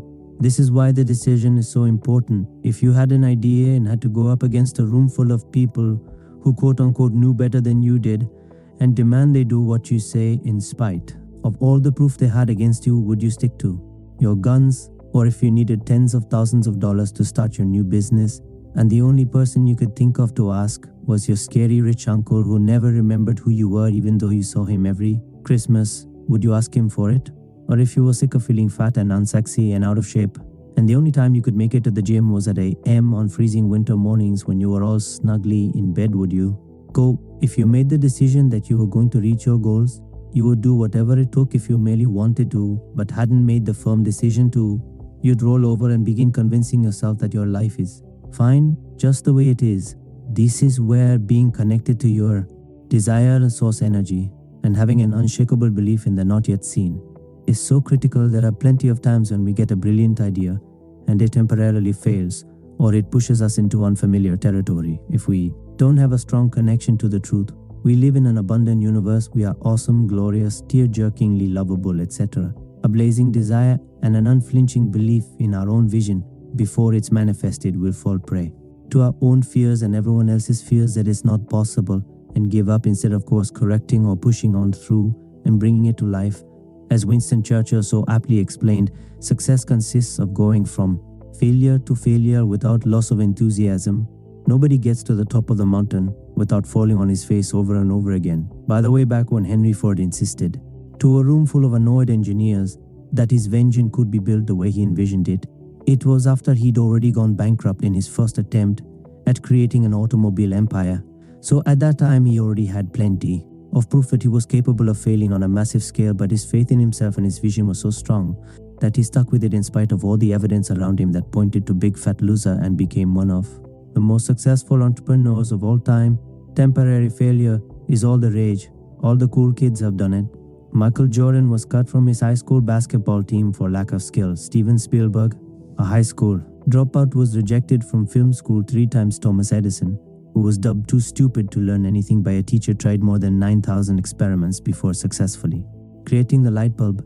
Satoru Honda, the founder of Honda Motor Company, was turned down by Toyota for an engineering position, so he started his own damn company. Beethoven's music teacher told him he was talentless and more specifically was hopeless at composing. Beethoven turned a deaf ear. I know, so bad. Sorry. Fred Smith wrote a paper while at Yale about his big idea for an overnight delivery service. He got a C. He went on to create FedEx anyway. The only failure is quitting. Everything else is just gathering information.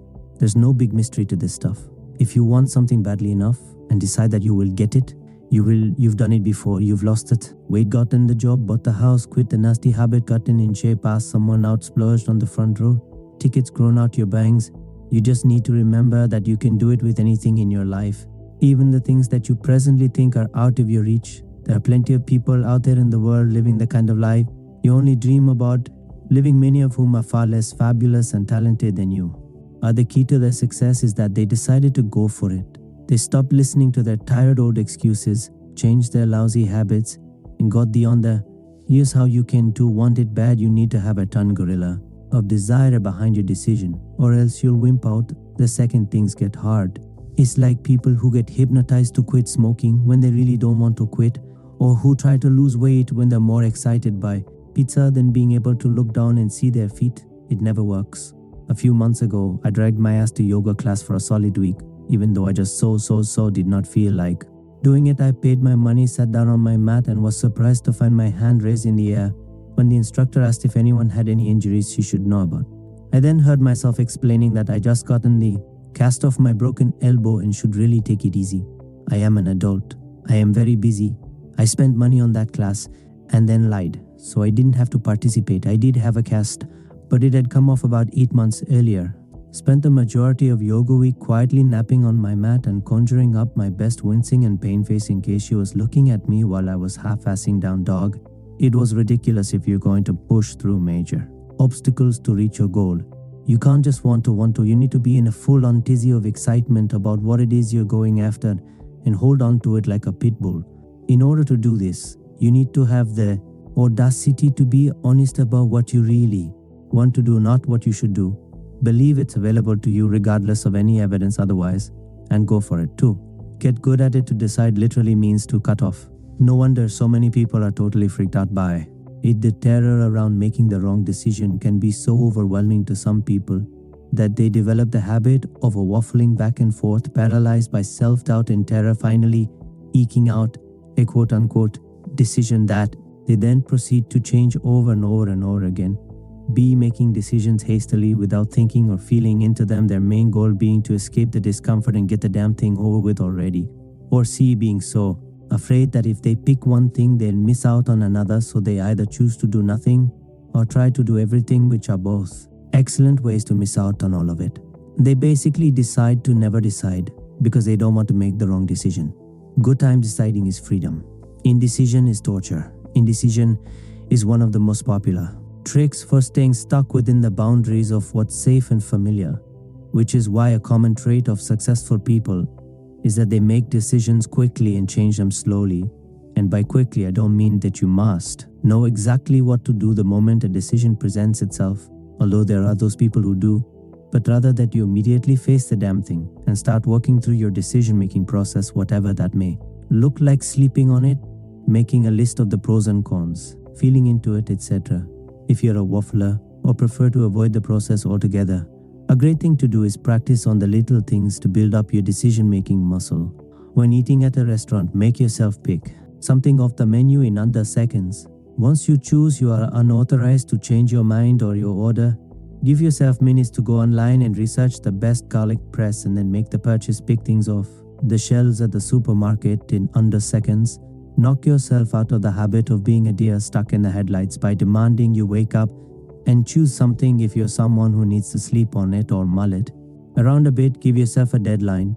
Don't leave it open to decide when you'll decide and risk waking up years later finally sure of what to do. Long after the opportunity has passed you by, pay attention to how much time you need to decide overnight, a week, a month, and demand of yourself that you figure it by then if you're wired for making instant decisions. Practice tuning into your intuition and fully trusting what it says, regardless of what your brain may be screaming about. Get quiet, listen for it, and feel into the answer, and practice acting on your first solid impulse. And whoever you are, please stop saying how pathetic you are at making decisions. Erase the phrase "I don't know" from your vocabulary and replace it with "I'll know what to do soon enough." Decide to become the person who makes quick, smart decisions. And you will 3. Eliminate the negotiation process. When I decided to quit smoking, if I even toyed with thoughts like, well, what harm will one itty-bitty drag do I, was screwed. Our decisions must be watertight because excuses will seep through any little cracks in our resolve. And before we know it, we'll be on our asses. Decisions are not up for negotiation. The old you, the one who has not yet decided to kick ass, is in the past. Stay present and do not even for 1 second look backwards or entertain any ideas of straying from your decision. Think only of the new you. The whole point of deciding is to stop wasting time and to move forward, not to spend time figuring out how you can wiggle out of your decision. It helped me to think of it this way. I'm not going to go home and negotiate about whether or not I'm going to smoke a cigarette, just as I'm not going to go home and negotiate about whether or not to snort some horse tranquilizers. I don't negotiate about snorting horse tranquilizers because I'm not a horse tranquilizer snorter. Now that I don't smoke, I'm not going to negotiate about smoking because I don't smoke 4-stick like glue.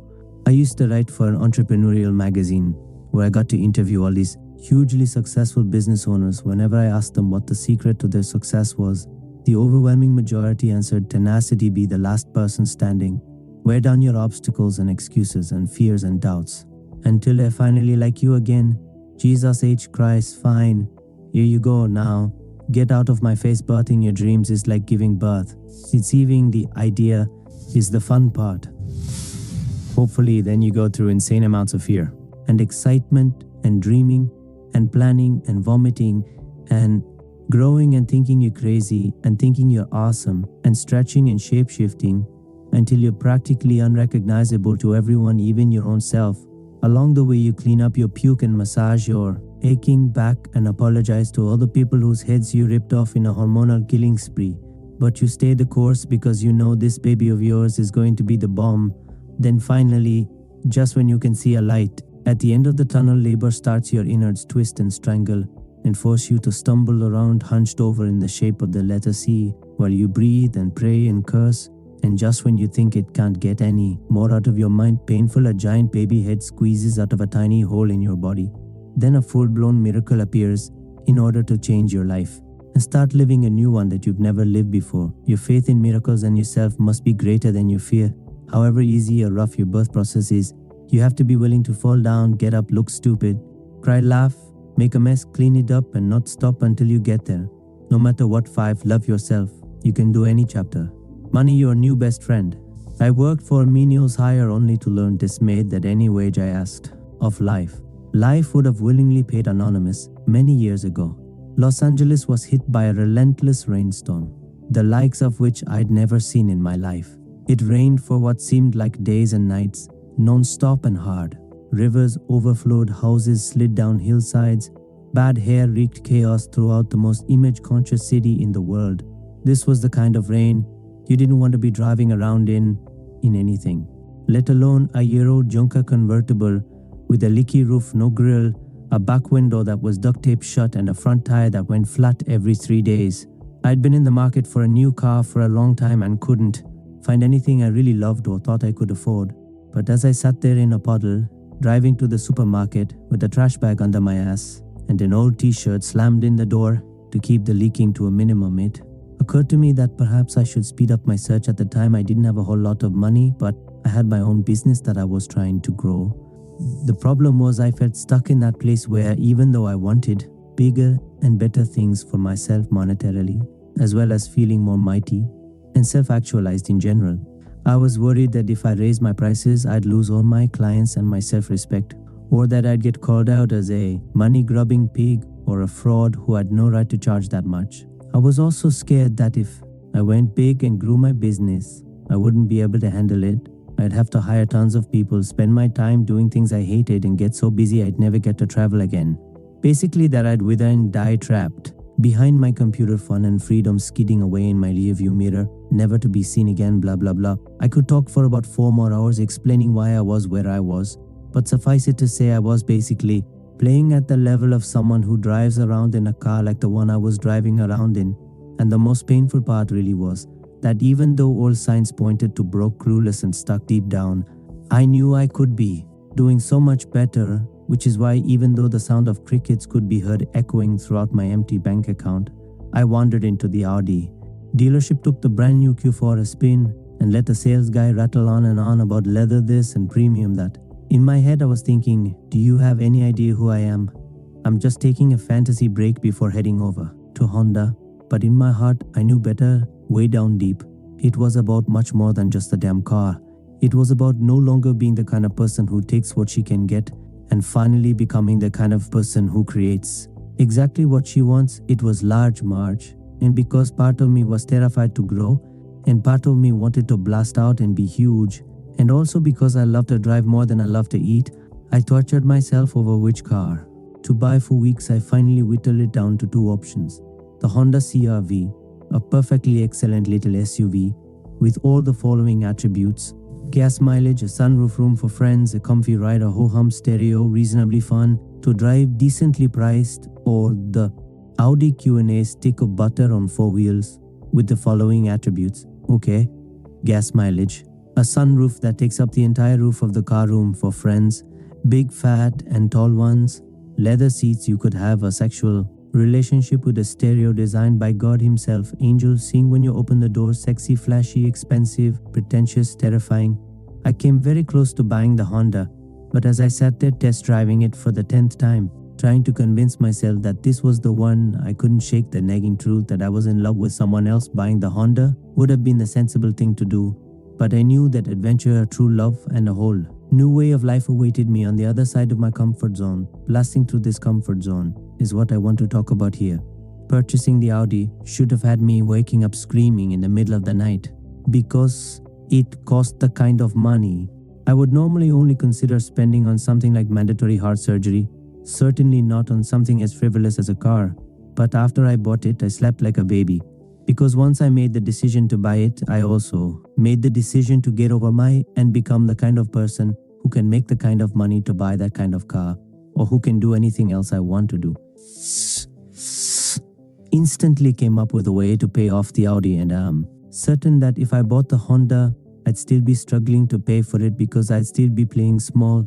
I'd still be in the mindset that I can't afford more, that I'm the kind of person who has to struggle to get whatever she can that I can't break out of my mold and go get something completely quote unquote out of my reach, etc.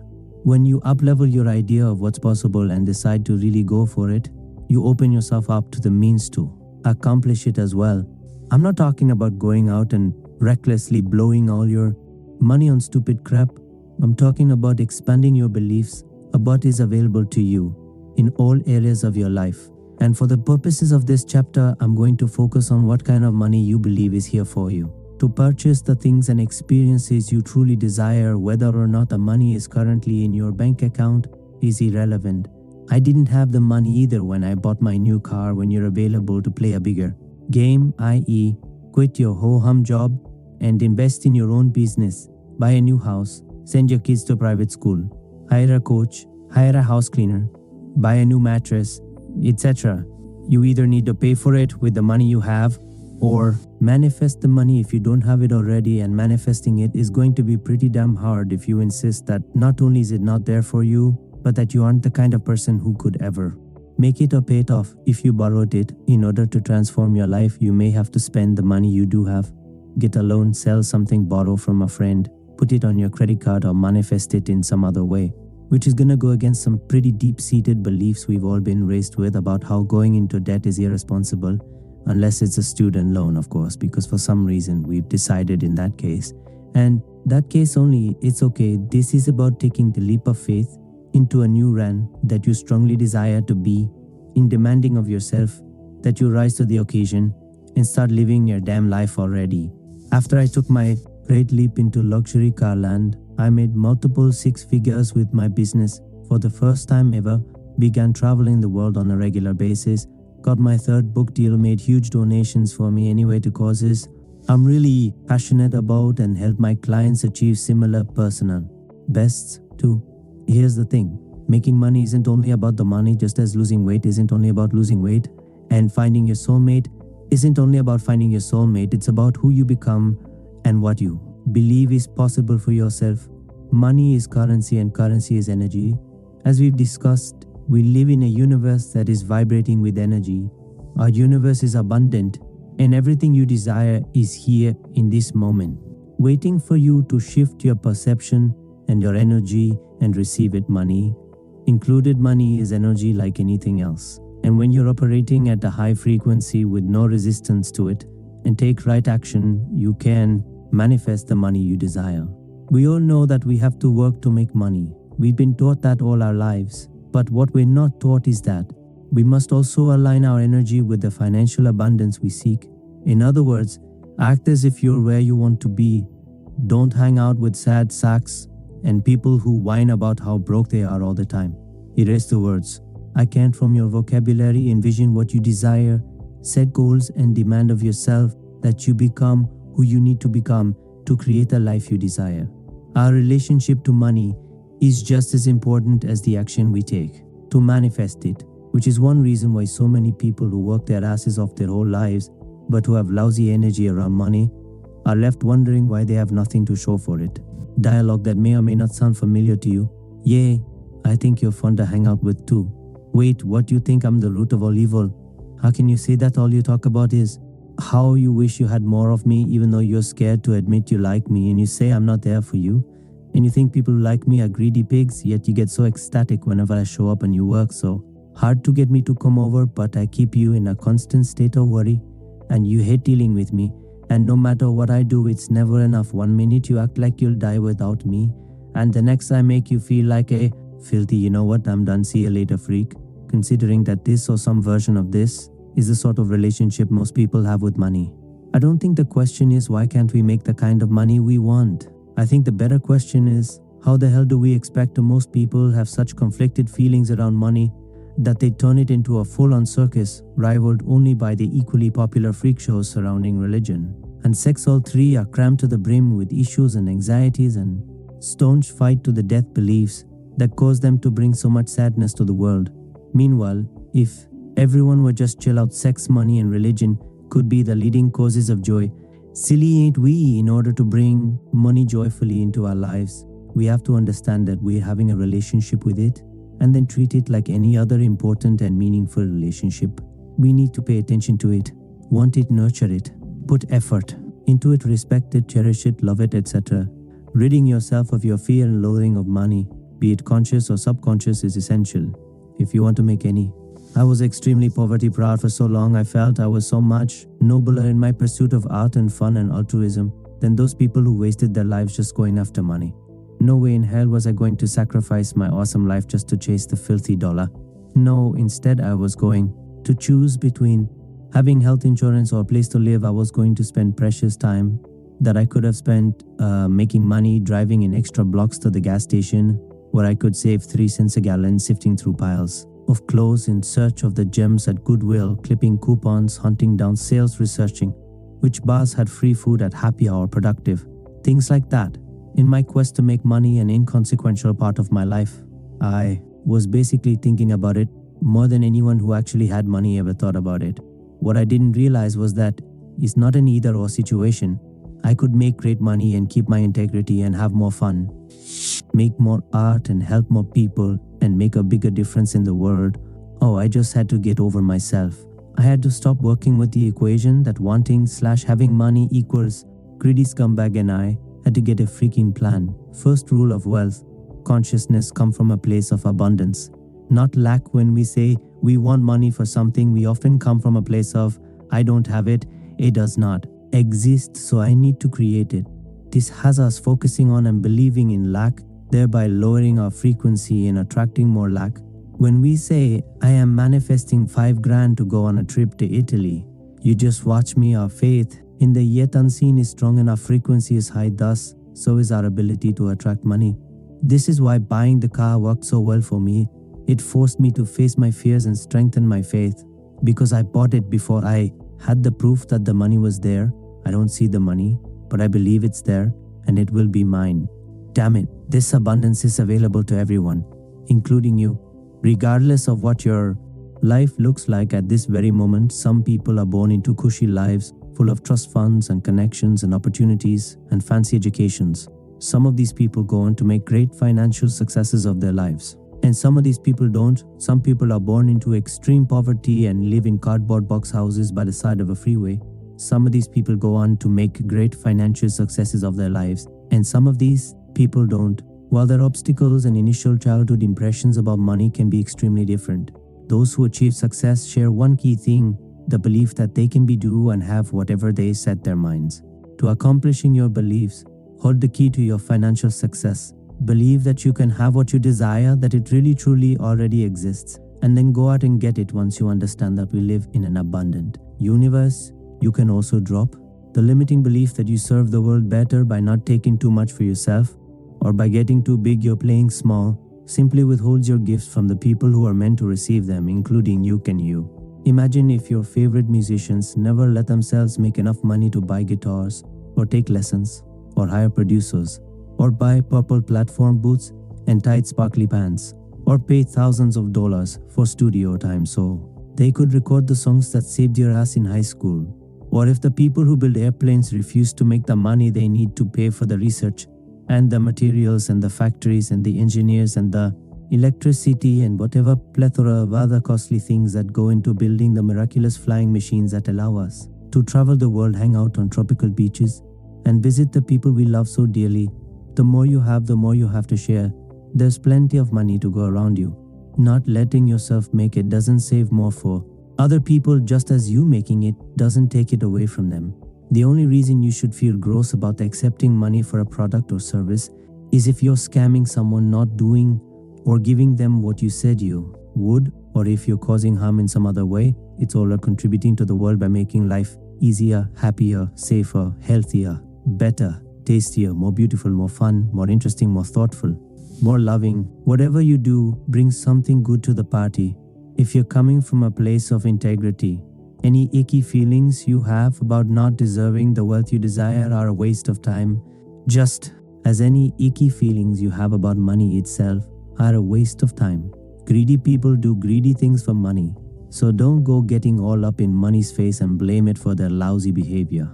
There's a brilliant little spanking in this department from author-speaker Marianne Williamson that I recently heard in a talk she gave. Having money is like anything else, a tool, and if you see it that way, making it not just about you, but about a way that you can play a part in the dynamic by which money is used for the betterment of all things, then having money is not only a blessing, it's a responsibility. Having money is a responsibility. Let your inner money critic chew on that one for a while. Okay, second rule of wealth consciousness: get clear on where you're at. Write a little ditty about how you feel about money. Get clear on all your craziness around it, because trust me, if you don't have any money, you definitely have some crazy. Write something along the lines of, so the truth is, I don't really trust money. I want lots of it so I can do whatever I want and make big changes in the world. But I don't believe it'll come to me, or that if it does, it won't stick around. It never has. I resent needing it. I think people who make it are evil and have bad priorities. I ignore it because I hate dealing with it. I wouldn't know what to do with it if I made it anyway. It's easier pretend money is a person and write it as if you're writing a letter to someone. Just get it on the page so you can look at it, then break it down sentence by sentence and expose your drama around money for the award-winning performance that it is. For example, I don't believe money will come to me. Has it ever, I guess? So can you imagine a specific time and a specific amount that came to you that was really helpful and enjoyable? Yes, I was a graphic designer for 5 years. I got to work on a lot of really cool projects with great people making good money. Any other times? Have you had other jobs or monetary gifts or dividends? Yes. Can you list off 5 to 10 significant times that money came to you? Okay, so if it came to you all these many times, is it possible that it could come to you again? Yeah. Can you change your belief from money doesn't come to me? Money does come to me. Fine. Yes, I can. Now that you see the truth, focus on money coming to you. Imagine receiving all the money you need. Visualize how you'll spend it and feel it in your bones. Change your story from money doesn't come to me to money comes to me all the time. Make this an affirmation that you walk around saying in your mind out loud, that you write down, read over and over, and tape to your bathroom mirror. Drill it into your brain and your bones. Another example: I resent needing it. How come? Because I never have enough to do what I want. Is this true? Have you ever had enough money to do what you want? Well, there have been some times where I've had the money.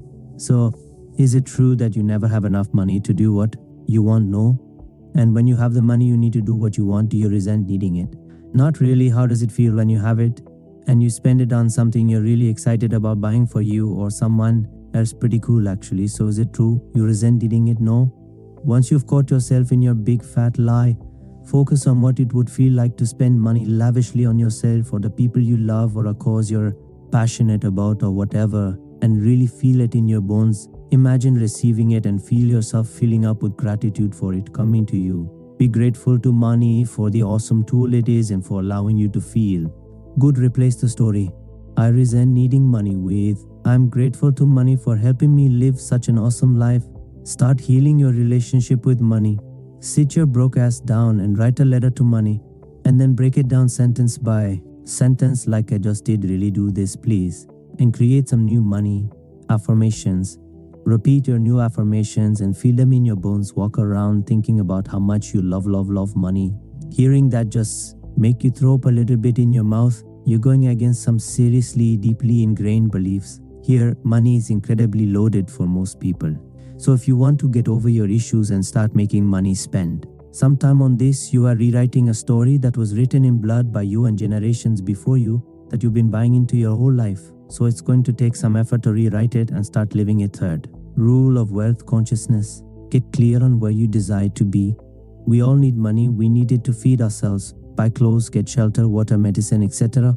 Once it goes beyond basic survival, however, and we get into the arena of how much money we quote unquote need, if we've got guilt and judgment and terror over what it means to have it and what people will think of us if we do this, is where all hell is going to break loose. Of course, none of us need more than the basics to survive, but if we're talking about blossoming into the fullest expressions of our best selves in an abundant universe, we do.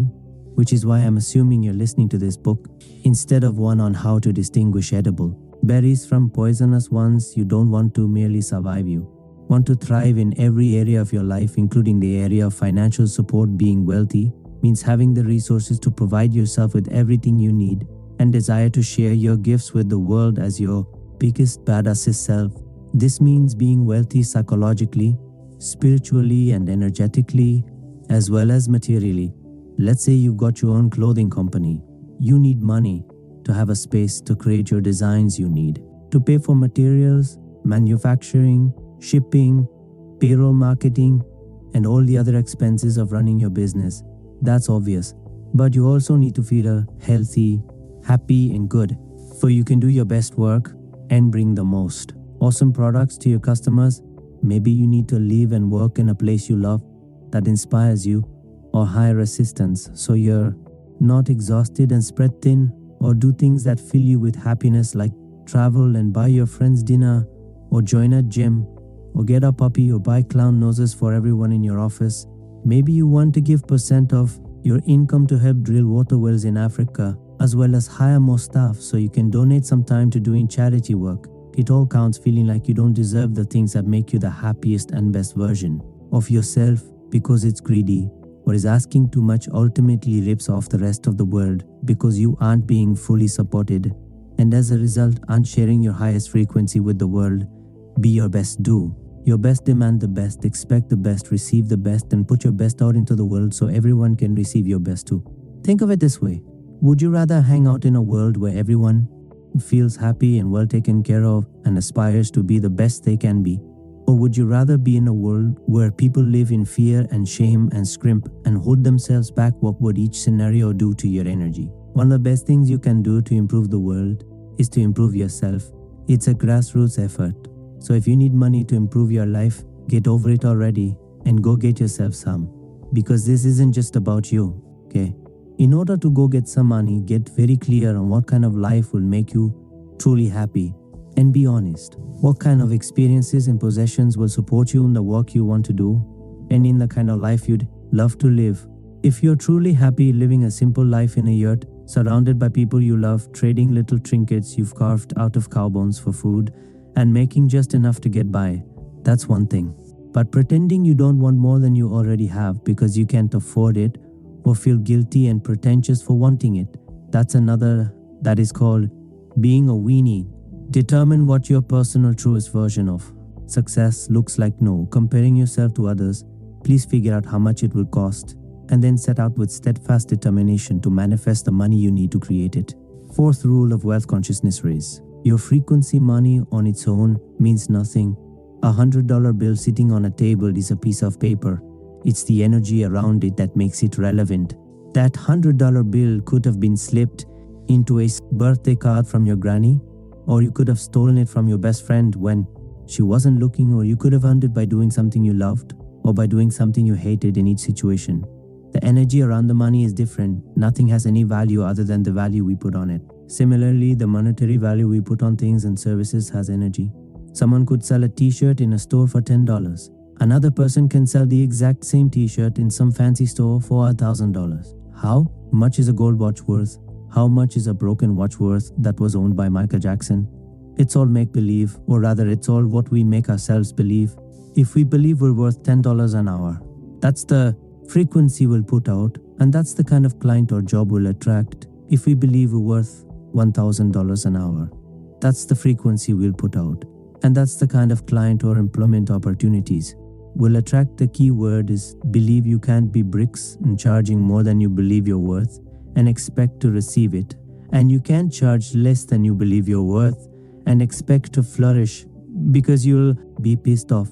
In order to create wealth, you must bring yourself into energetic alignment with the money you desire to manifest. 3 people can do the same thing for a living. Let's say they are chiropractors. For example, one makes $50,000 a year, one makes $100,000 a year. One makes $1 million a year. Is the guy who makes $1 million that much better than the guy who makes $50,000? And how do you put a price tag on his betterness? Is the way he cracks someone's back. $950,000 a year times better than the guy who makes $50,000. He may be more skilled or have more experience, but then again, he may not. But what it ultimately comes down to is his decision of his worth. He's operating at a $1 million frequency, so that's what he's charging. And getting money is an exchange of energy between people. When you charge your clients from a certain frequency or demand a certain salary, you attract clients and employers who are already at that frequency. You're not putting a gun to their heads. You are not the only person offering these goods and services. They're free to work with, or hire someone who's at a different frequency than you are, but they're coming to you. And part of what you offer is the opportunity to meet at your frequency. Lowering your frequency out of fear leaves everyone vibrating at a lower frequency.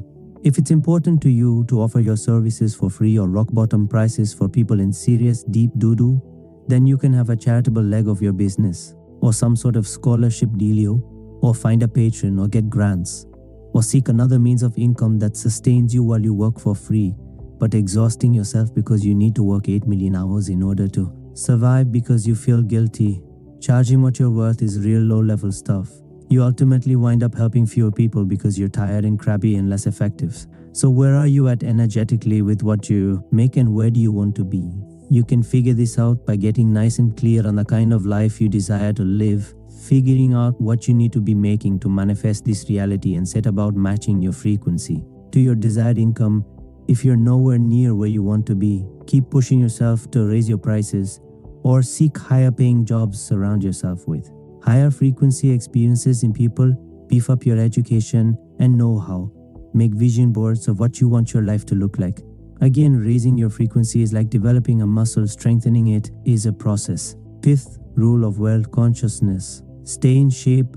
You must keep your frequency high and your belief in limitless possibility strong to manifest your dream house or your goal of going to the Olympics, or to call in your soul mate. Otherwise, you run the risk of sliding backwards into having your father's lame relationship with money, or your mother's terror of being visible, or your divorced parents' mistrust of intimacy when it comes to being mighty about money.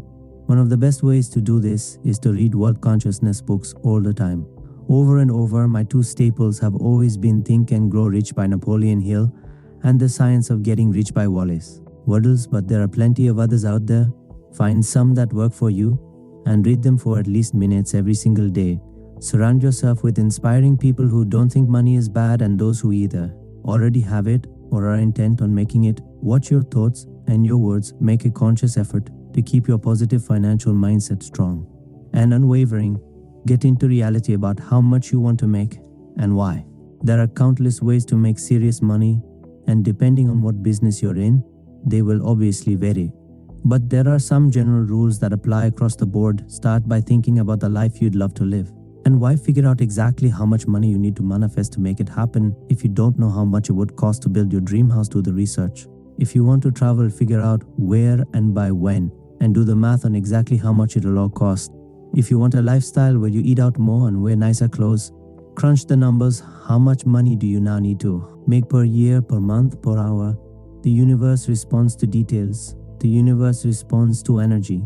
The universe responds to badasses. There is a big difference between walking around saying you want to make $1 million a year and having crystal clear intentions, fierce desire, and hell-bent action towards specific goals. Make a list, be super specific about exactly what it is, how much it will cost, why you want it, how it will make you feel, etc. You need to be in a full-on lather about it and want it so badly that it is not negotiable. It will, and it must happen, regardless of how long it takes.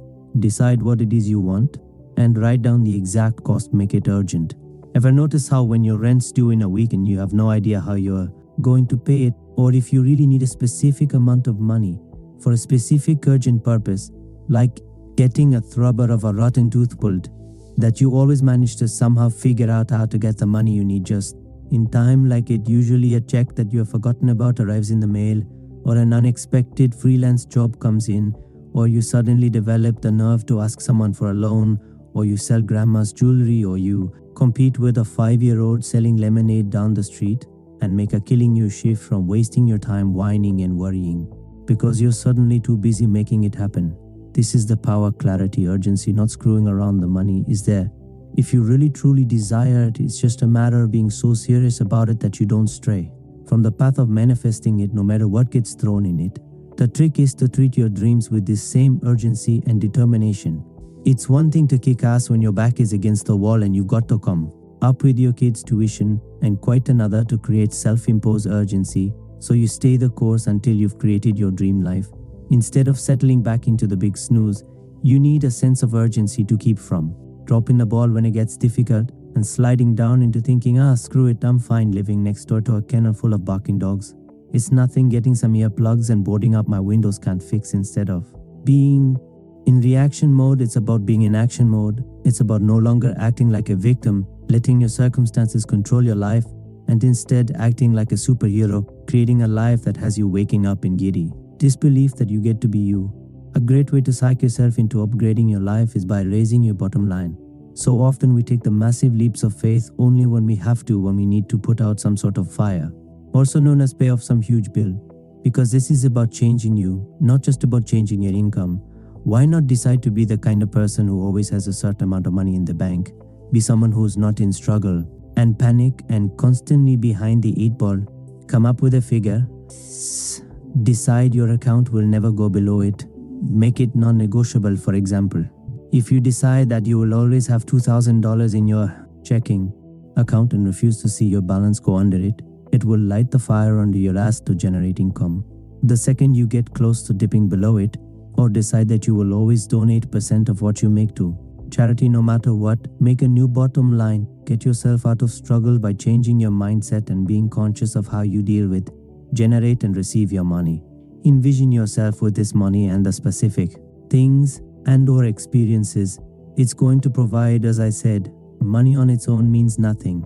It's what we attach to it that gives it meaning and inspires us to have it in our lives. It's what this money makes us feel like, puts us in the proper tizzy to manifest it.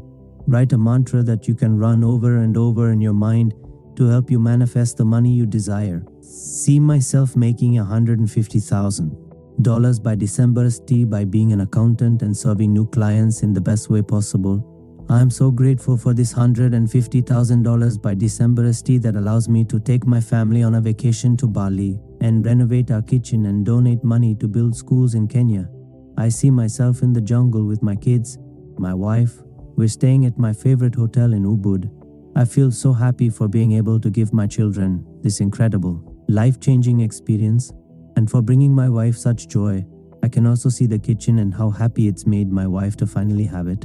I see the faces of the kids in Kenya as they write on the chalkboard in the school I've helped pay for. I feel such joy from being able to make a difference in their lives. I'm so grateful for these $150,000 that I will make by December. I see the awesome clients I get to work with who are more than happy to pay me $100 an hour for my services. This money is mine. It is on its way to me now. I see it in my bank account and I am so grateful for it. Write one that makes you feel invincible. Read it over and over every day. See it and feel it and become a crazy person about it. I know this sounds like a pain in the ass, but do it anyway because trust me, it works. Lame, vague goals are the best way to live a lame, vague life. If you want to knock it out of the park, you need to know exactly what you're shooting for and be so excited about it that you're almost annoying to yourself. Take hellbent for glory. Action, do every single thing you can think of to manifest this money/new lifestyle. If you got your own business, what new programs could you offer? Or what new products could you sell? Can you raise your prices, leverage your time sign on bigger and fancier clients, sell more to the clients you already have, pick up a part-time job if you work for someone else, ask for a raise, or look for a new job that pays more. Listen to everyone around you with new ears. Is there an opportunity for a new, better paying situation there that you may have not noticed before? Is there a position you can create or suggest that will get you at your desired income level? Continue to do everything humanly possible to magnetize it to you and then surrender to the universe and be on the lookout for something unexpected to come in an inheritance. Someone who wants to pay you for your expertise, a brilliant idea that you'd normally pass over as too out of the question, or a conversation between two people looking for someone just like you to help redesign their new offices. Look for some opportunity or person to make an appearance that's not in your usual path of income. You are leaping into a new reality here. It's not your job to know the how, it's your job to ask for what you want and wait to discover the how. Then take action. When the unexpected money or the new job or the big client comes in, is up to the universe. It can literally happen immediately, or it can take years. Your job is to do everything you can to manifest it and have unshakable faith that the universe is moving it towards you in perfect timing. Get mentoring. Surround yourself with people who know more than you do. Read about them, study them, hang out with them, and hire them. Be on the lookout for the perfect coach or mentor or book or seminar, because when the student is ready, the teacher appears. Pay attention to who and what flies in your radar and learn as much as you can from them. Love yourself and you will have it all. Chapter. Remember to surrender. Surrender to what is. Say yes to life and see how life suddenly starts working for you rather than against you. Eckhart Tolle, author, channeler, high priest of being present. Imagine yourself sitting by a window looking out at a garden on a lovely spring day. You see birds and bees and butterflies merrily flitting about, when all of a sudden the most beautiful butterfly in the world catches your eye. Its stunning turquoise wings make your heart explode. Its joyful flight makes your soul sing. Its metamorphosis from wet wormy thing to creature of soaring beauty fuels you with inspiration. Suddenly you leap up, overcome and crazed with the fierce desire. It must be mine, mine, mine. You sprint to the closet, grab your net, sneak outside and tiptoe through the tulip stocking. Your beloved prey, all senses alert, focused, determined, tenacious, swinging your net over your head as you chase your butterfly around the garden. You chase it for hours and hours, but all you seem to do is scare it off rather than catch it. It's only when you stop trying so desperately, relax, breathe, and surrender your desire to the universe that the butterfly of your dreams calmly comes and lands on your nose. When we want something so badly and are working tirelessly to get it, if we don't surrender, we end up pushing it away. Instead, there comes a point where we need to hand the job over to the universe. This doesn't mean that we give up or discontinue taking action. This means we let it go, energetically release our kung fu grip and create some space for what we want to come to us. It's about allowing instead of forcing. It's about releasing and trusting that if it's in alignment with our life's purpose, it will come back to us, or that something or someone even more perfect will come in its place. It's about surrendering and letting the universe do its thing while holding faith that our highest desire will come into our lives. Your faith in the universe must be stronger than your fear of not getting what you want. It's like hiring someone to clean your house so you can focus on the other work you enjoy doing. You explain in detail what they're supposed to do, show them where the broom is, tell them you'll beat them to death if they break the ceramic mugs your niece made for you.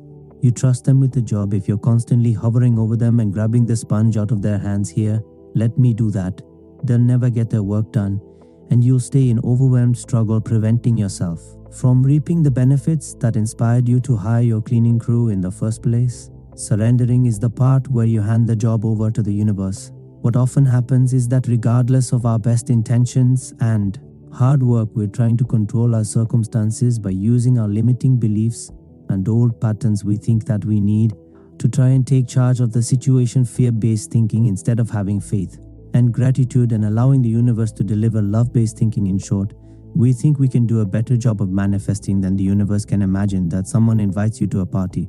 They're all excited about their big old rager, are fully certain that it's going to be awesome, and are truly delighted by the thought of having you come. They extend the invite with much glee and merriment and a deep desire to see you there, but with zero pressure. They know if you come, it will be awesome. They know if you don't come, it will be awesome. Their party is going to rock. They believe this in their hearts. It is the truth. Now imagine that someone else invites you to a different party. This person demands that you come. Acts like their party would be a gigantic failure unless you show up, and reminds you that they came to your last party, so you have to come to theirs. They are whiny, manipulative, controlling, a big fat drag. They know they can have an awesome party and really believe they can, but have decided that it all depends on you coming. Both people can do the exact same things to prepare, decorate their houses, buy the cheese plates, get the booze, or to the ice sculptures, but one person is much more likely to manifest what they want, you showing up and actually wanting to be there, than the other, because they have surrendered. Surrendering isn't about what you do, but who you are being as you do it. Your life is your party. You get to choose how you invite people and experiences and things into it. If you're broke as a joke, it's not about working until you're half dead to make ends meet and whining about your pathetic situation. It's about showing up every day with an excellent attitude, doing your best, leaning back, celebrating what is, and steadily working with a grateful expectation and belief that the universe is sending you a new, more lucrative opportunity. If you're single, it's not about boo-hooing the fact that you can't find someone good or half-heartedly forcing yourself to go on a million dates. It's about keeping your desire strong and your faith unwavering, brushing your hair in your teeth, leaving the house, flirting your ass off, joyfully going about your life, and being grateful that not only is the person you're seeking also seeking you, but that the universe is conspiring to bring you to there. Doubt is resistance, faith is surrender, worry is resistance, joy is surrender, control is resistance, allowing is surrender, ridicule is resistance, believing is surrender. Energy needs to flow, or else it stagnates. Surrendering puts you in the flow. Not only does surrendering create the space to manifest your desires, but it opens you up to manifest good feeling experiences and things that are presently outside your realm of awareness, also known as miracles. As I mentioned before, when you're moving into a new awesome life that you've never lived in before, you can't expect to know how to get there because it's new territory, so you can only do that which you already know how to do and stay open to discovering the new. How likewise you need to be open to the fact that you may not know exactly what your new reality will look like because you've never seen it before. You're only able to envision that which is already known to you. So the mind-bogglingly awesome new life may be out of your scope of imagination, and by stubbornly holding on to the exact vision of what you want instead of surrendering, you set yourself up to miss out entirely on the very thing you're looking for. Sometimes your new reality will look just as you pictured it, sometimes totally different and way better. Here's the basic breakdown on how to surrender. Get crystal clear on what you desire to manifest. See it, feel it, taste it, fall in love with it, believe it is already here, decide you will have it, inform the universe of your intention by behaving and thinking as if you already have it, meditate, connect with infinite possibility, your intuition and source energy, take hell-bent, joyful, passion-fueled action. Be grateful that it's yours, that it's already here. Breathe, let it go. Let it in when you believe that everything you desire already exists. You are in a natural state of surrender. Surrendering is the free falling backwards into the unknown and trusting that the universe will catch you. And this can't be done from a place of lack or a place of mistrust. Okay, I'm releasing you, better come through. You have to give it all you've got and totally let it go for reals. You must fall back, have faith, be grateful and wait. And while you're at it, love yourself and the Mother Lord shall bestow her magic upon you. Chapter doing verses. Spewing God will not have his work made manifest by cowards. Ralph Waldo Emerson. Fearless writer and poet, highly skilled spewer and doer. I have a friend who had the word "da" tattooed on the inside of her upper arm in homage to the fact that all of our big aha moments are no-brainers. Fear is a choice. I am lovable. Don't worry. Be happy. Every time she high-fives or lifts her arm to see if she needs a shave, she gets reminded of how often the sublime lies waiting in the obvious. You know, countless of these truisms of which I speak, you've heard them or thought them a million times. But when they finally sink in and you get it, they suddenly become earth-shattering news. And epiphany is a visceral understanding of something you already know. Once something moves from our brains to our bones, that's when we can use it to change our lives. The dollar question is, will we owe the years people spend talking the talk, rolling out the shoulds, woulds and goods, attending the classes, trolling the seminar circuit, and burying themselves in all sorts of shelf-helpery before they finally, if ever, do anything with it all? There's a statistic that says that only 5% of people who sign up for something like a course or a seminar actually do anything with it. And this includes very, very high-priced somethings, not just the money management class at the community college down the road.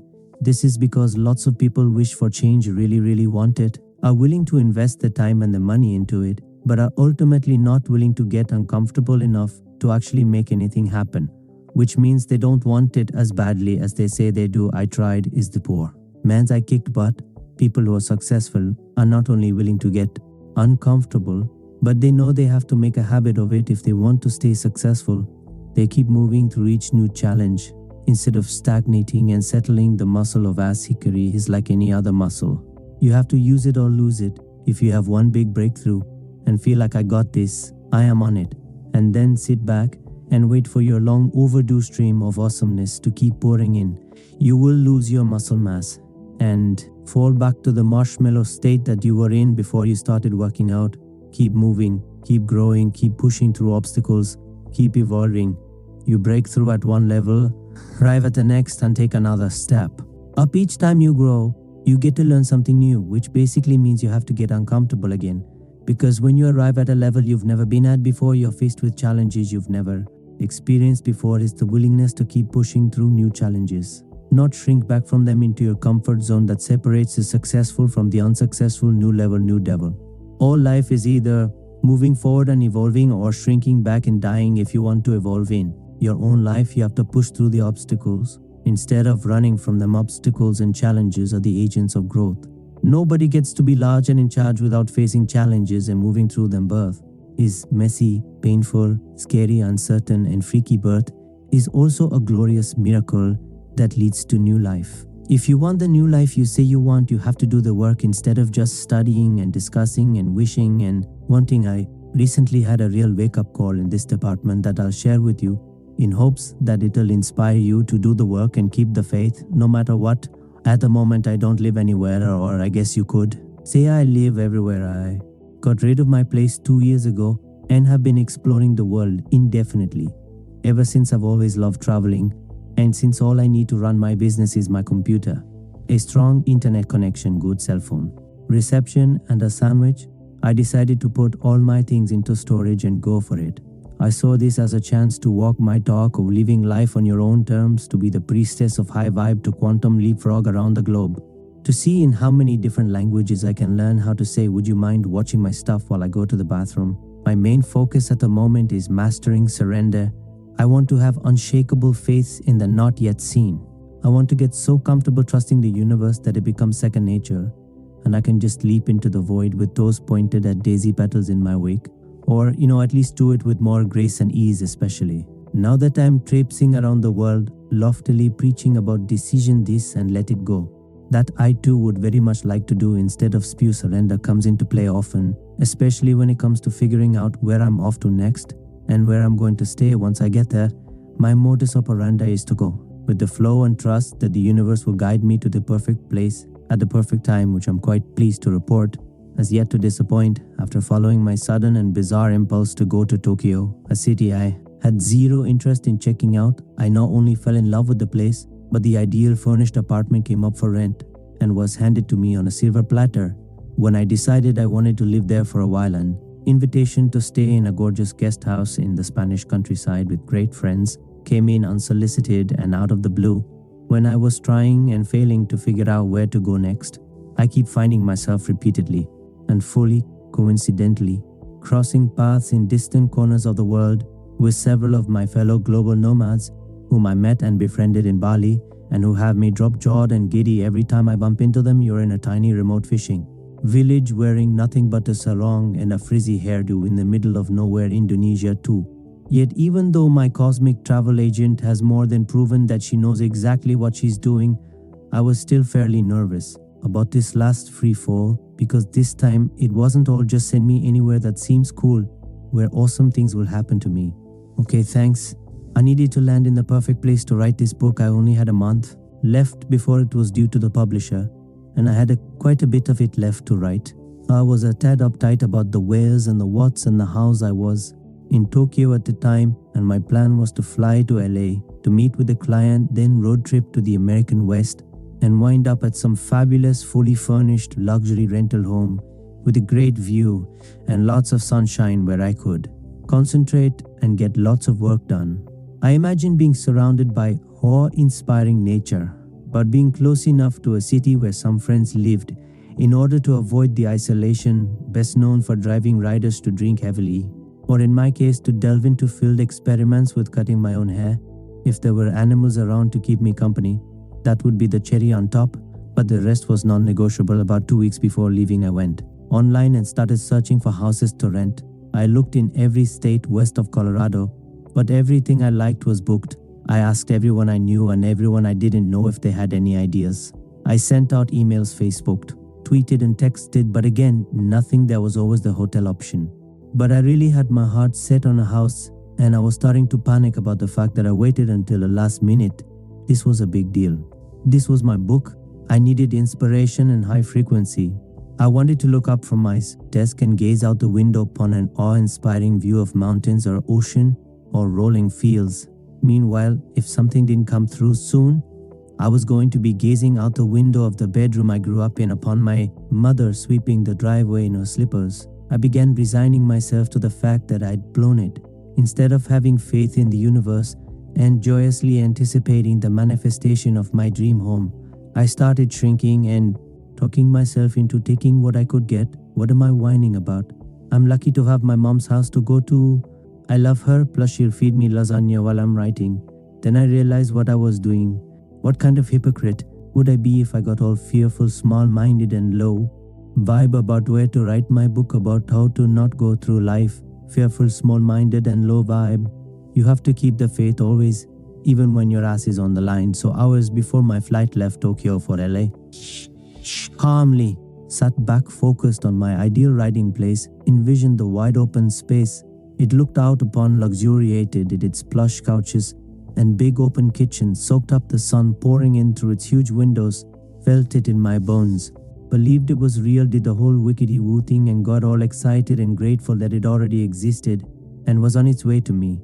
Then I sent out one more mass email asking if anyone knew of a great place for me to write my book, surrendered it up to the universe, and took myself out for a big, fat sushi dinner to celebrate the awesome writing paradise that was about to land in my lap.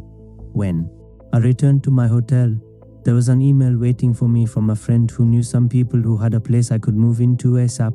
I'm pleased to report that I'm writing this in a big, luxurious, open, sunny, magnificent house with huge windows and spectacular views an hour outside of San Francisco, where 5 of my best friends from college live. The house is on top of a hill overlooking acres of rolling farmland, and I can stay for as long as I want.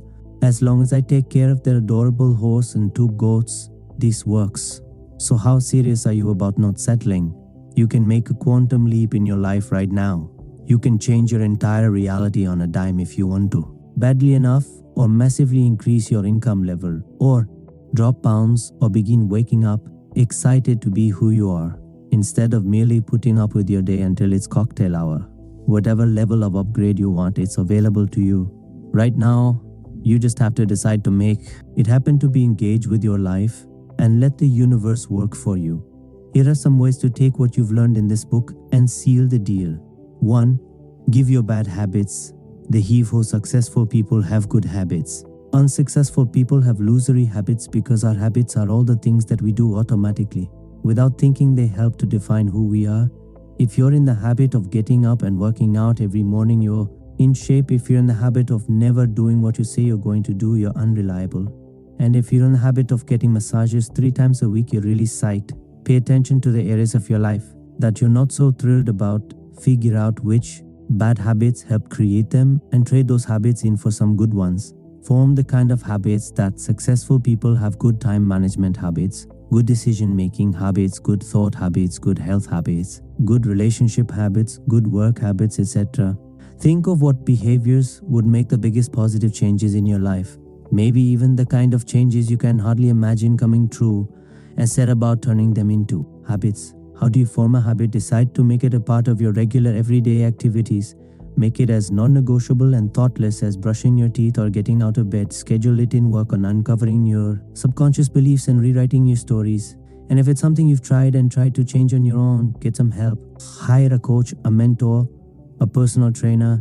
Tell a friend to spray paint "I'm a lazy loud-ass" on the side of your house. If you don't reach your goal of going to the gym 5 days a week, whatever you have to do, start developing successful habits.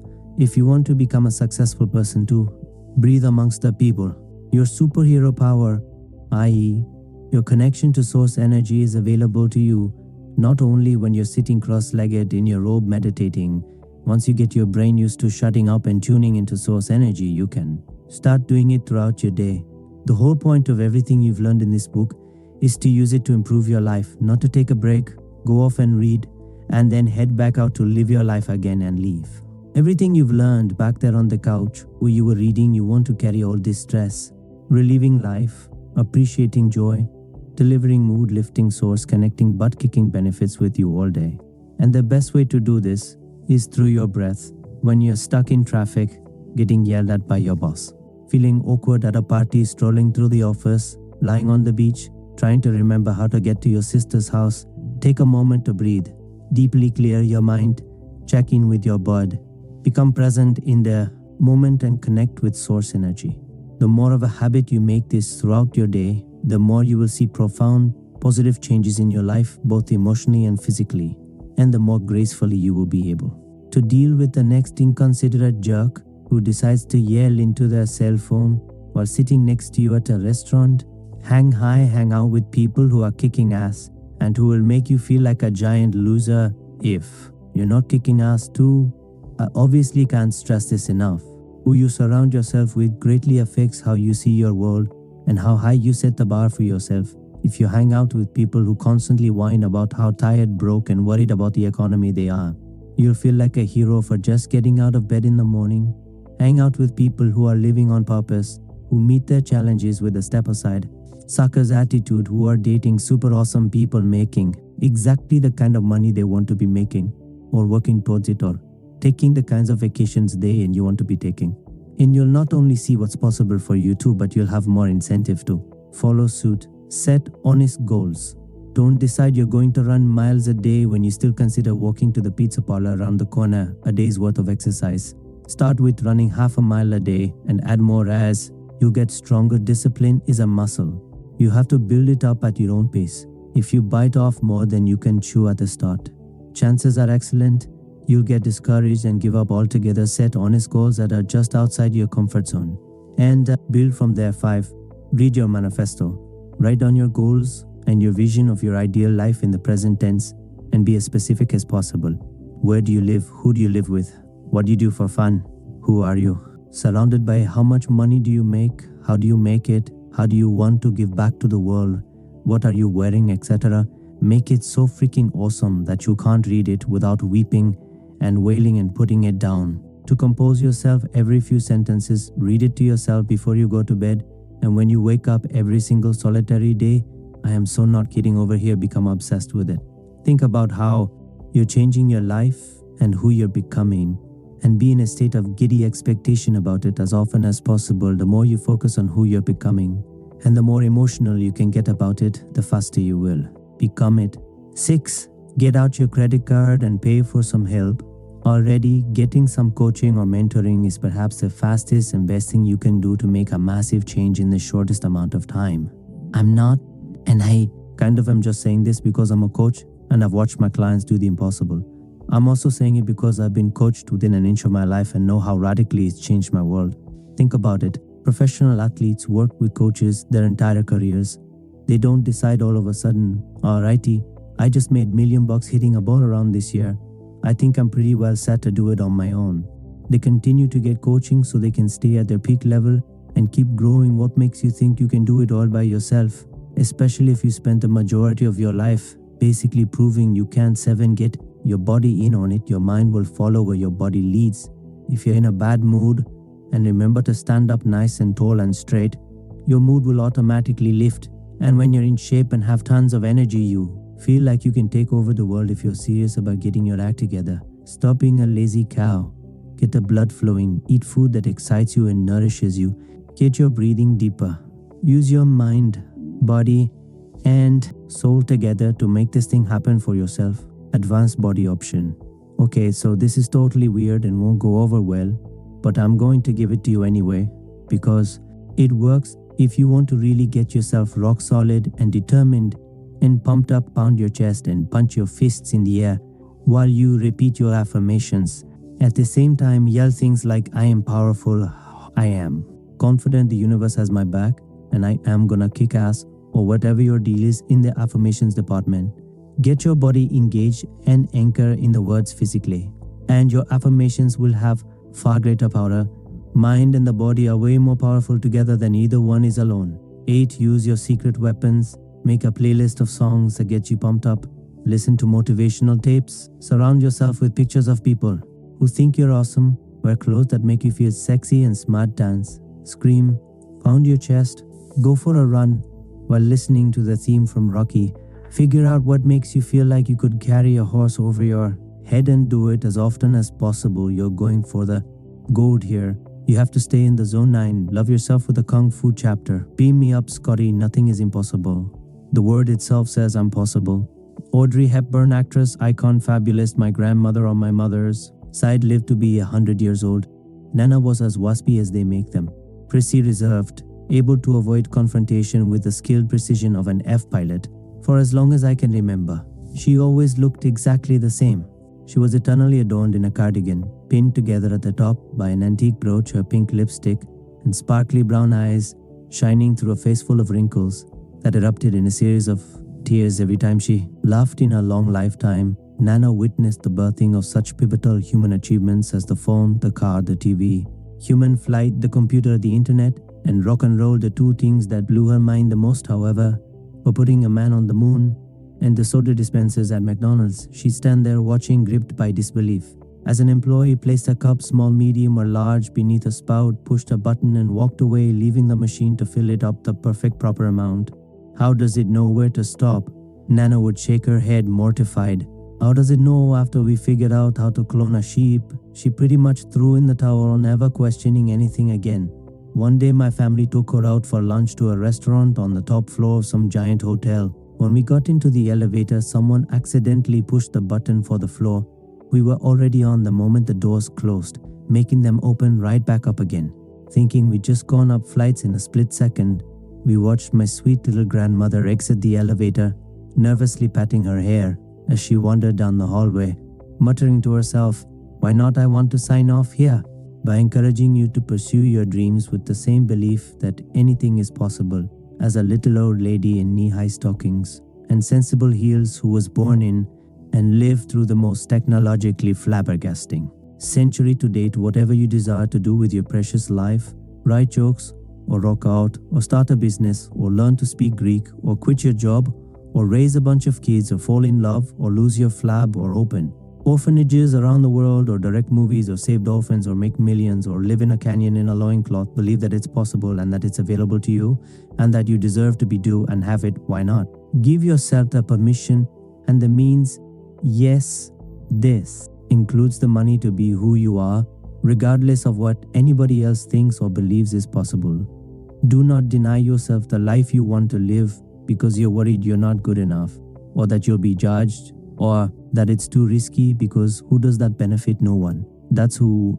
When you live your life doing the things that turn you on, that you're good at, that bring you joy, that make you shove stuff in people's faces and scream check. This out, you walk around so lit up that you shoot sunbeams out your eyeballs, which automatically lights up the world around you, which is precisely why you are here, to shine your big ass ball of fire onto this world of ours, a world that literally depends upon light to survive. You are powerful, you are loved, you are surrounded by miracles. Believe, really believe that what you desire is here and available to you, and you can have it all. Love yourself. You are a badass.